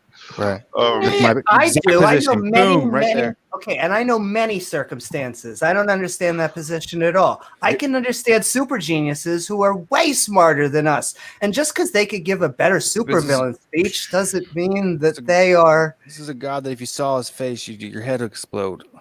You don't know that though. Yeah. Are you saying that your God is dangerous? And only in He the tells old, Moses, "If you see my face, you die." and only in the New Testament, people's faces don't explode in the Old Testament. He's going around and meeting people all the time. Not I face know, to what face. is this? Raiders of the This is Lost a South Ark? Park thing. Come Here's on. here's two things I know. One, faith is bullshit. The other thing I know is if you can't make something, if you can't explain something that you know, like you know it, if you can't explain it to a 5-year-old, you don't actually know it. I do know. I'm just agreeing. I wasn't. No, you don't know it because you admitted you hope. You said you don't know it. You hope. You have I faith. hope that I'm the elect, but the belief that I have is a form of assurance, right? But where I'm sitting right now, right? Okay. Where I'm sitting at today, right? Go on. My faith is the evidence of the things that I can't see. Faith Exactly. is bullshit. Right. So you don't require evidence. But to believe. tomorrow, if I were to have the exact same experience that Oz had, right? Then, and I never believed ever again, right? Then that means I'm not part of the elect because Jesus said that he's faithful and his elect will be carried through to the promise, right? No one escapes his hand, not even one, right? No one can Satan can't take you out of God's hand. Nobody can take you. If you're the elect, you're the elect, right? Period, forever and eternity. You may not be, there's different pieces and places through time where we become elect, but as I see it right now, right? The reason why I have faith is because I've seen the evidence of every suffering that I've had in my life has ended up working to the good in order to point me to God. Everything that's happened, every bit of suffering in my life has brought me closer and closer and closer to God. So your epistemology is off. Your epistemology is off. How's that? That's your rationalization of God, though. Yeah. And I want to know why God has a chosen group of people. Exactly. That's the way he decided to do it. Yeah, your epistemology is off there. Can you explain?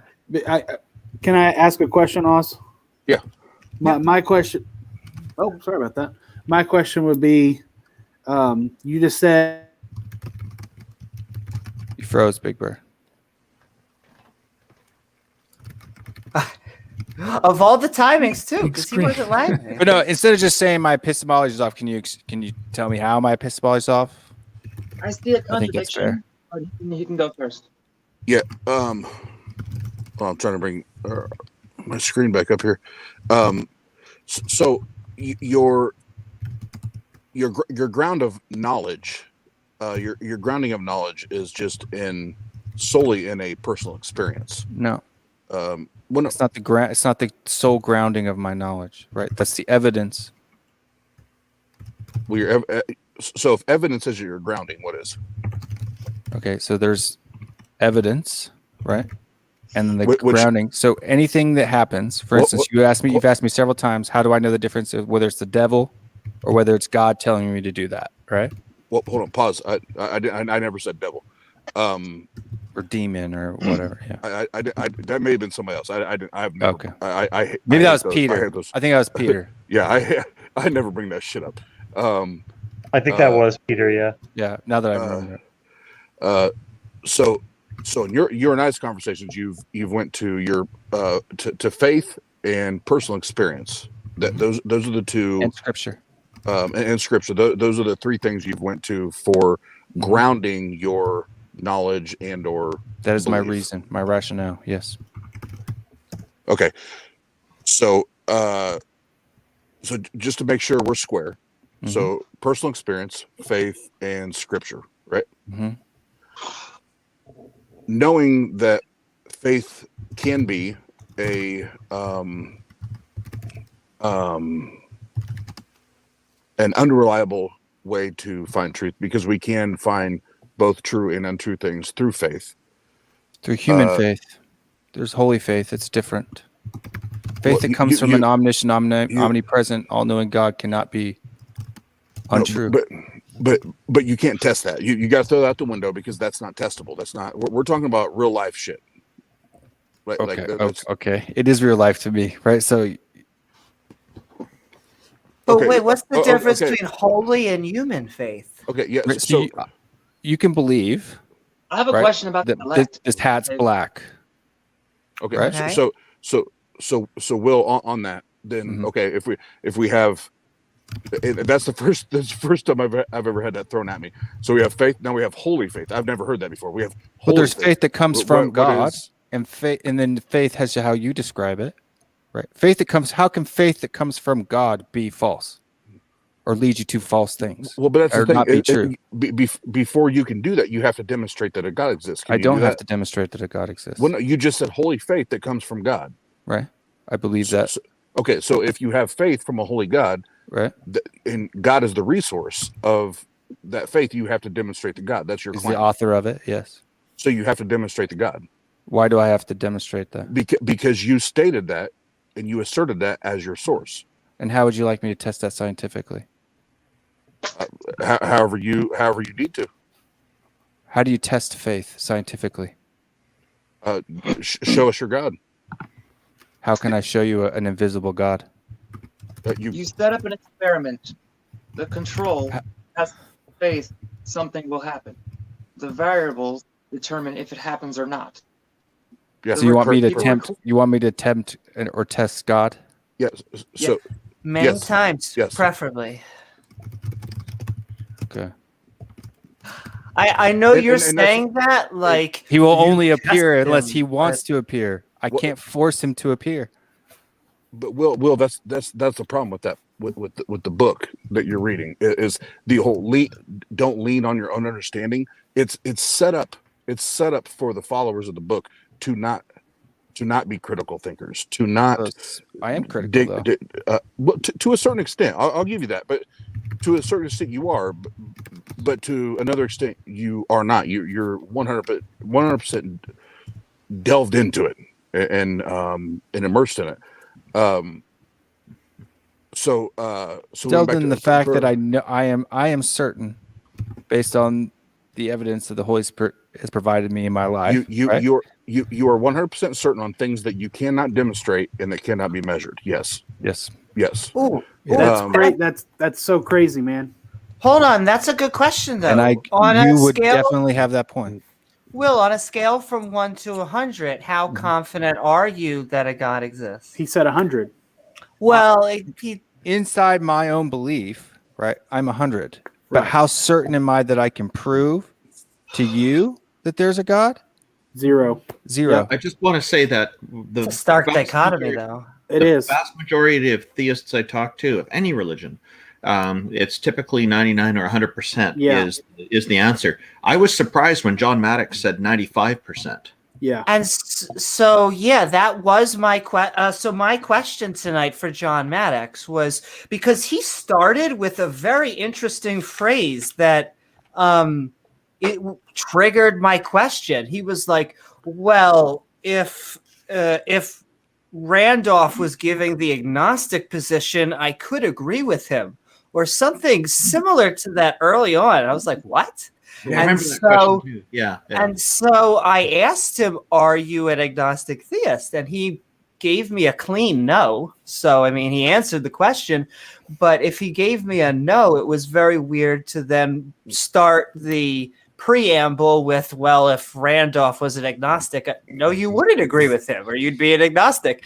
And then he said 95%, which is surprising. That's normally the skeptics number and something like that. Yeah. So, I mean, good with the bad. I guess I'll take it. Well, you remember what he said go ahead. About disproving his faith? Remember, Amy, when we asked him that? And he said if you could prove abiogenesis, he would stop believing? The exact same answer as Sal. Sal and him, which I'd like to see that. I'd be surprised if they actually did, because I know that their shtick is genetics and abiogenesis, but the reason why they believe is not abiogenesis. So even though they give that answer, and I'm sure they're truthful, and like Nicholas said, they can go past the lie detector test. I think if abiogenesis, it's a heads we win, tails you lose. As soon as we figure out as soon as we figure out abiogenesis, they're going to say, "Isn't it wonderful how we've come to understand God?" It's like, okay, and then it's whatever. And then they go, of course, with whatever the next mystery is, which is what I love about what Neil deGrasse Tyson said, which is it's a gaps argument, and you end up with, at that point, God he's the receding edge of our knowledge. He is an ever shrinking pocket of scientific ignorance that grows as we understand more and more, and he lives on that edge between what we know and what we can't even begin to understand how it works, but nonetheless has always had a reason when we stick at it hard enough. Hey, Will, can I ask you a question? Sure.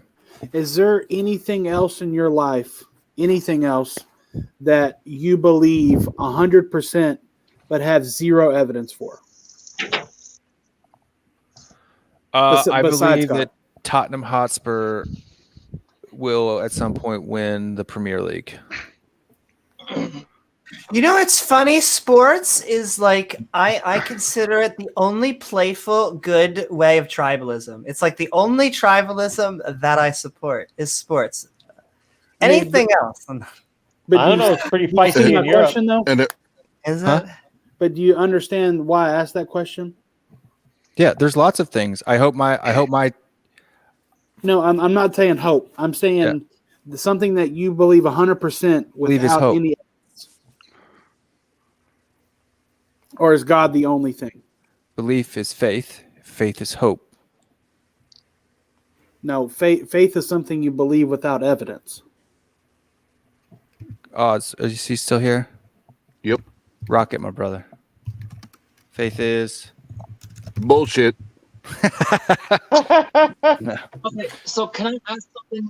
Hope, according to Nietzsche, Friedrich Nietzsche, hope in I got reality, you, Sam. You'll be next. Hope in reality is the worst of all evils because it prolongs the torments of men.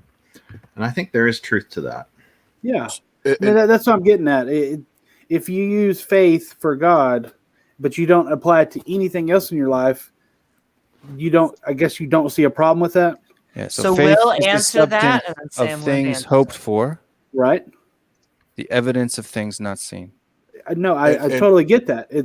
There's no evidence for that belief. Well, no. Faith is what is used when there is no evidence, right? And that's why. That's why. Is that not what I'm saying? Yeah, yeah. I'm just trying to help. I'm trying to jump in and help. Okay, gotcha. Okay. Yeah, faith is what's deposited when there is no If real you have real evidence, you don't need faith. Yeah, to deposit there. Yeah. So why do we only use that with God? Or why do you only use that with God? I don't. There's many times. That's not the only place in Scripture. If you were to look up hope, right? Hope in the Lord, right? There's hope. No, but I don't think hope and faith are the same thing. Hope. They are exactly the same thing. I completely hope in disagree God with you. is faith in God. No. I disagree. Because I can have hope that my car is going to go outside and start, but that doesn't mean I have faith that it's gonna start. How is it different?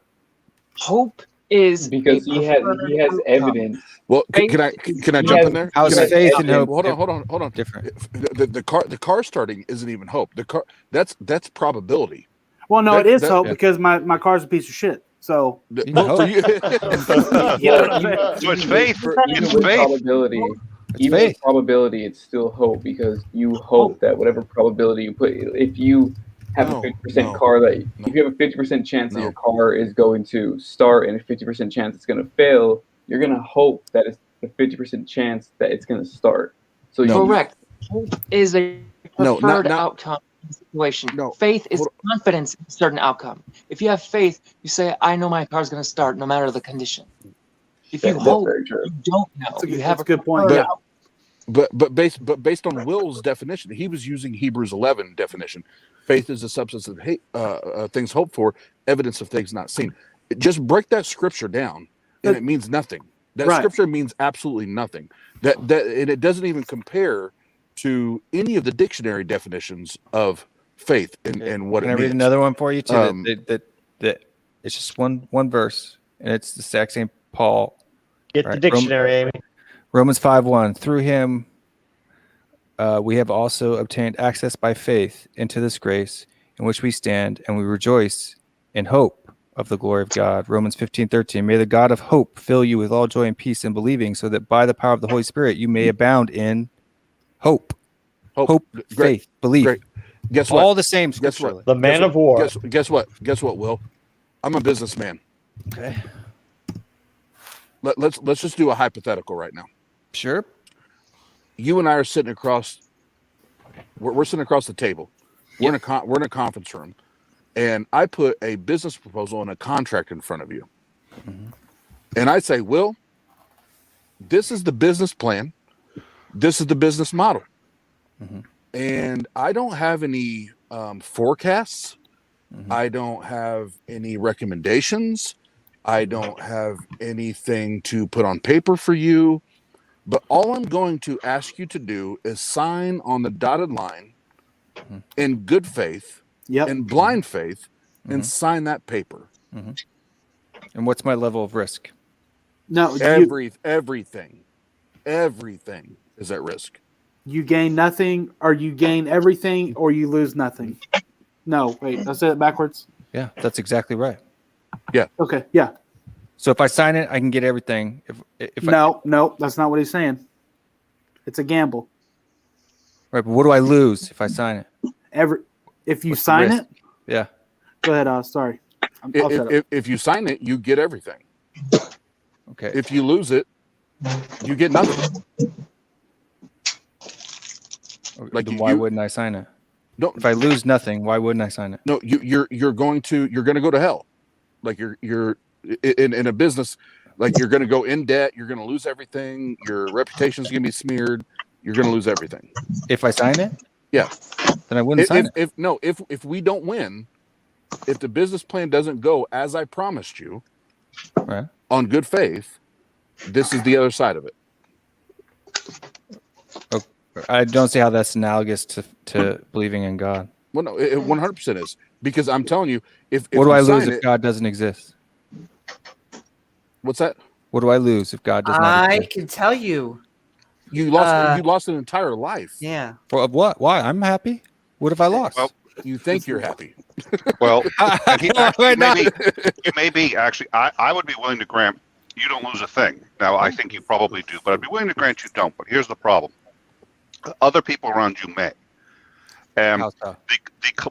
Because this is essentially Pascal's wager. And the one thing that Pascal's wager always says is, well, there's no harm if you're wrong, but it forgets to take into account the collective harm of multiple people making the same decision. Exactly. So when you have a huge religion and you have a large number of people who feel that they have been empowered to tell others how to live, they may be fine. They're going to sit there and say, hey, I believe in God. And if give me the power to tell others how to live?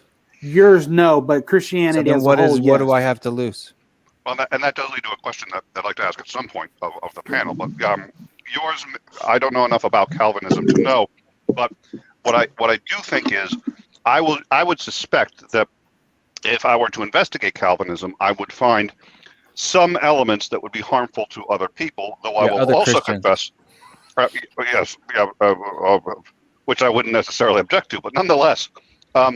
I do suspect from this discussion here, this does beg a question, because it seems to me that a lot of people tell me that they're not interested in converting me, and 90% of the time they're lying. I don't think you are. No, I'm as sure of it as I can possibly be, and that's interesting. So it does change the dynamic, but I will bet you that there is harm to other people, just not to you, and that's where Pascal's wager fails, because it only calculates the harm to you if you make the choice wrong, not necessarily to others. But me being me, for instance, if I'm not trying to convert you, do you think I'm pressuring my children to do something with any more restraint? So respond, and then I can tell you what I think you're losing from. But Nicholas, yes? I wouldn't know, but I would trust you to accurately self-report whether or not you were consciously pressuring them. We all pressure our children into our beliefs, whether we mean to or not. If we decide that we're not going to, usually what happens is we pressure them by not doing it, and we sit there and say, I am going to make sure I do not pressure them in any way whatsoever, and then that becomes the belief that you have pressure or put upon them. So it's impossible to avoid as well to some extent. It should be that your children, they are going to be products of the environment they grow up in. But I suspect you're not consciously doing it, and I suspect you don't feel like you have a mandate to do it, which begs the question. The question I wanted to ask of the panel is this. My objection to theism is, in fact, so theism would, in my view, have three basic tenets. One, that there is a higher power. Two, that higher power knows who you are, interacts with you, and engages with you, and so on and so forth. And three, that higher power has empowered you to tell other people how to live their lives. I have zero objection to one. I'm not atheist. By that definition, it sounds like you're heading in the direction of correct. You're not, which is the question I'm about to ask. Wait, but you are a theist. What do you mean? I would by his call, definition, I'm not. I'm using classical. I'm using classical theism, which is what they call the classical theism. But like the pantheon gods and stuff, I don't think they knew everything that was I don't think they were all omnipotent and stuff. So it's almost like it's almost like the old version of gods has kind of gone away, and now we have this omnipotent, omnipresent. We have this new. It's almost like a few of the schisms won in this little holy war, and so now the old ways have kind of gone. I mean, I think it was cooler when they had weaknesses, when the gods had downsides and stuff.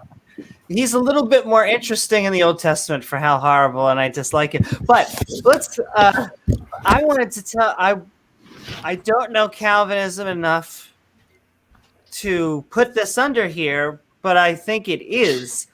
I dislike afterlife theology. Yep. I dislike afterlife theology because I think it guarantees you something that you then rearrange your entire life around, and that rearranges every choice that you and that leads for you but Christianity as a whole, see, I want to ask. And I can explain why.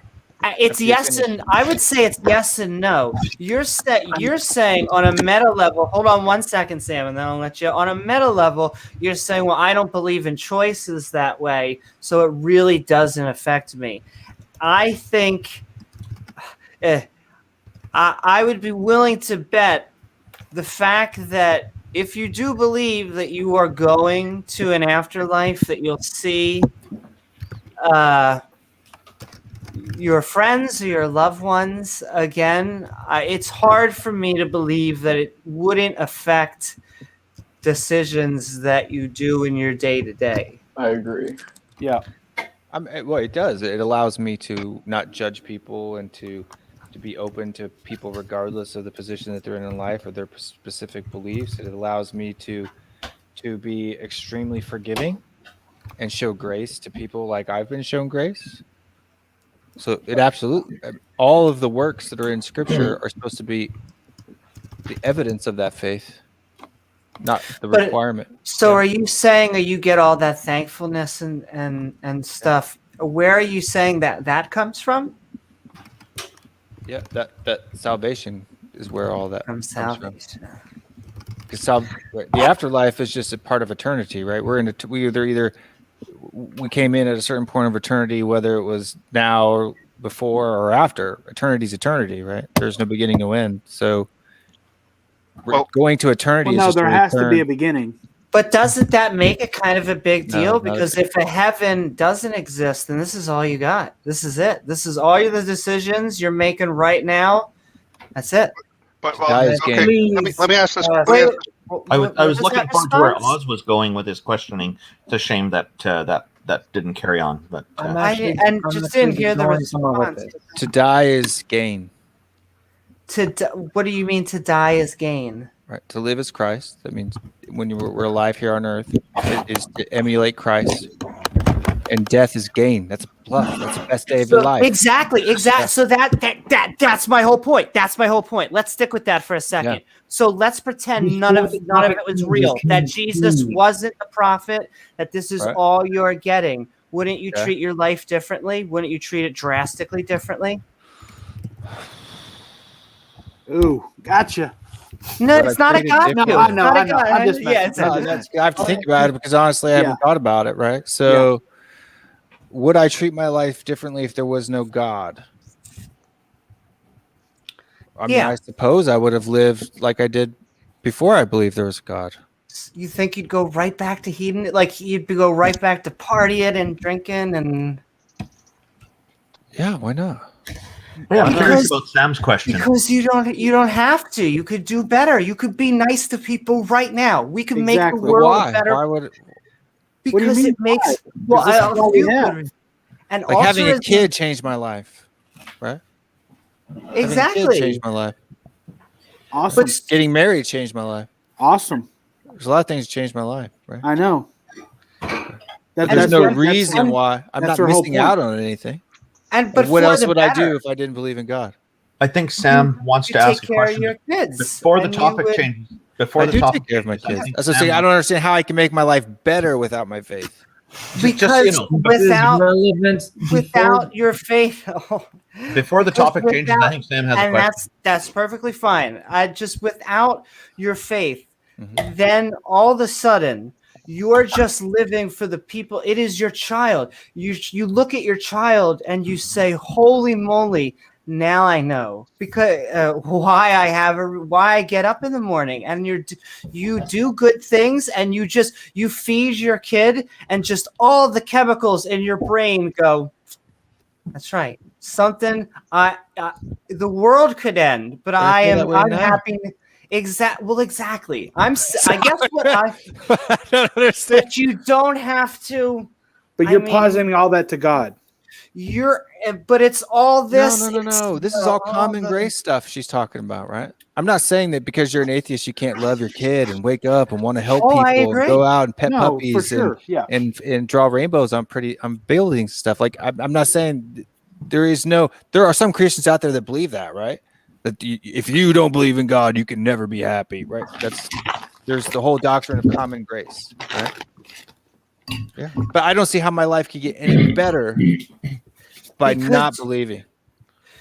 You wouldn't have to feel. Now, I guess I don't know if but someone is watching you at all times. No, there's no guilt. 24/7. No, you're missing. It's not guilt. Yeah, let me explain this part of Calvinistic theology, right? So what it is called substitutionary atonement. So we believe that on the cross, when Jesus died on the cross, his gift of grace to us is that he took our place. So when God sees me, he sees Christ, righteousness, not my filth. It's gone. I'm not in judgment. I'm justified instantly. But and that's another. That's another thing that I have kind of a little pet peeve about. I know, and I know Sam. Okay, we'll go into substitutory. Sam, you have a question, and then I want to go into substitutory. Substitutionary. Substitutionary. Thank you, Sam. Okay, so. Oh, fucking all right. Just let me finish this question. It's not a refute, just a question. Okay. While we're on the topic of an afterlife and Calvinism, earlier tonight, and let me finish here. If I'm not mistaken, at one point you said, for the Calvinists, if you are elect, you are elect. You're going to heaven. You're saved. No, not even the devil can take you from God's hand. And another point, if I'm not mistaken, you said that as long as you continue to live in a certain way, to live for God and to try to be more like Jesus, you will remain elect. Now, what that tells me, I find a hole with that. It's like you have a ticket to the spaceship for a certain amount of people and the earth is blowing up, right? Okay, so as long as you have that ticket, you're good, right? But then if Satan can still tempt you to live another way, unlike Jesus, to where you no longer become the elect, then you're not safe. You have this ticket that may not be taken from you or may not be taken out of God's hands, but you can still be swayed to live a certain way, not follow Jesus, and lose that ticket to salvation. Is that what's going on? What am I missing? I think you misunderstood my talk. My talk about me going on and growing in Christ and growing in holiness and being part of Christ. That's part of my salvation. If I sin, it doesn't make me non-elect, right? You don't lose your ticket to heaven. If you're elect, you can't, right? You had to have misunderstand something or mishear something that I said, because that's the key theological position in my worldview. And so my connection there is always consistent, right? There's a thing called, there's justification and sanctification. This is part of the substitutionary atonement, right? So justification means that you are no longer guilty ever, right? And sanctification is being purified to holiness, and you don't reach full purification until the resurrection, right? Or till you die. Right? When you go to heaven and then you become fully sanctified, right? But you're justified the instant that the Holy Spirit speaks belief to you. If that makes sense. It doesn't. So if you repent, then there's no way to lose that ticket? Yep, no way to lose a ticket. So even if you later on turn to a life of sin again, you still have that, you're still elect? No, I never had the ticket. Wait, hold on. What? Did you have the ticket or not? Are you elect or not? I hope it was tricking you. I think what he's saying is he would never have had the ticket in the first place if he's the kind of person that would have gone to this. So what he said, if you turn to a life of sin, you didn't actually have the ticket in the first place, I think is what he's arguing. Well, it's not necessarily turning a life of sin. It's whether you're elect or not, right? There's no turning or going. That would be, I would say that if we're going to drill down to the propitiation of sins, then I would say then Calvinism is void and invalid, because that would make all of us available to win a ticket, so to speak. We get the golden ticket. All of us can get the golden ticket to heaven just based on the propitiation of sins. Right. I would just like to know, like, what can you define how you remain elect, or is there? If there's a chance, think about the easiest way. The elect. But the elect is not in the Bible. The elect is not in the Bible. It absolutely is in the Bible multiple times. Where? I during my debate with Randolph, you can go look at the predestination. No. I listed at least 13 verses. Where is the? I want the words "the elect" get in heaven, because what the Bible talking about that, right? What the Bible is talking about is the propitiation of sins, where Jesus Christ dies for all. No. You could say no. That's cool. It's a Romans 9. We start there. Romans 9. Romans 9. I'm pulling it up. I did a little Bible reading during the debate. Romans 9. What? Because Romans was my favorite scripture when I was a Christian. So where are we going? Hold on, Which translation do you prefer? Yeah. ESV. Which one? ESV. Okay. Because Romans is deep in the propitiation of sins, which would include most of us going to heaven, not just a select. All right, hold on 1 second. I'm pulling it up.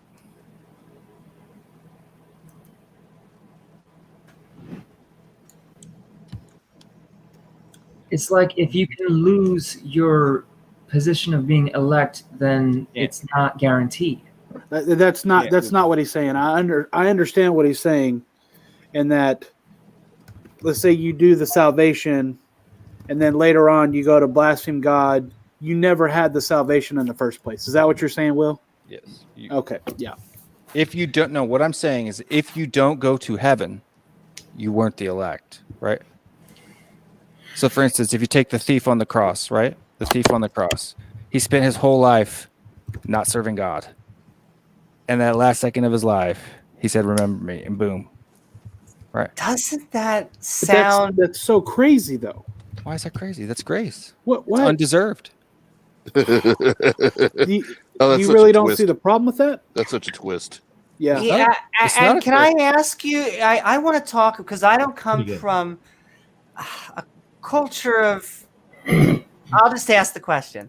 Like, if someone were to punch you in the face, and then you were walking down the street, and you saw them, and you're like, "Hey, are you gonna apologize to me?" And they were like, "Oh, dude, my man, don't worry about it. I actually asked forgiveness to Bob.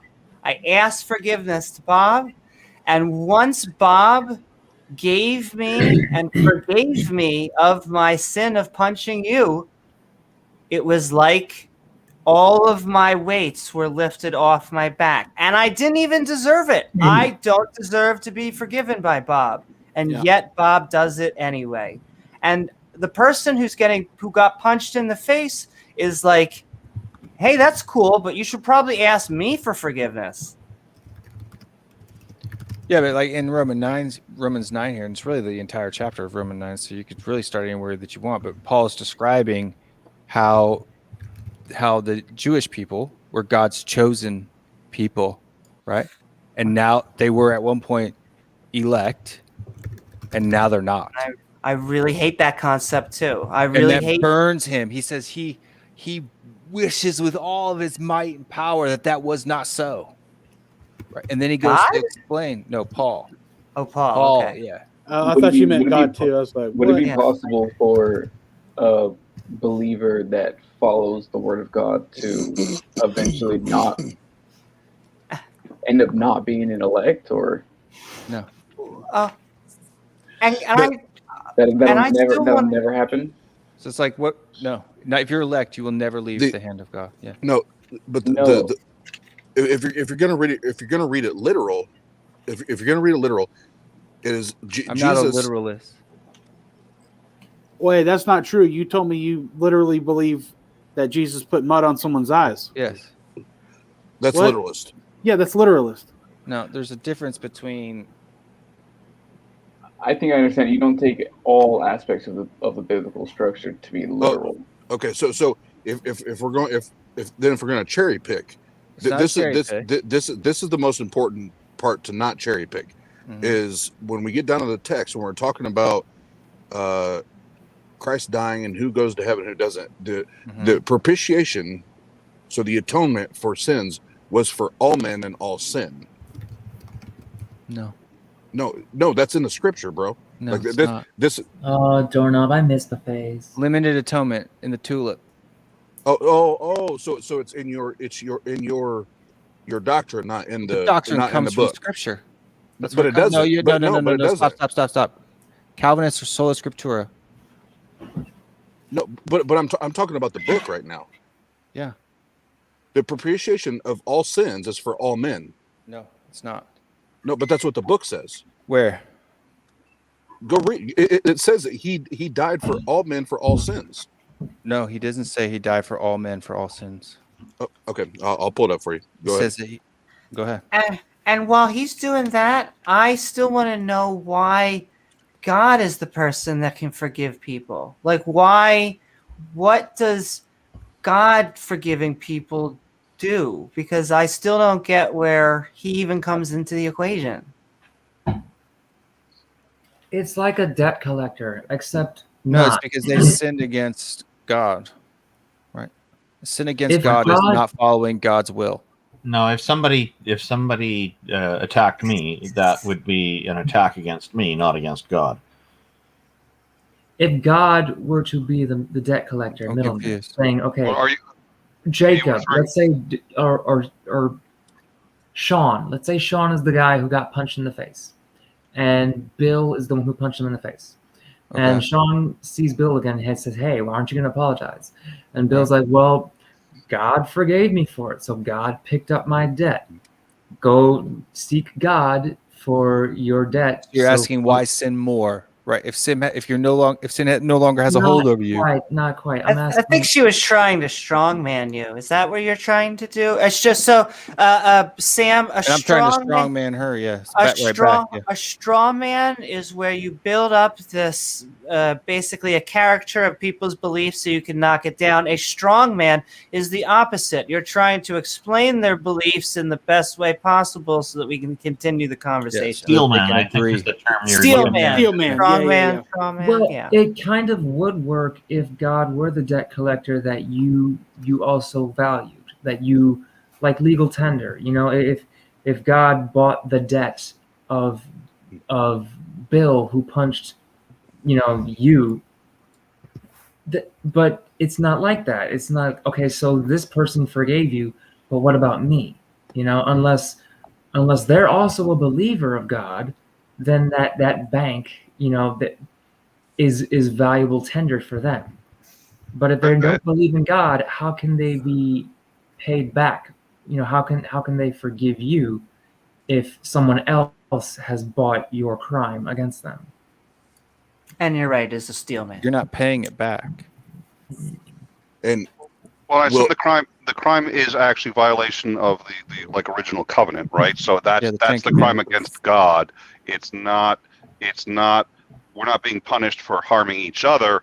We're punished for a violation of either the Mosaic covenant or even because that offenses against God, not against each other. Okay, I understand the argument. And I just want to give this verse here. And there's I think two more, but 1 John 2:2 in the ESV, which is Will's translation, he is the propitiation of our sins, and not for ours only, but also for the sins of the world. First John what? 1 John 2:2. 2:2. 1 John 2:2. He is the propitiation for our sins, and not for ours only, but also for the sins of the world. So there are no elect. It's the world. And the NIV, for anybody who's interested, said he is the atoning sacrifice for our sins, and not only for ours, but for the sins of the whole world. So yeah, it's kind of the same thing.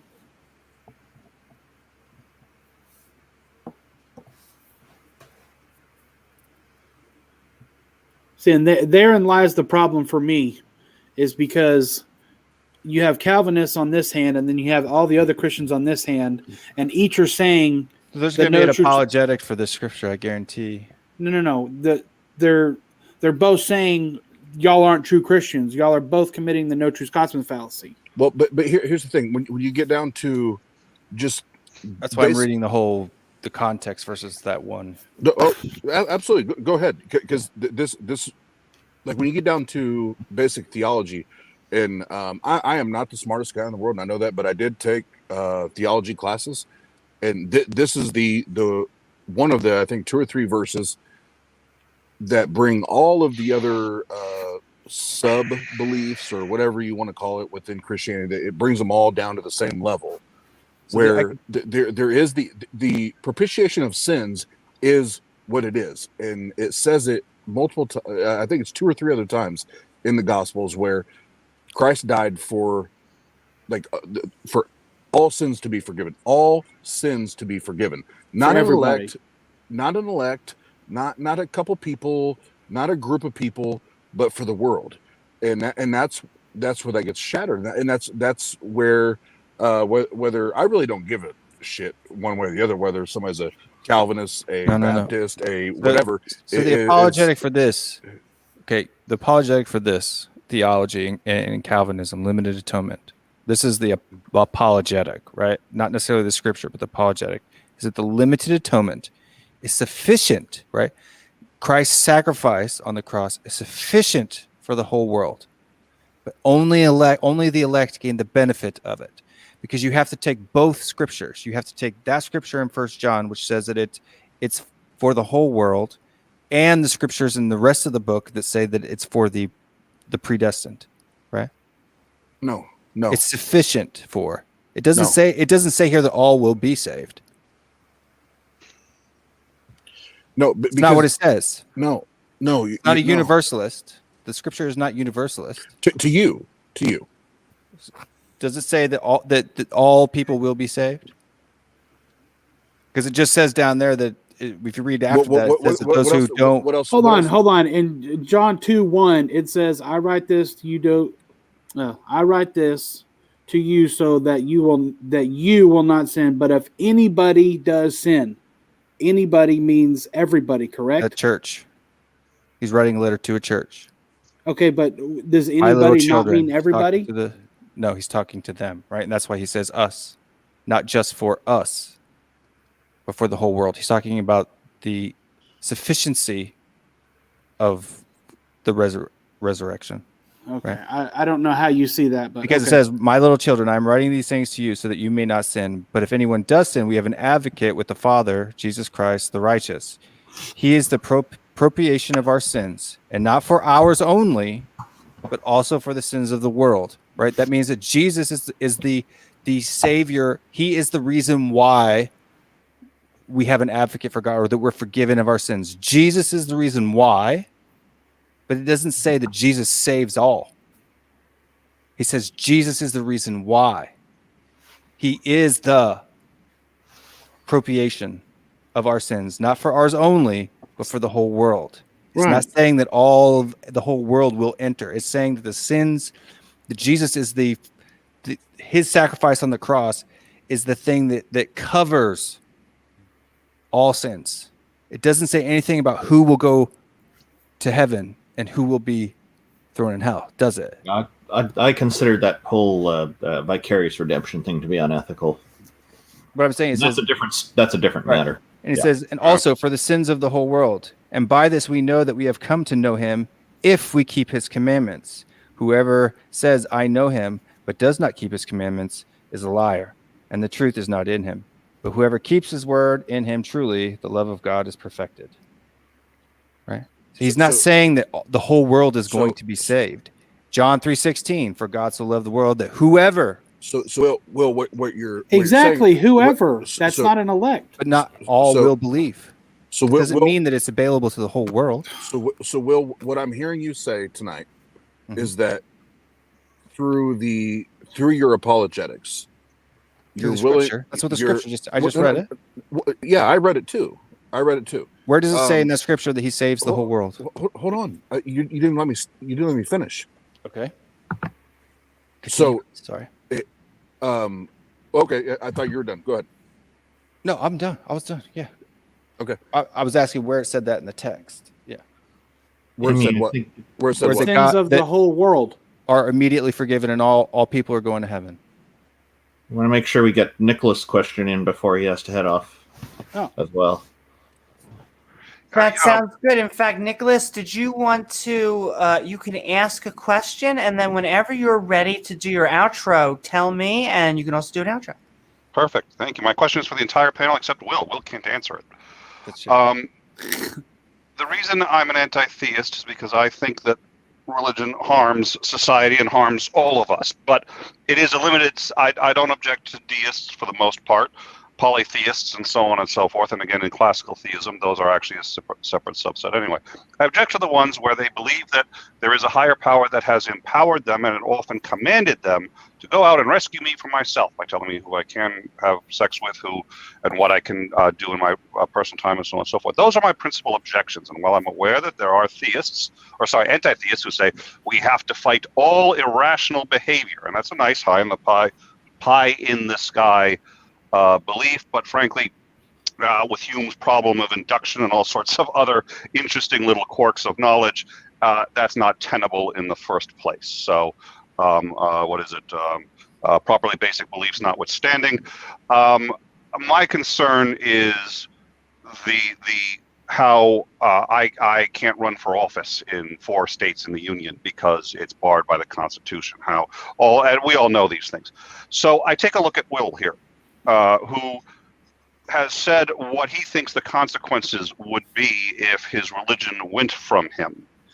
And I'd like very much to save him from his own religious beliefs and the harm that they cause him, but that's not really my place any more than it is the place of him to save me from whatever his beliefs say that I'm doing wrong. So I try not to normally do that, because now we're having this discussion not to deconvert him. This is an intellectual discussion, and everybody here, I think, is having a marvelous time. And this is probably one of my favorite discussions in a very long time on a stream. So I've been enjoying it. I don't think he's trying to convert us, and I don't think anyone's trying to deconvert him.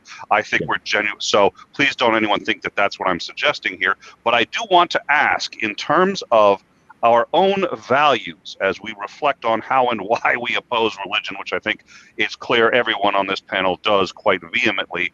There are many ways to ask the question of at what boundary and what limit, but rather than ask quite as compound and complex a question I might otherwise want to, I would say, keeping in mind what Will has said would be the consequences, and let's assume that they're correct, maybe a return to alcoholism and or drug use or his previous from considering all of these things that he has suggested. If we reach the conclusion that he really is not, genuinely is not, trying to put his beliefs on other people, if you could snap your fingers now and Thanos slap nobody else's, just Will's religion away and make him an atheist, would you do it? No, I would not. It has to be convincing. I think that doing that would be, I would consider that to be a human rights violation, because that would be taking away his option to be religious. And that would not be fair to him, because I believe everybody has personal intellectual sovereignty and can and should be able to make up their minds for themselves on this kind of thing. I think it would be an unfair thing to do.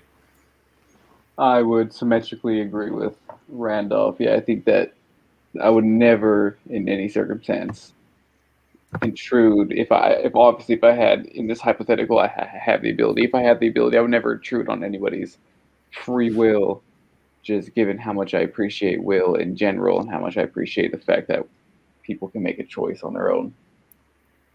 I'm not gonna lie, I would like to, but I wouldn't do it. That's a great answer. That's a great. Well, and this is why, because I really thought it would be nice to have everybody reflect. And he was talking about all these consequences, which to me, it's sometimes too. I'm sitting there going, oh, that's such a shame. But on the flip side, my objections to religion is people who do that to me, who say we're gonna. So, and I don't think that's a question that atheists ask, or theists, anti-theists asks themselves enough. And if you're familiar with Twitter in the slightest, you've seen a lot of atheists. Now, I do think that there can be very bad intentions for people to join a religion. And that's something that shouldn't be overlooked. Like if you take a look at why some pedophiles and child molesters especially will join Catholicism, because for them it'll get them access to children. Well, obviously there's a serious problem there that needs to be dealt with psychotherapy. But I think the vast majority of religious people, my sense is that it's always good and almost always good intentions. And it has to be an emotional and an intellectual journey. If it's not them doing it because they're convinced, then it's just brainwashing. It's just temporary brainwashing, and they're just going to come back to it. Their thinking would still be in the element to which they're still going to end up coming to. It's like getting rid of the churches in Russia. They still pop back up the moment that the USSR fell. So, it has to be honest. If it's not honest, then we're just trying to play numbers. I'm interested in other people's answers too. It's we haven't heard from everybody. Absolutely. And Will, I was just kidding. You know that. What? I said I would, but I was just. He was kidding. getting close. Oh, that's fine. I missed the question. Would you Thanos snap if you could? I think he was just asking about Will, but if you could... Specifically Will, yes. There was a reason him as opposed to anyone else. I wouldn't Thanos. I would try to convince him. I would just like to convince him otherwise, but not Thanos snap it. I simply don't care. I don't. Where's my wand? Converting or deconverting anyone. I've heard decent arguments for Thanos snapping somebody like, say, the Pope on the grounds that if all of a sudden they were an atheist, they could reverse the. But I mean, you get into really, again, and I don't want to go anywhere near any of that. It was just a question because of how we got here and what it crossed my mind as we were talking about also the very intimate of how this affects him personally. And whereas he is somewhat unique in Christianity.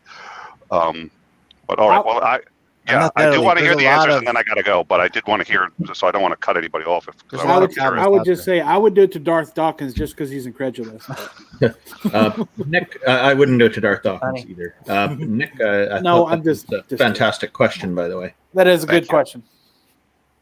Thank you. And off topic, I know, but I was good. All right, I need to get going, but yeah. So I have a channel in time. It's news, politics, and culture. We do like breaking news too. So like if there's a crisis going on, we're usually covering it. We actually beat national media more than once. We did for like when the Iran dropped missiles in the green zone. We were prepping to broadcast before any U.S. news organization was broadcasting, and only Fox News beat us to air. What channel? But, it's called In Time, or it's YouTube / In Time Show. And we actually have somebody who might have dropped. Well, it's not. I can't drop it in none of your months. I think I have the thing right now. But In Time Show. Okay. Put it in the private chat. I'll put it out there for you. All right.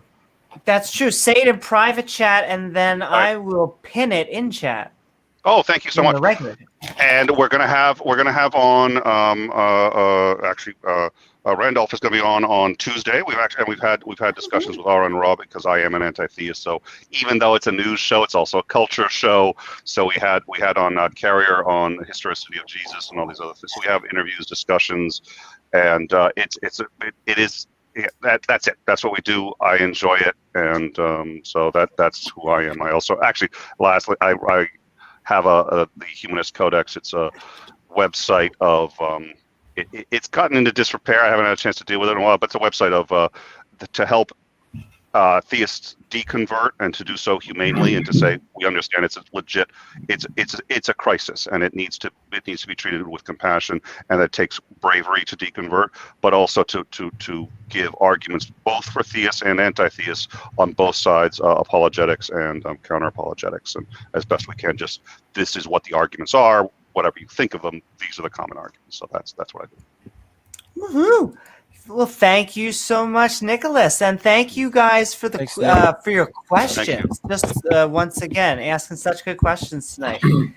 Thanks for not doing this to me. I appreciate it. Not that exactly. See, we all came together and we didn't Thanos snap Willie. Put the glove back. Put the glove back. They didn't go for it. Put the glove back.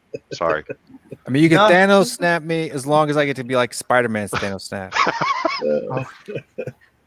You get to have that final moment. Yeah, I get to come back. Oh, you get to, yeah. Or if I get to see Tom Holland, we're talking about Tom Holland. Right. Yeah, exactly. Night all. Night. And hey, we're coming up on hour 5, so we're probably going to start doing our own outros ourselves soon. Yeah. But Oz, before we do this, I want to ask Oz. So are you saying that the concept of election is in Scripture or the word elect isn't in Scripture? Sorry, I kept hitting the mute button. What did you say? Are you saying that the word elect isn't in the Bible, or that the concept of election isn't in the Bible? Because election is a concept. It's a piece of the order of salvation. Yeah, the word definitely isn't there, but even the concept I think is a very haughty, arrogant position to have. I mean, so what do you do with like Romans, Corinthians, Ephesians, Galatians?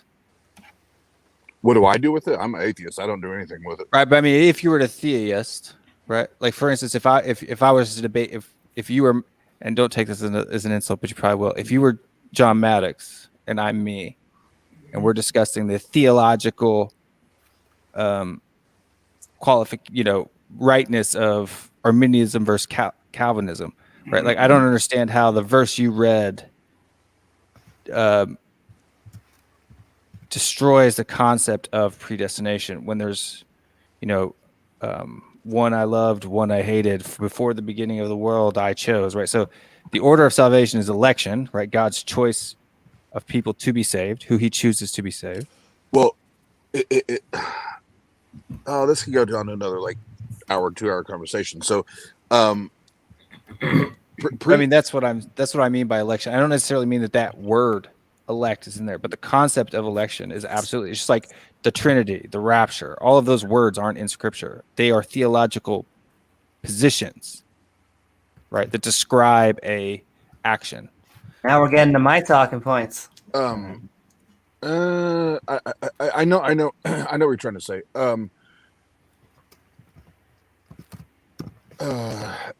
My issue with all of that is we have this ancient book, right? And everybody has their interpretation of this ancient book that we don't know what these people meant or intended when they wrote it. But now all of a sudden we have folks, and I'll say the same thing you said, no offense to you. But we have all these folks, including yourself, that all of a sudden act like they understand what these people meant when they wrote these books down thousands of years ago, and want to apply it not only to their own lives, but then also other people's lives, and then tell them that if you don't do a certain thing, that a certain thing's going to happen. I didn't tell you to do anything. That's the problem. You don't have to do anything, though. That's what I'm saying. But he's talking Christianity in general, not Calvinism. Yeah. Well, in Christianity, this is Christianity. I don't believe there are other forms of Christianity, right? Yeah. Like, but even within that, like telling people that there is a heaven and hell, and there's only an elect that get to benefit from this belief, is setting up complete abuse and trauma and all the things that I'm completely opposed to. And that's what happens when we start doing this dogmatic dog walk, and we try to move around it and play like, well, no, it's actually cool. It's cool if you believe in this, or it's cool if you don't believe in it. But either way, at the end of the day, if you don't do it, you're going to go to hell. And if God didn't elect you, you're going to go to this certain hell. And I'm not cool with that, bro. Like I'm not cool with that. I'm never going to align with that, because guess what? We don't have a good reason to believe in it. And myself and too many people that I know have suffered from the trauma and the torment and the bullshit that comes along with that dogmatic approach. So I'm not cool with it. If you had a choice, would you be okay with there being a heaven and a hell? If the choice was yours and you chose, one option and the other, would you be okay with that? I don't know what that question means. Because you said because you don't have a choice, it's unfair, right? If you had a choice, would it be fair? But I don't. I'll play this game. It's a logic game. I'm asking. If I had a choice for there to be a heaven and hell, I would recognize that I cannot make that choice, because the heaven and hell is a reward and punishment system. Exactly. For me, one person to decide what is right and what is wrong and who gets to go where, that's not up to me. We would have to know, all of us would have to know what is right and what is wrong. Right. I prefer a rehabilitation approach, because, and so this is a very good point. It's like my understanding of hell and heaven is that once somebody's there, they're stuck there for eternity. That's it. So all it requires is belief. The rehabilitation is not obvious. Is obviously not a factor in that. Right. What I'm saying is, okay, we're say so. Okay, so the wages of sin is death, right? So God in the Garden of Eden, you guys have gone through Genesis already, right? God tells Adam and Eve, boom, you can eat from all these trees, but this one right here, you can eat from everything else here. It's all yours. Everything in this garden's yours except for that one right there. And then the snake comes in and says, hey, you know why he doesn't want you to do that? Because then you'll know the difference between right and wrong. Wasn't a snake. A snake was a serpent. Serpent. Yeah, I'm paraphrasing. An honest serpent. An honest serpent. Yeah. Doing a hard day's work. Eve takes a bite, and then she gives it to her husband, and he takes a bite, knowing that God said not to do it, right? But why one rule. Hold on. So you. Why did God do that though? Whoa. So you are a literalist, because if you believe this shit, you are a literalist. Yes. I was gonna say the same thing. Most people accept that as most of Genesis is like metaphorical to many Christian scholars now. No. I think a lot of I would Christian then scholars says- probably shy away from it because the punishment doesn't fit the crime. It's got some serious ethical. And you say they know, but did they really? Because they didn't know good and evil. Let- So, let- like, he told them, Yeah. don't eat it, but they didn't know good and evil. And you're fine, Oz. What's up? Yeah, let me guess. This is literal, but when we get in like the abuse and the murder and the slavery, when we that's allegorical, that's bullshit, right? No, I'm not one of those. No, I'm not CJ. So it's literal then, right? Yeah, all that stuff happened.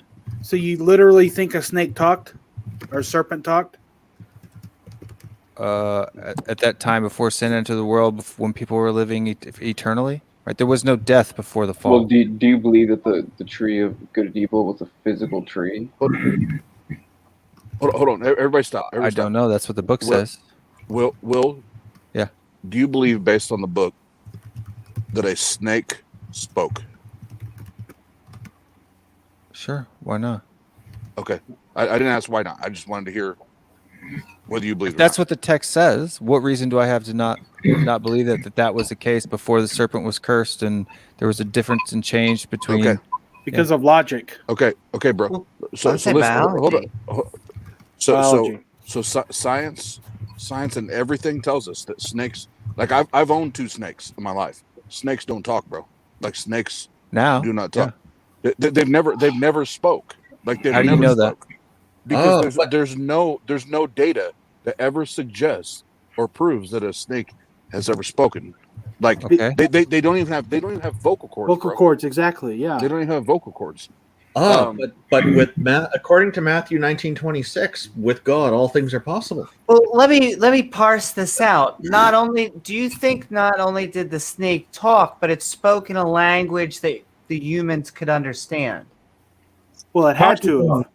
But that's different. The snake talking, and do you think the snake spoke a language that It's was a serpent? close to- Serpent. Did the a serpent that had legs at the time? Hey, I wish A serpent with legs? That's a lizard. But so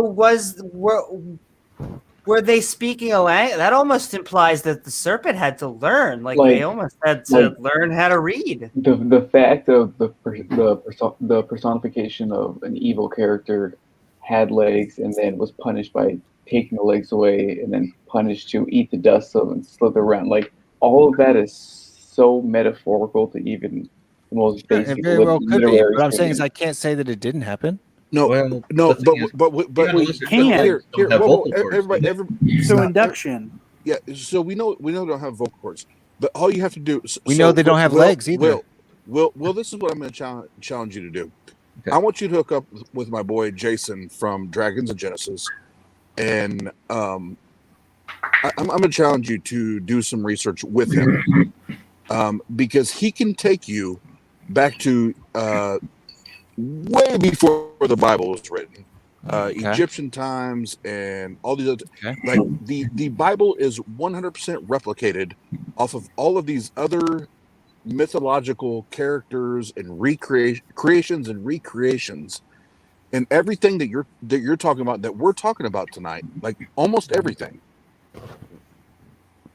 The Bible just duplicated what these other books were talking about and what these other gods did. The virgin birth, the crucifixion, the resurrection, they did. They did. Why are you saying no? Why are you saying no though? The Exodus, the flood, the if the flood happened, right? If the flood happened, and everybody came from Noah and his sons, right? You just said the flood. All these other ancient religions had all of that in there. Okay, but I'm saying you're saying that the Christianity, that the Judaism took those, that they copied it from other religions. If that was common knowledge at that time, why is it copying to both quote the exact same thing? Yes. No, it's not. Yes. How is that copying? You're not. How do you know they didn't take it from Judaism? Jesus is a myth. Okay, but no, that wasn't your claim. I'm not debating whether the fact that Jesus is a myth or not, right? You said.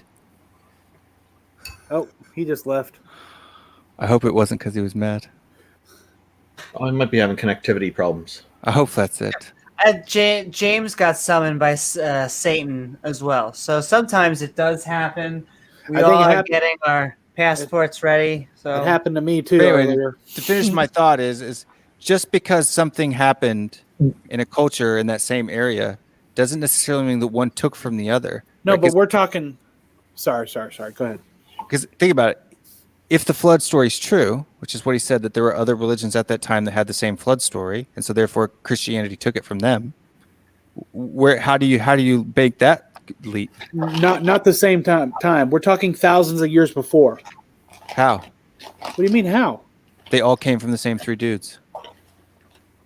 What did? That tradition would have been passed down from generation to generation to generation. You think that because Jesus Christ happened at 2000 doesn't mean that there was thousands of years before that. We're talking all the way back to Noah, right?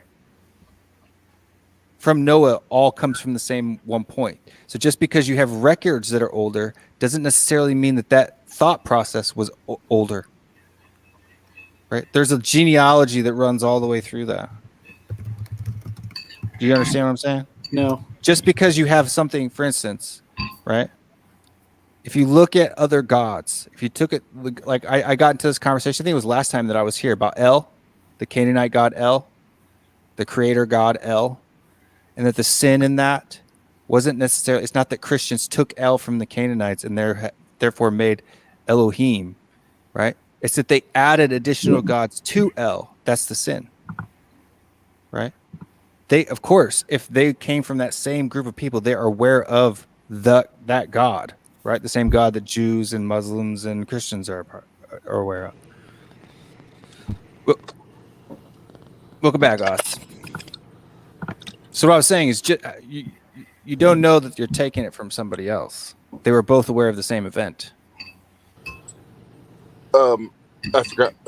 I missed where we left off. But and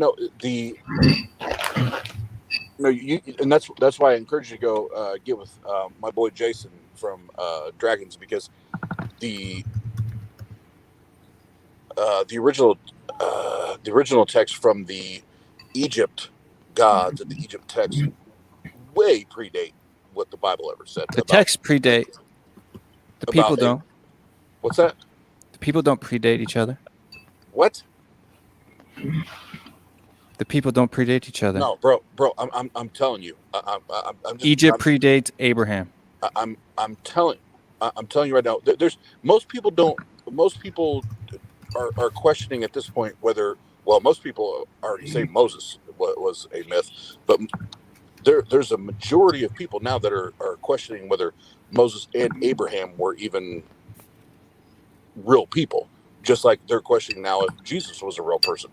Like that's why I'm challenging you to go talk to people. You can question it all day you want. That doesn't make you right. No, you need to question. But that's what I'm telling you. You need to question it, bro. No, but what I'm saying is you can provide, other than a time machine, you can provide me with no logical explanation that those individuals didn't exist in history.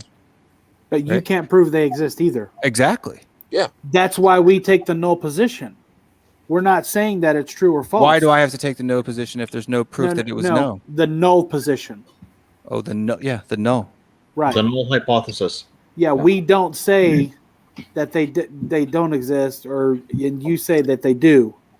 We just say we don't know. I'm saying it's just as plausible. I believe they exist. We don't believe. We don't believe. Yeah. You don't believe, and I believe. Yes. But Will, do you have a good reason to believe? Yes, I do. What is it? The Bible. I've already expressed my reasons. Right. My personal experience, the faith that was given to me by God, and Scripture. Those are not good reasons, bro. To you. No, to anyone. How? There's to millions of people, it's a plenty good reason. That doesn't mean they're right.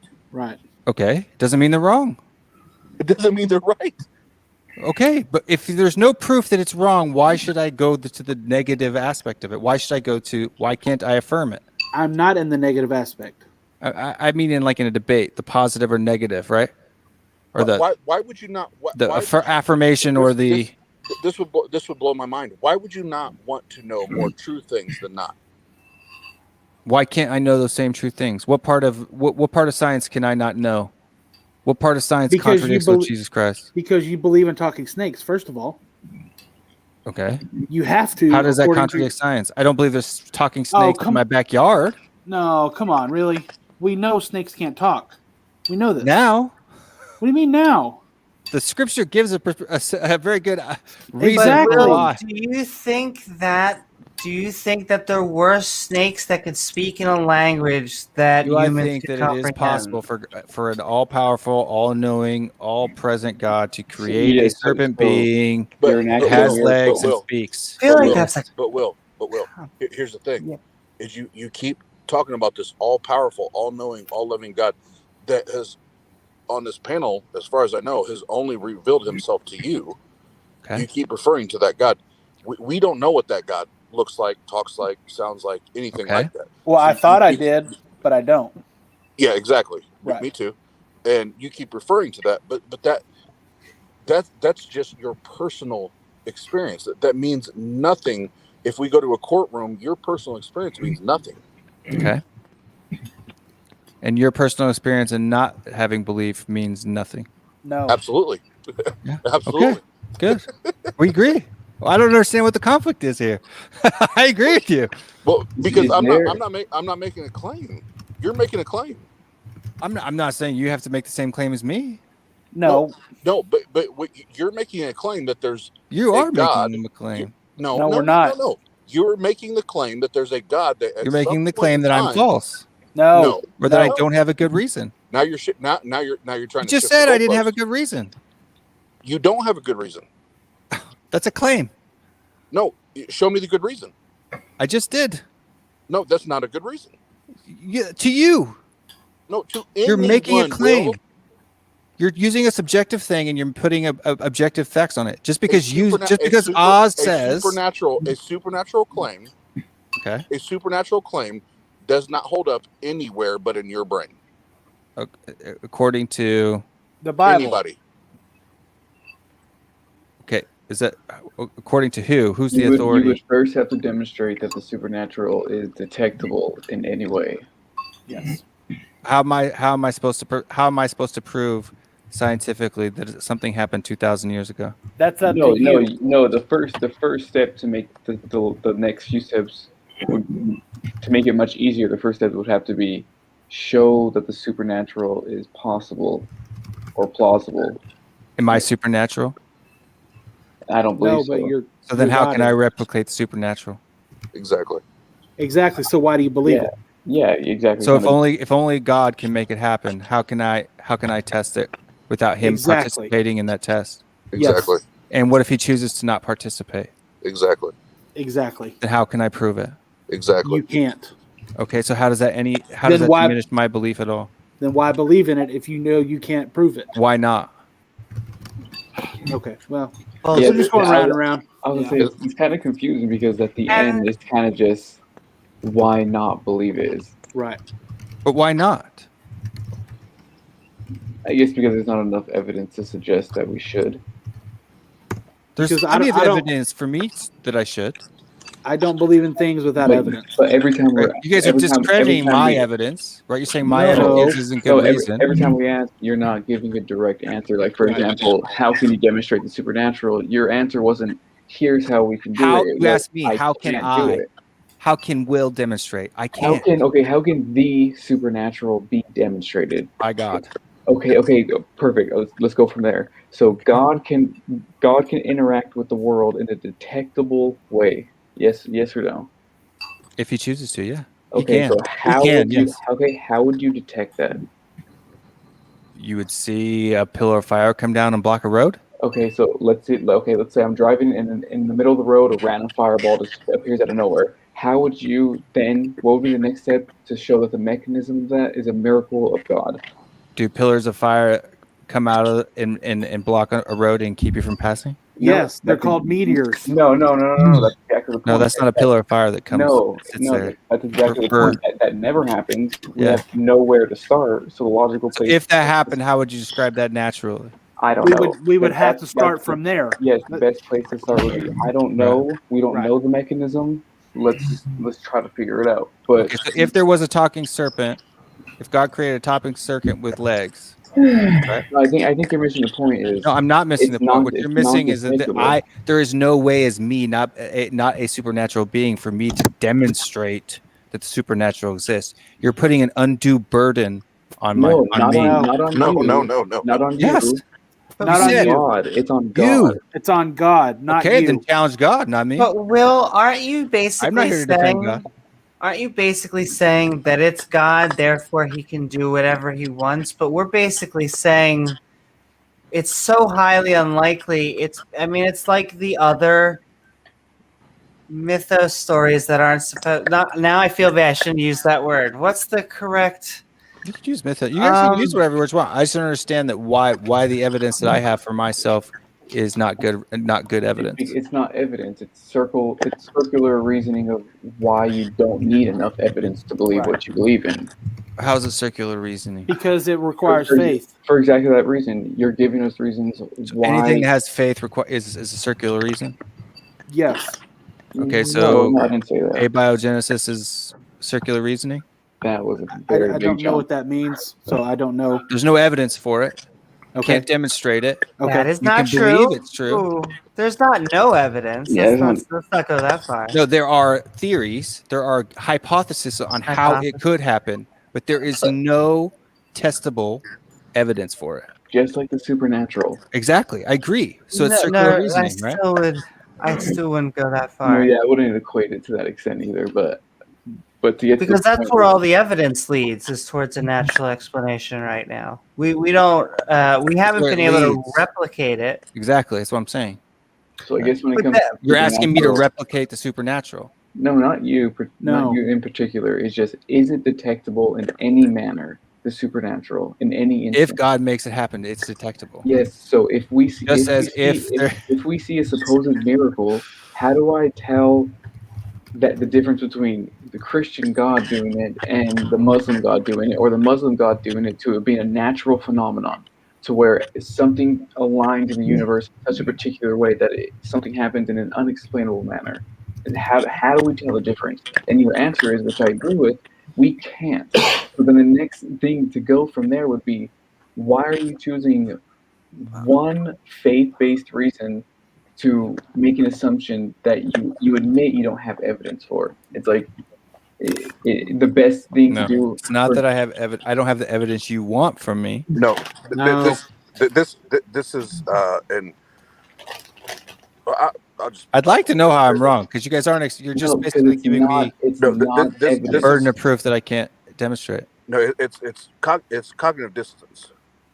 Is really what comes down to this. The state of having inconsistent thoughts, beliefs, It's not inconsistent or thought. attitudes, especially as relating to My thoughts are not behavior, inconsistent. decisions, and attitude. And it's we can't align. We can't align one with the other. So we shift.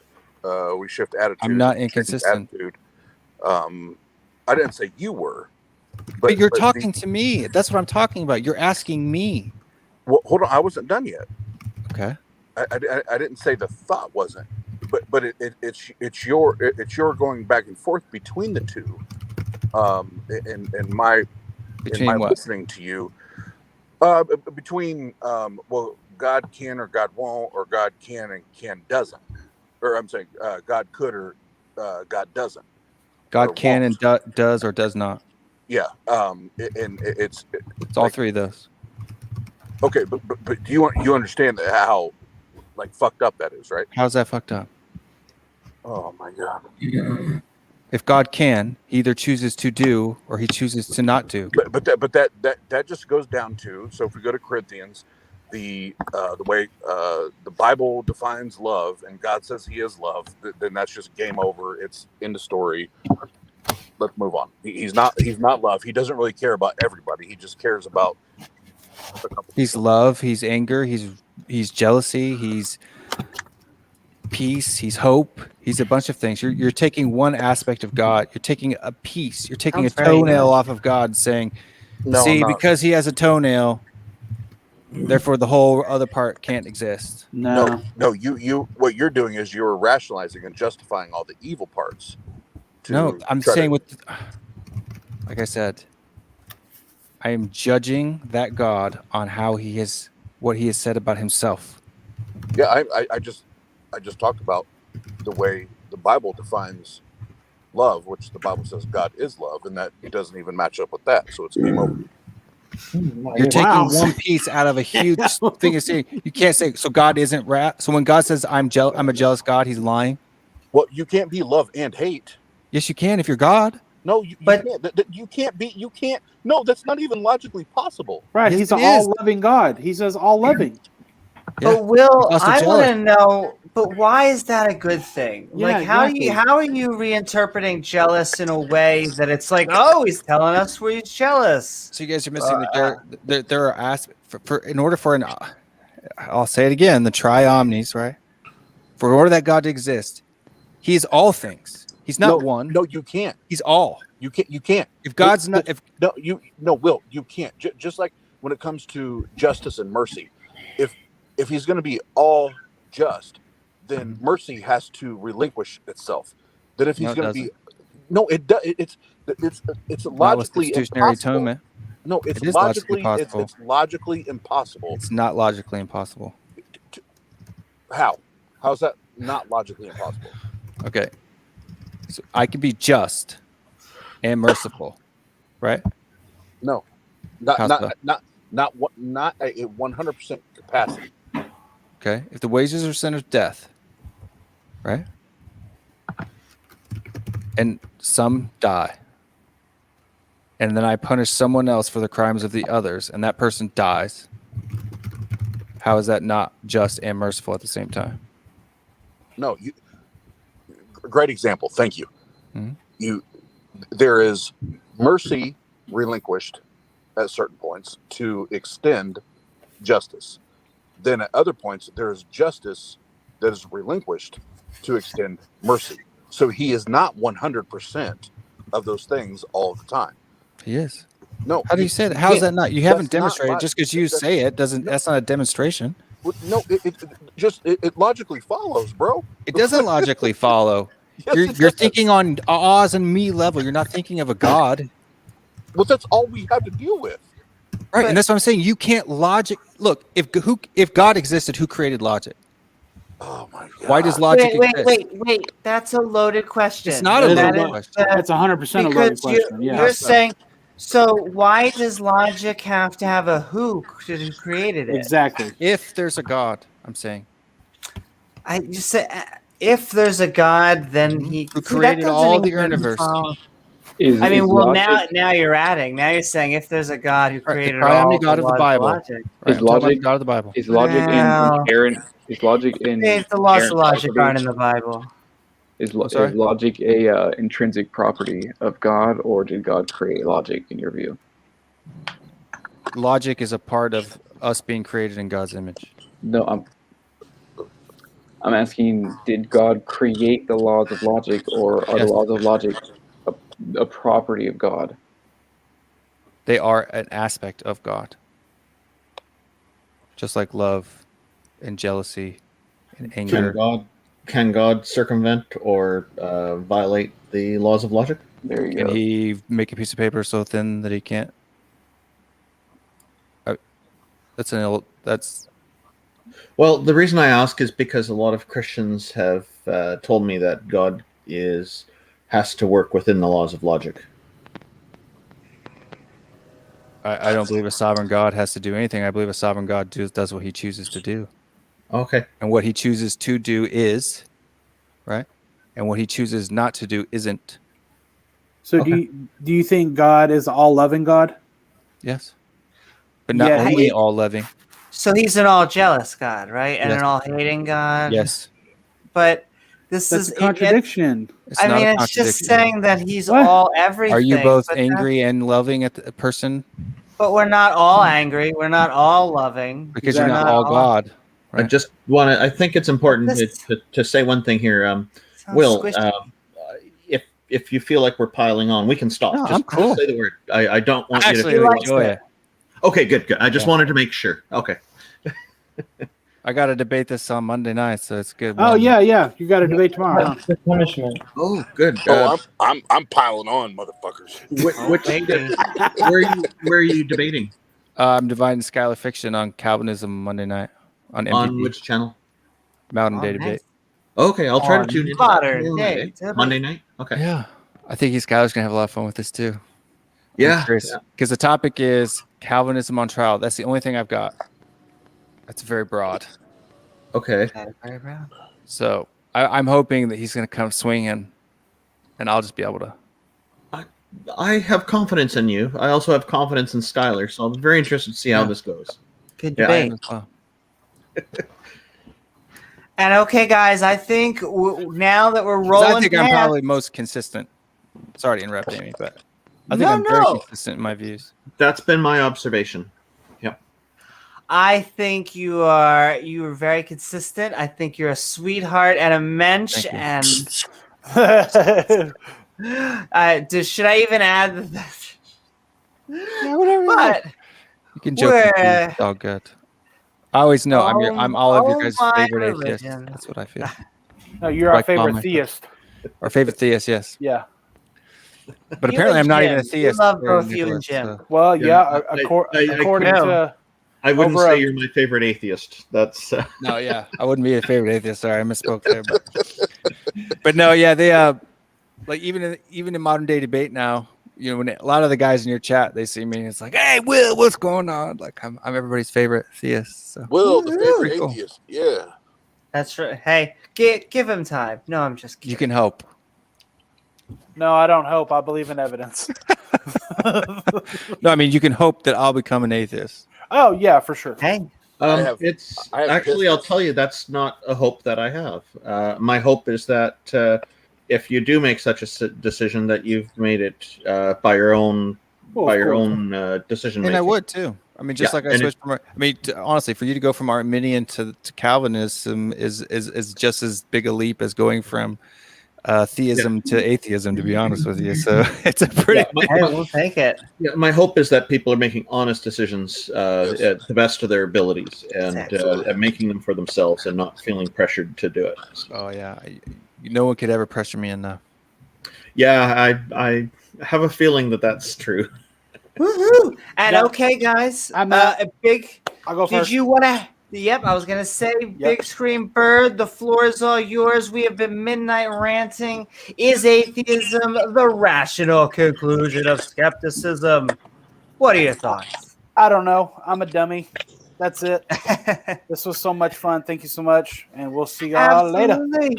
Well, if you say you're a dummy, apparently you can disarm a Soviet MERV 6.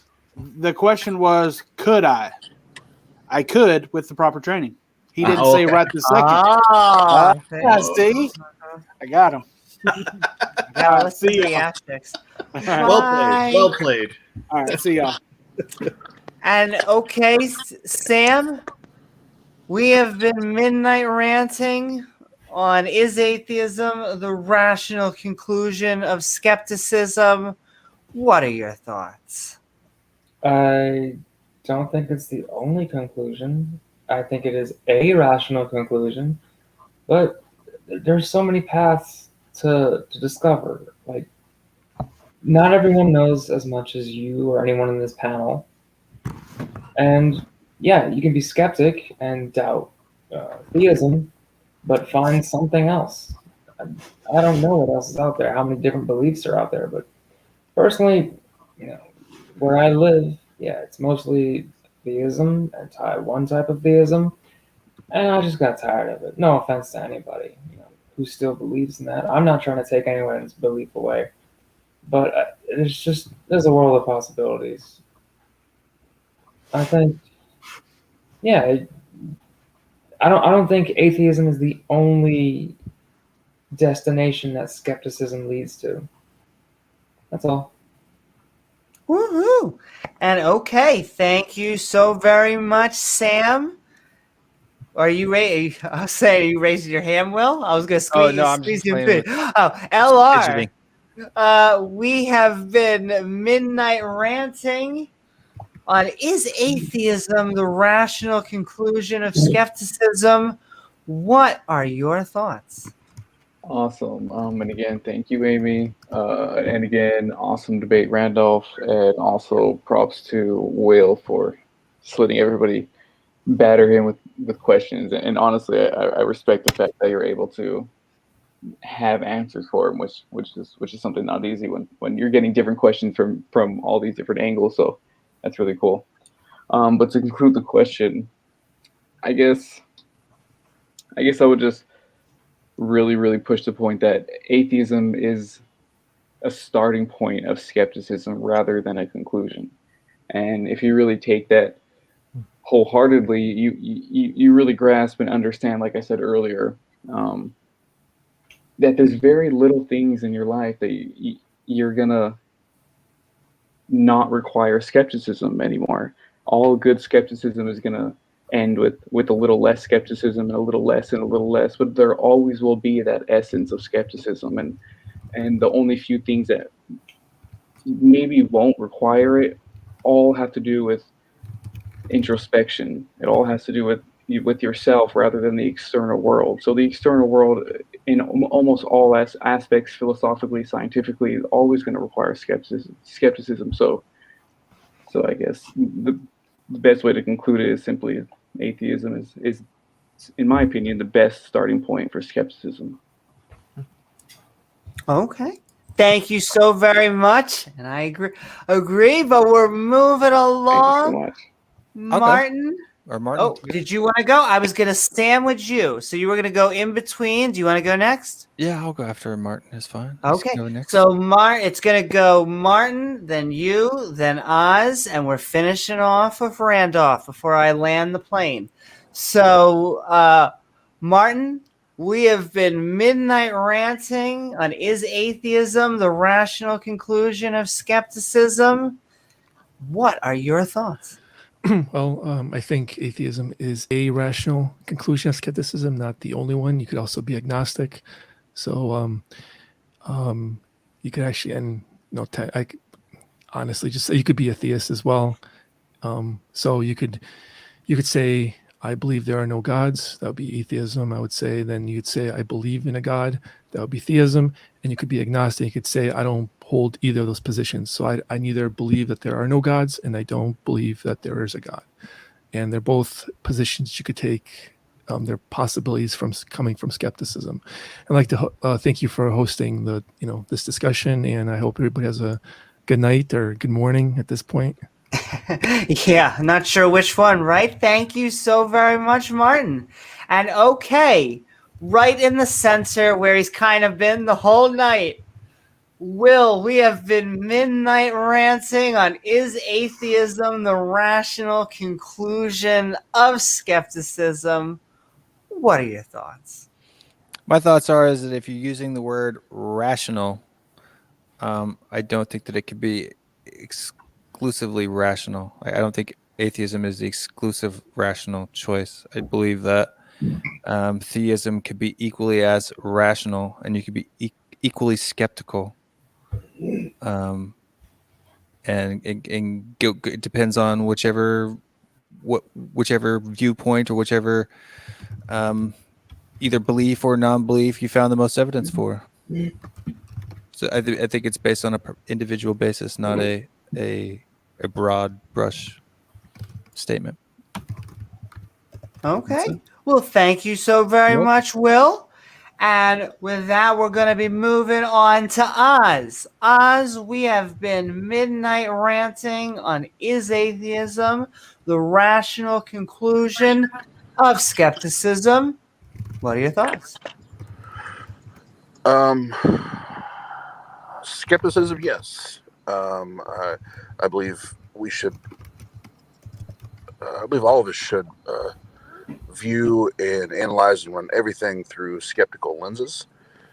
And if we do that just with any ancient text, holy books that claim that there's a God or a deity, I think we'll come to the conclusion that it's probably not the best thing to base our life or our life decisions on that book or that text. So yeah, skepticism and atheism is the position for me.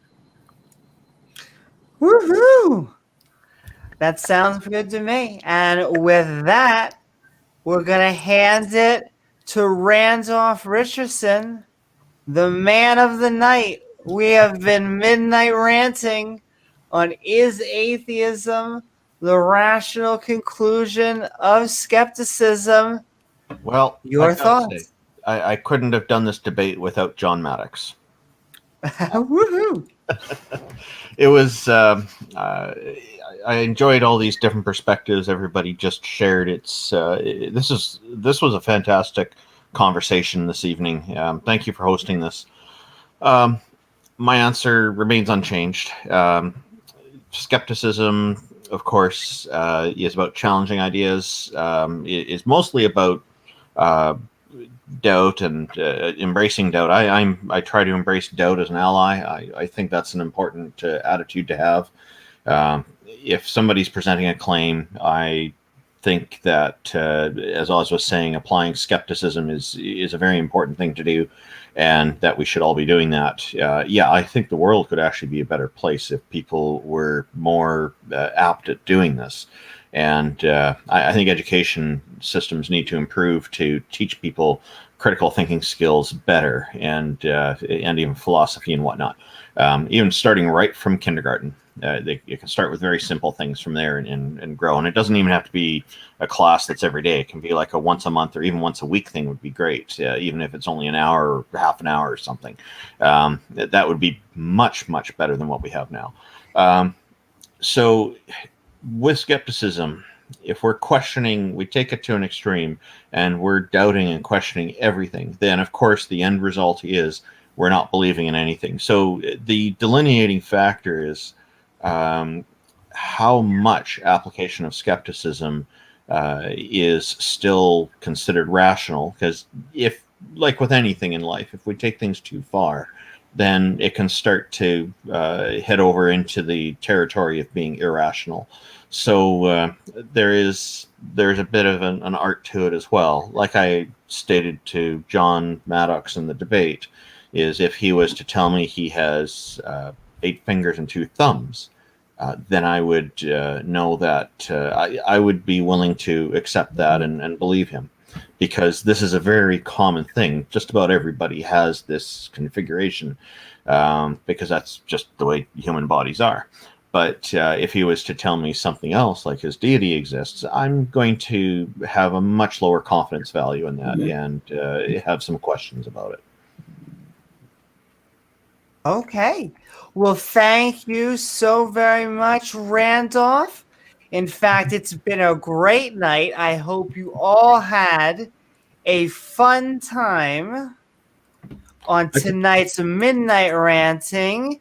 What are you about to say? Midnight Ranting is Atheism, the Rational Conclusion of Skepticism. Were you about to say something, Randolph? I could feel it. It was fun and educational for me.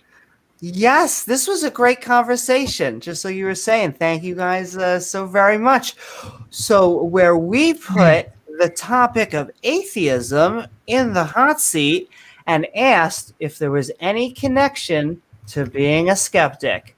I want to thank James W. and Sam Alvarado with our guest hosts, Oz, Nicholas Lamar, Ogre, LR, Mark Reed, Will Stewart, Big Screen Bird, Martin, Sam, Danny, and our special guest host, Randolph Richardson, along with all the lovely people in chat who make this stream so much fun, and our mods who keep everything awesome. Don't forget to like, subscribe, and hit that all button icon so you can be part of our live streams.